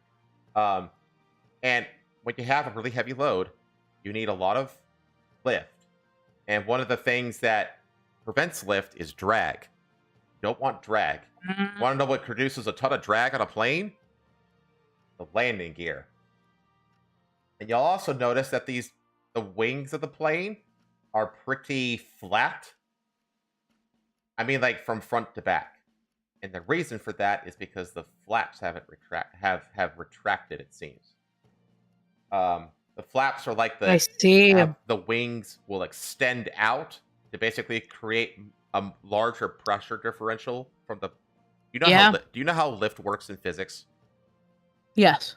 Okay, so basically, you put out the flaps because it creates a longer wind profile on the bottom of the plane, which causes more of a pressure differential, which gives you more lift, right? And I didn't get this theory myself, honestly. I got it from other people just talking about it, essentially. And so I'm just explaining it here. I did not come up with this on my own. I'm not that smart, chat. Give me a break. So the running theory that I've heard, I think, is that the co-pilot. Oh shit! My phone died. Oh yeah, it did. It's okay. Is that the co-pilot was supposed to retract the landing gear, and instead he accidentally retracted the flaps. So it pulled the flaps in and kept the landing gear out. So he kept the drag profile, and he minimized the pressure differential across the wing, so that the plane couldn't maintain the lift that it need to continue its climb. And that's what caused it to fall out of the sky. God. I know. My first knowledge of this was that selfie that family took. It was like a woman, a man, and a child. Do you know which one I'm talking about? I know the one about the Indian mom who's like hysterically breaking down in front of the camera. I know that one. Let me find it. Okay. There was this family that had taken a selfie, and they were all really excited. And I'm talking like, you know, your typical family, mom, dad, child. And I'm a sucker when it comes to kids, chat. you wanna get me in my feelings and manipulate me into giving you money? Tell me about your kids. Anyways, let me find it. You can continue and read while I look for it. Hang on a sec. I'm gonna look up the pilot that I watched that produced this theory. Chat is being skeptical about it. Oh, it was 3 kids. Is it? Mom, dad, 3 kids. There it is. I've sent it to your DMs. Okay. I want to play this first, though. This is where this theory comes from. Okay. Game changer. TikTok.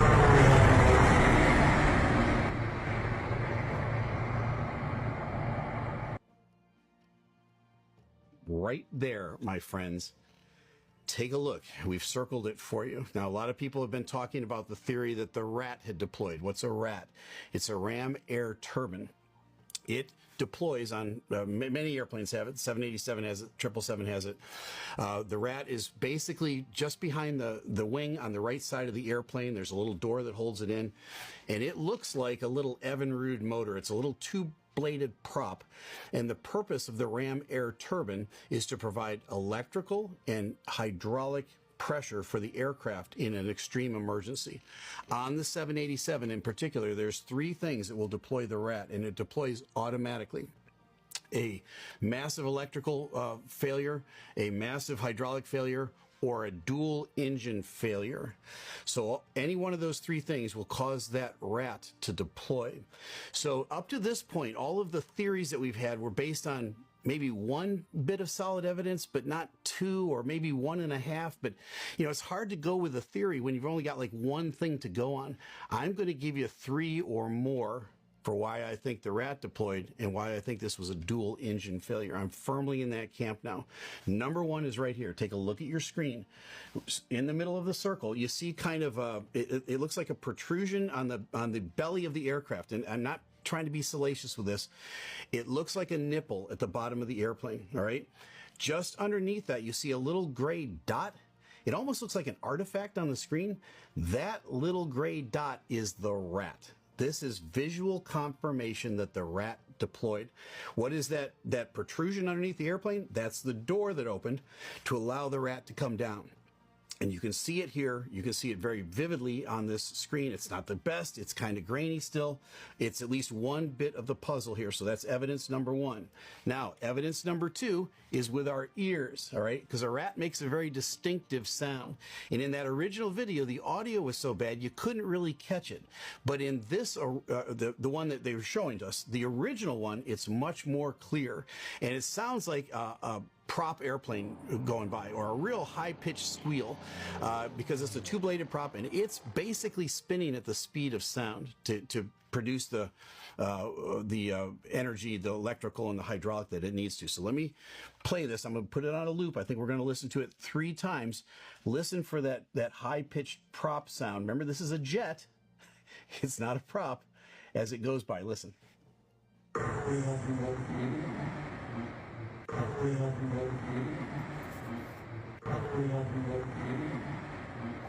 Yeah. It sounded like if you weren't looking at it, it sounded like a single engine prop airplane just flew by. You might look up and expect to see a little Cessna going by. And in fact, it is a little bit. Okay. Ah. That's a different video than the one I watched earlier. So that would say a dual engine failure is what he's theorizing with that. Okay. Before, the same guy said what I told you before about like failure to deploy or failure to retract landing gear and retracting the flaps instead. So, but there we go. It's the same guy who said both things. So that's why I said it here. Maybe I guess he's updated. Whatever. Yeah. Let me see here. So, God. They had begun investigating this thing. They did recover the black box from a rooftop at the crash site, which is good. The passenger in seat 11A was the only one to walk out of the burning rubble. The lone survivor of the London-bound flight that crashed into a medical college. God.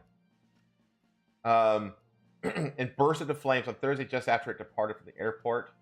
Authorities said that they were undertaking DNA testing to identify the remains of the victims who were burned beyond recognition. God. Only I mean, what else can you say but God? I know. You know, what kind of commentary is there for this other than this? You know, like local media reported that so far only 6 could be returned to their families. So, yeah, I mean, I God, yeah, like, I keep saying it, God, like, what? This quote from the survivor: "I just walked out in it." Both the Indian Daily, the Hindu, from his hospital bed, he told the other media that after the plane crash, he managed to push aside the emergency exit door. Can't explain. It's a miracle. Everything. I will say, I just looked it up and I found a Guardian article that talks about the radio message sent. Actually, I think the only thing it says was that the pilot did say Mayday for the final. It was the final thing they said. But I think that was it.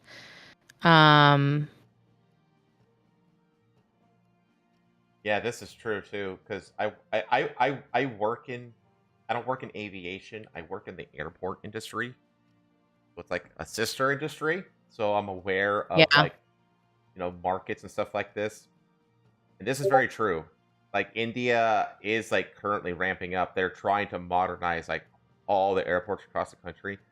Fucking pain in the ass to deal with though. They want all the best stuff for like no money. It's really they're Indians. Really fucking annoying.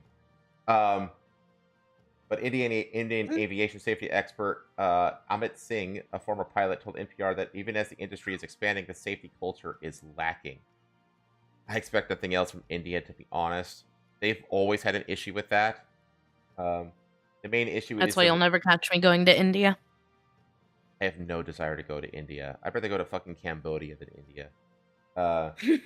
The main issue is the relationship with the regulators and the operators. There's a lack of trust. People who are in the safety industry were not surprised because they were expecting something big to happen. Things said of Thursday's accident. Something does not happen out of the blue. There are always precursors to it. This seems to be a theme for tonight, doesn't it?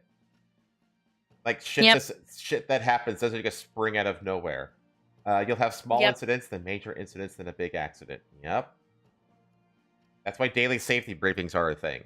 Or like if you've ever like worn a hard hat and steel-toed boots, chat, you'll know what I'm talking about. Where you have like daily tailgate safety meetings and stuff like that, because you have to nip the small ones in the bud so they don't grow into major and big incidents.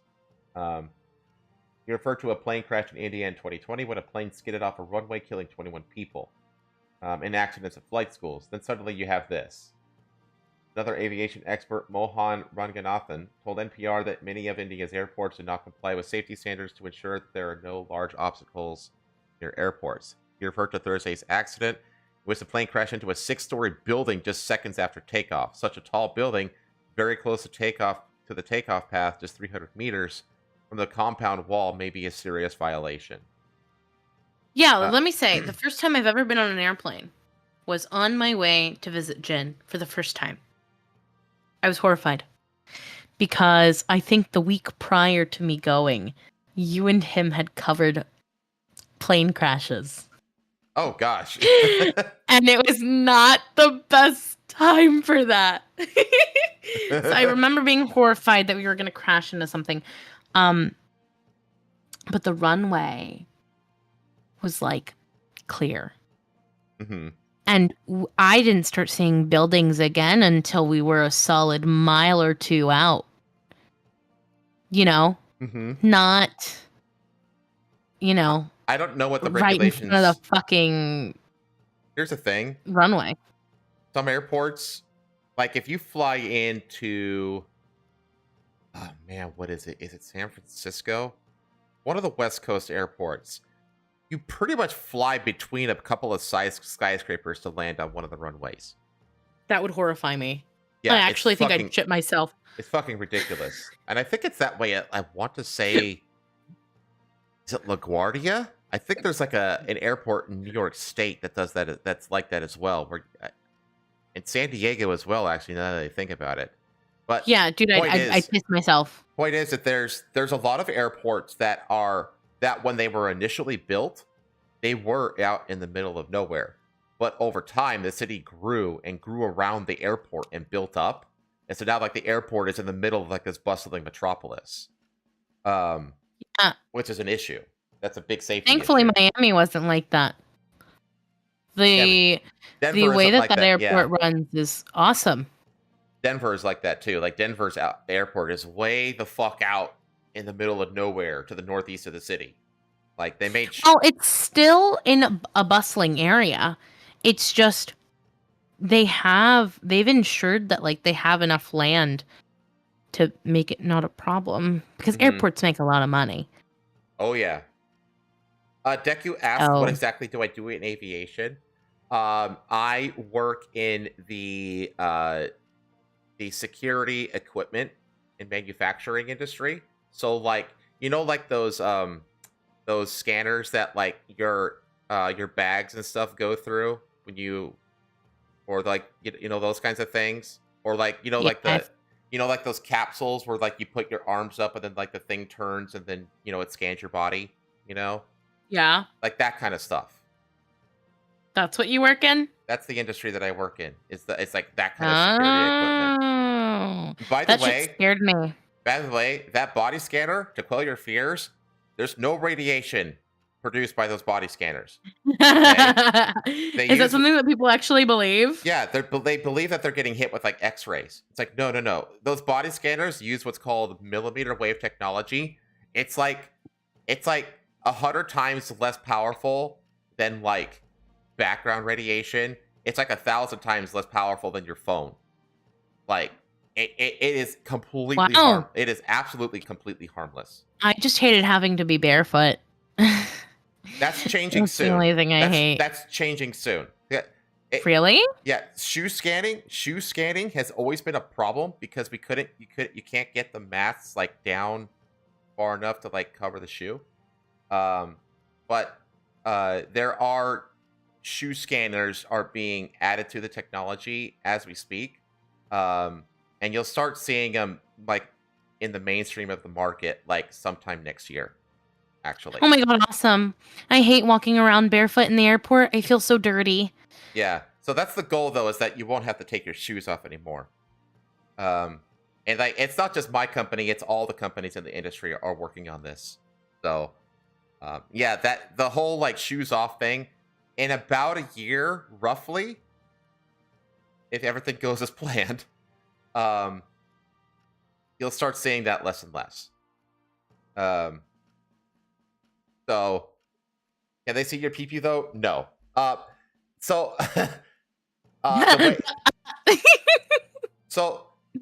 the way that it works is that it basically the millimeter waves basically create a profile of the body.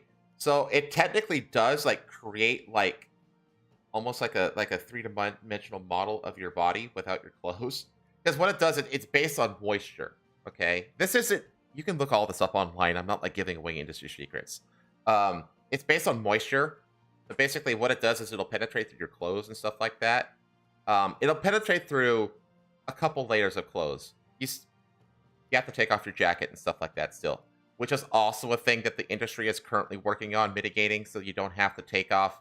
The goal is you don't have to stop and you don't have to take anything off. You can just walk through. That's like the holy grail that the industry is pursuing. And I think that most of the industry will be there by 2030. I think. I think that the industry will reach it by 2030. I'm not going to tell you what my company is going to do.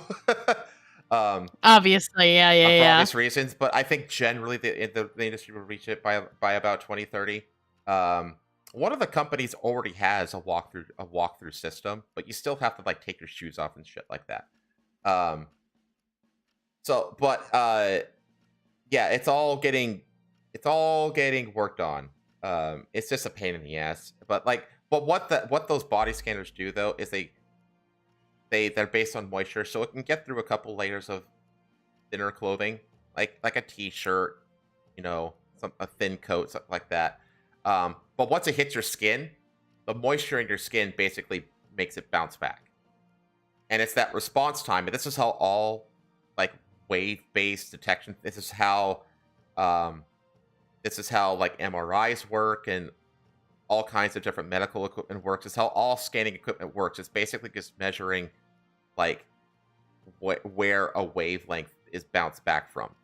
Like it shoots the wave, and then the wave bounces back, and it hits a receiver, and then that receiver is what determines, the timing of the receiver and that kind of stuff tells you what and it detected essentially. Yeah. But what it does is it actually because of that, it actually does kind of create like a three-dimensional shell of your naked body. But the screen that the operators don't show that. They get shown these mannequins, these generic mannequins, essentially. And then it tells them on the and you can see this if you just like turn your head around after you exit any of these machines, you can see it for yourself what they're looking at. They're looking at mannequins, like silhouettes, essentially. They're not looking at your naked body at all.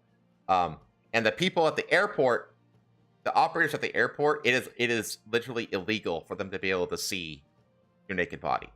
So that it's not a thing. Now, companies also sell these things outside of airports. They also sell them to like critical infrastructure places like prisons and stuff like that. And there, operators get to see the pee-pee.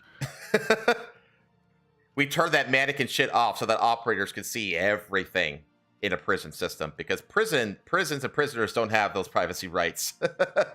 No. So, but anyway, but yeah, that's the industry that I work in is airport security equipment. So, it's pretty cool. But anyway, it's not as cool as you think. It's kind of boring. But yeah, so the Titan Group is estimated to provide more than $100,000 for the families of each victim and offer to cover medical care for the wounded, which is, I mean, what else can they do? They can't bring them back to life. Yeah. So it's just a tragedy, and it's like, you know, like you said, how like this thing had an impeccable crash record, you know. So it's a shame that it had to be this, and it's just like it's and no matter what the error was, it's yet another black mark on Boeing's record as of late. Like their reputation is in the absolute shitter. So yeah. Now it's funny how they mentioned this, the 737 Max issue that crashed 2 planes and killed more than 300 people. You remember this? This is like the famous plane that like it just like disappeared in Malaysia. Essentially off the radar. Oh, that was one of the 737 Maxes. And the whole thing about the Max, let me tell you, I'll basically end the show before clips of the week. But the whole thing about this Max crashes, how that happened, is the planes, the normal 737 has a very specific wing and engine profile. Okay, and because it has the profile that it has, it requires a certain pitch, and Deku could fact check me on all this. I'm going off of memory here. It requires a certain pitch or angle of incline when it's, you know, getting to altitude, essentially, right? It has to go at a certain speed and a certain angle to safely get up to the high altitude. Okay. Now, the 737 Max has a bigger engine. And because it has a bigger engine, the top of the engine that caused like a little bump in the wing, because it literally protruded above the top of the wing, which gave the wing and engine profile it was a different profile, which means that it requires a different speed and pitch combination to get it safely up to high altitude. But the problem is that the pilots weren't trained properly on this difference, and so the autopilot was basically like trying to get them to maintain the proper pitch and speed, but they were trained on the regular 737, and they were like, no, that's the wrong pitch and speed, so we're going to override the autopilot and do it the right way, when they were actually fucking it up. And that's what caused the planes to crash. That's not their fault. So Deku, was I correct in that, or was I completely wrong? Since you're the aviation geek in chat.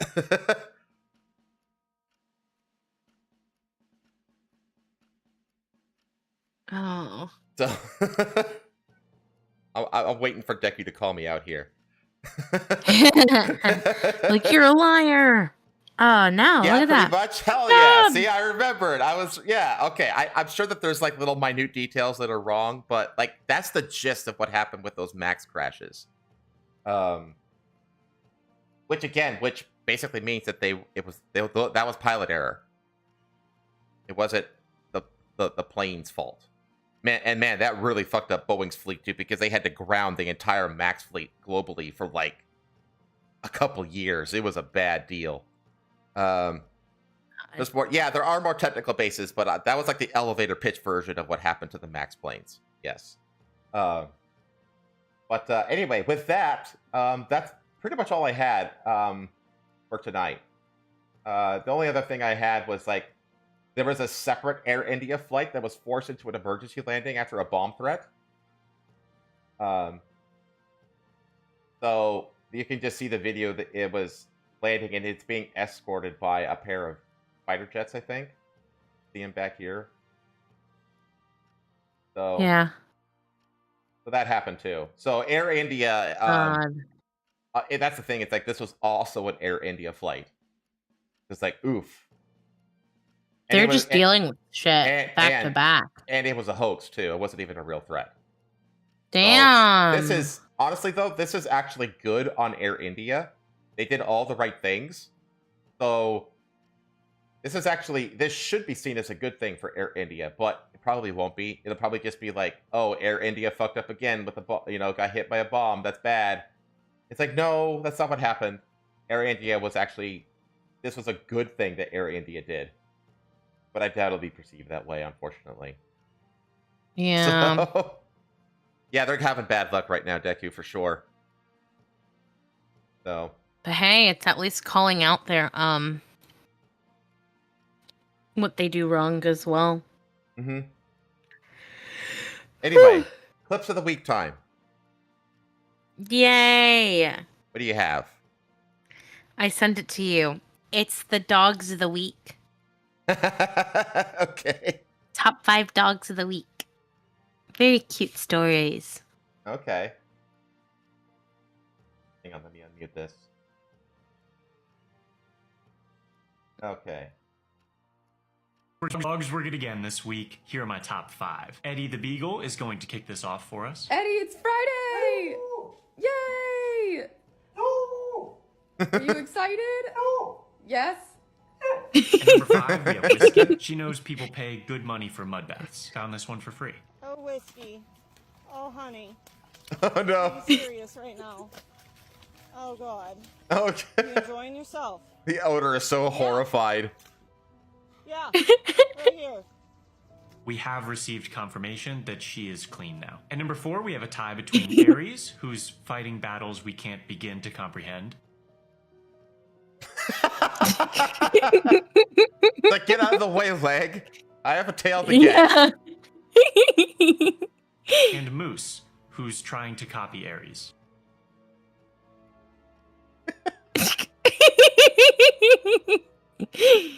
He's like, the moment you He leave first met his this room, mailman I'm going Ian to when he lick was my just a nuts. puppy living on his route. Ian delivered mail to him and his human for about 1.5 years until his route changed. The new carrier on that route informed Ian that Floyd's human had passed away, leaving Floyd with nowhere to go. Ian knew what he needed to do. I went down to the shelter at about 10 a.m. is when they opened. I got there at 9:50 to make sure I was first in line. And he was. Floyd now has a home with a familiar face. I kind of felt responsible to take care of him. I think he'd be pleased to know that his former mailman is taking good care of his dog. And number 2, we have Waylon. He'd been in a shelter for 95 days when a woman came in with her son Kai just to look around. They fell in love with Waylon. Kai asked so many great questions, not only about Waylon's personality, but how to keep him safe and healthy. Shelter staff said they were blown away. When he returned to officially adopt Waylon, he arrived in a very dapper suit. When asked why, he simply replied that it was a special occasion. Waylon and Kai are now inseparable. Our honorable mention this week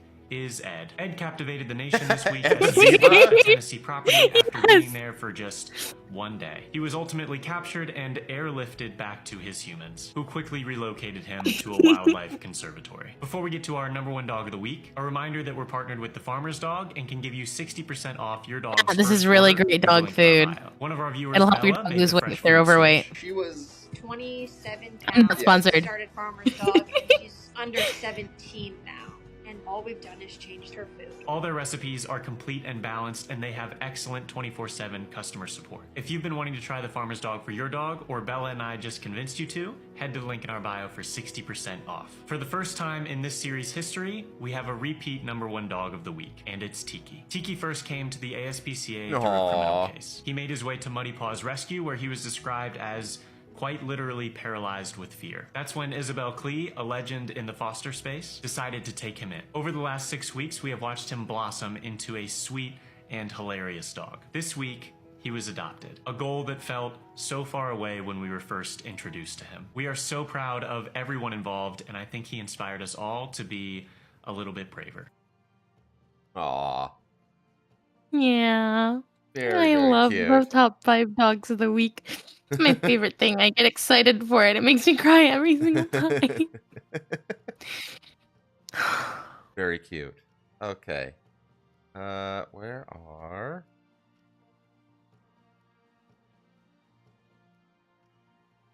Okay, I have a few here. First one is just like... It's just like a crazy ass comedy routine. I think that was so funny.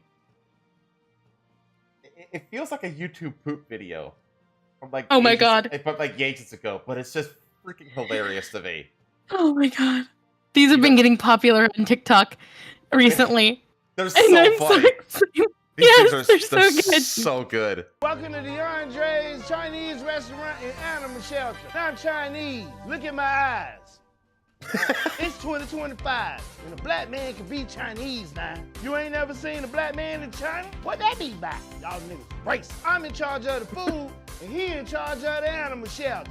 We had a restaurant in Wuhan in 2019. We had the Wuhan special, avocado bat. We the first Chinese restaurant and tariff-free.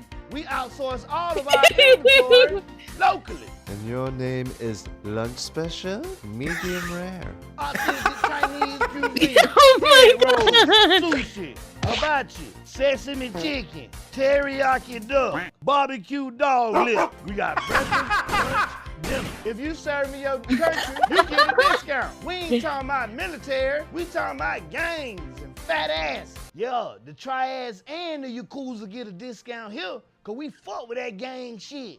But Nichiwa, nigga, everybody deserves fat ass. Oh my god. You get the fat ass discount.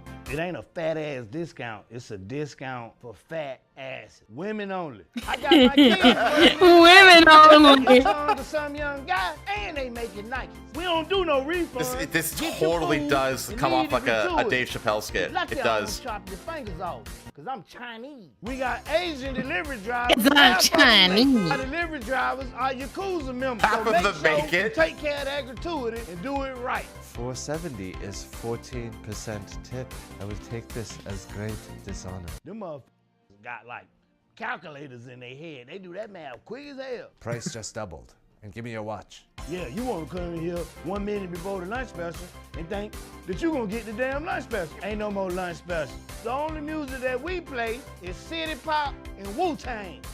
Hey, Honestly, Ping, I'm get your totally ass out okay there with and work that, actually. He was calling me Ping. My name's Mike. You better be using that accent too. He pays me extra if I do the accent. Oh, I met DeAndre 3 years ago when I was following him around my store. Yeah, turns out he was a wholesaler. He gets me great deals on fresh produce. I'm pretty sure he stole them. I said, I have to go into business with this guy. Get your Chinese ass out there. I'm not even Chinese, I'm f***ing Korean. There's nothing Chinese about this restaurant except the dogs. Bring your ass here, Fido. So good. Bring your ass here, Fido. Oh my god, dude. Dude, chat is right. It is absolutely like a Chappelle sketch. It totally feels like a Chappelle sketch. Let me see. I found one recently. This guy was promoting God, what was it? I think it was like an eye mask or something. And he made it into like one of those like videos like that. Huh? No. It's mouth tape to help you stop snoring at night. Uh-huh.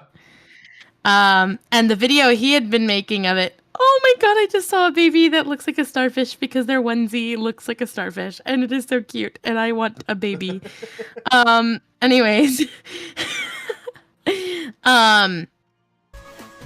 He was like promoting the product and it had like the flashy music in the background and like all that good stuff. And it was so beautiful. Oh my god, I have to find it and send it to you. Okay, while you look for that, I'm gonna show this. So this guy, what he did. What is that? So he took like a drone and he dressed it up to look like a sword, and then he rigged it up to like a motion controlled glove so that he could do this.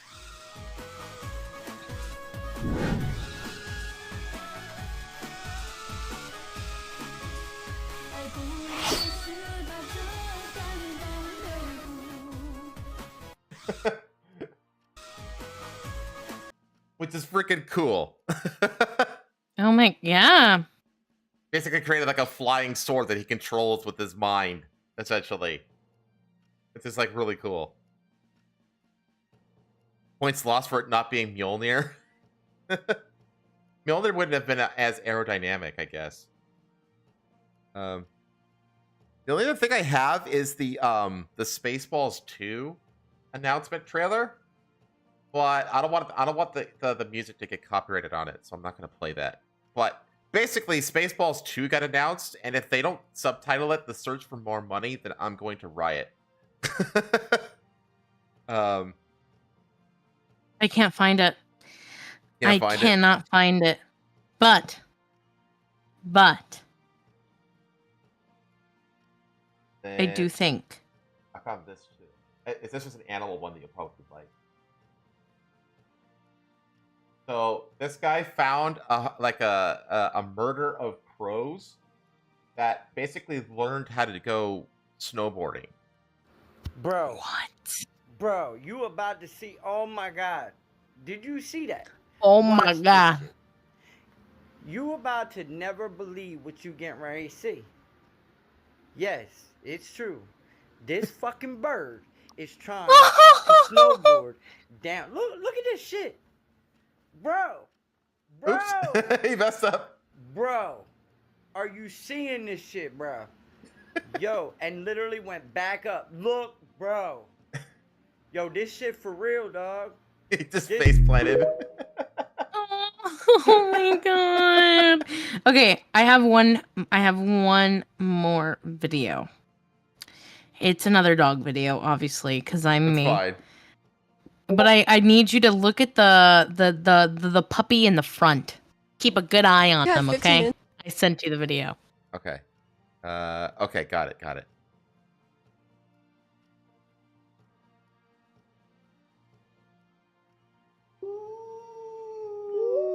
Let me restart it. Okay.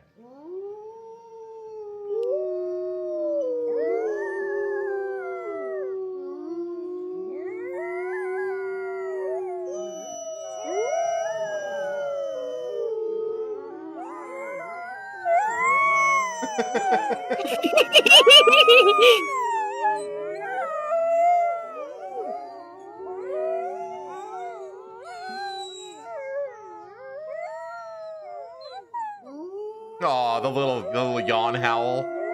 Yeah.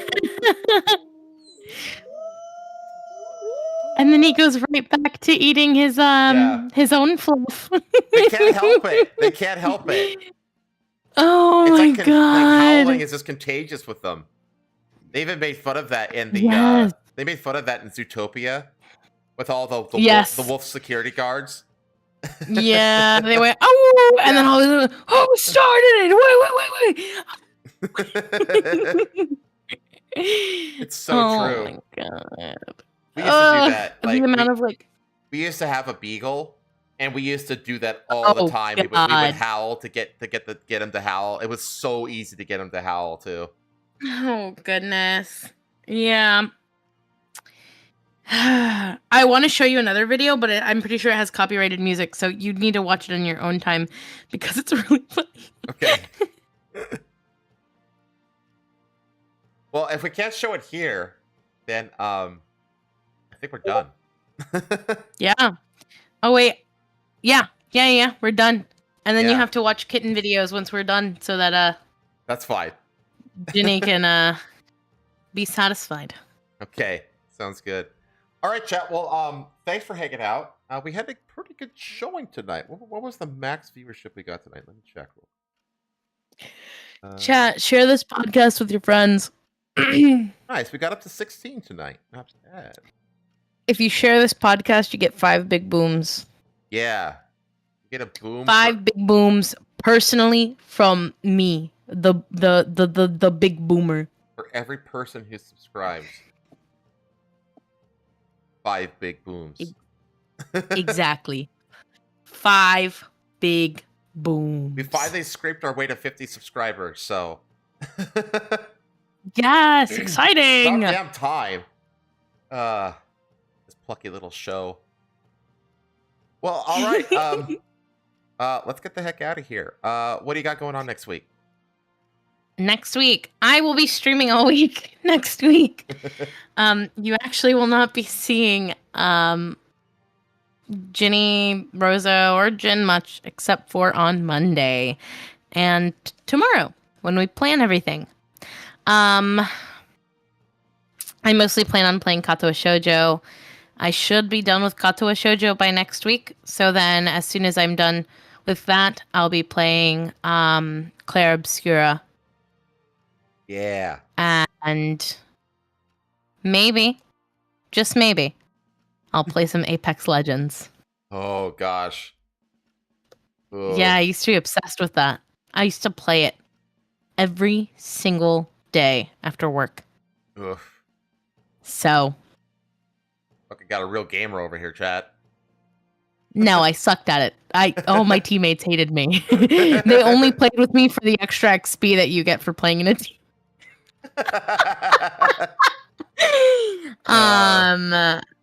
Yeah, been playing that game since like season 4, and I only have like 40 kills. That's funny. It's bad. But it's fun. It's fun to play. Yeah, but yeah, what about you? I got the usual. I'm back on the Subnautica kick again on Thursdays. But I'm just back to the usual Expedition 33 on Tuesday, Yakuza Wednesday, Subnautica Thursday, and Red Dead on Friday. Back to normal. So, and then I might be doing like some collabing here and there, but I doubt I'll be streaming it. I'll just be on the other person's channel if that happens. So, that's all I got. So, all right. Well, thanks for hanging out, chat. I'll see you on the next one. Later!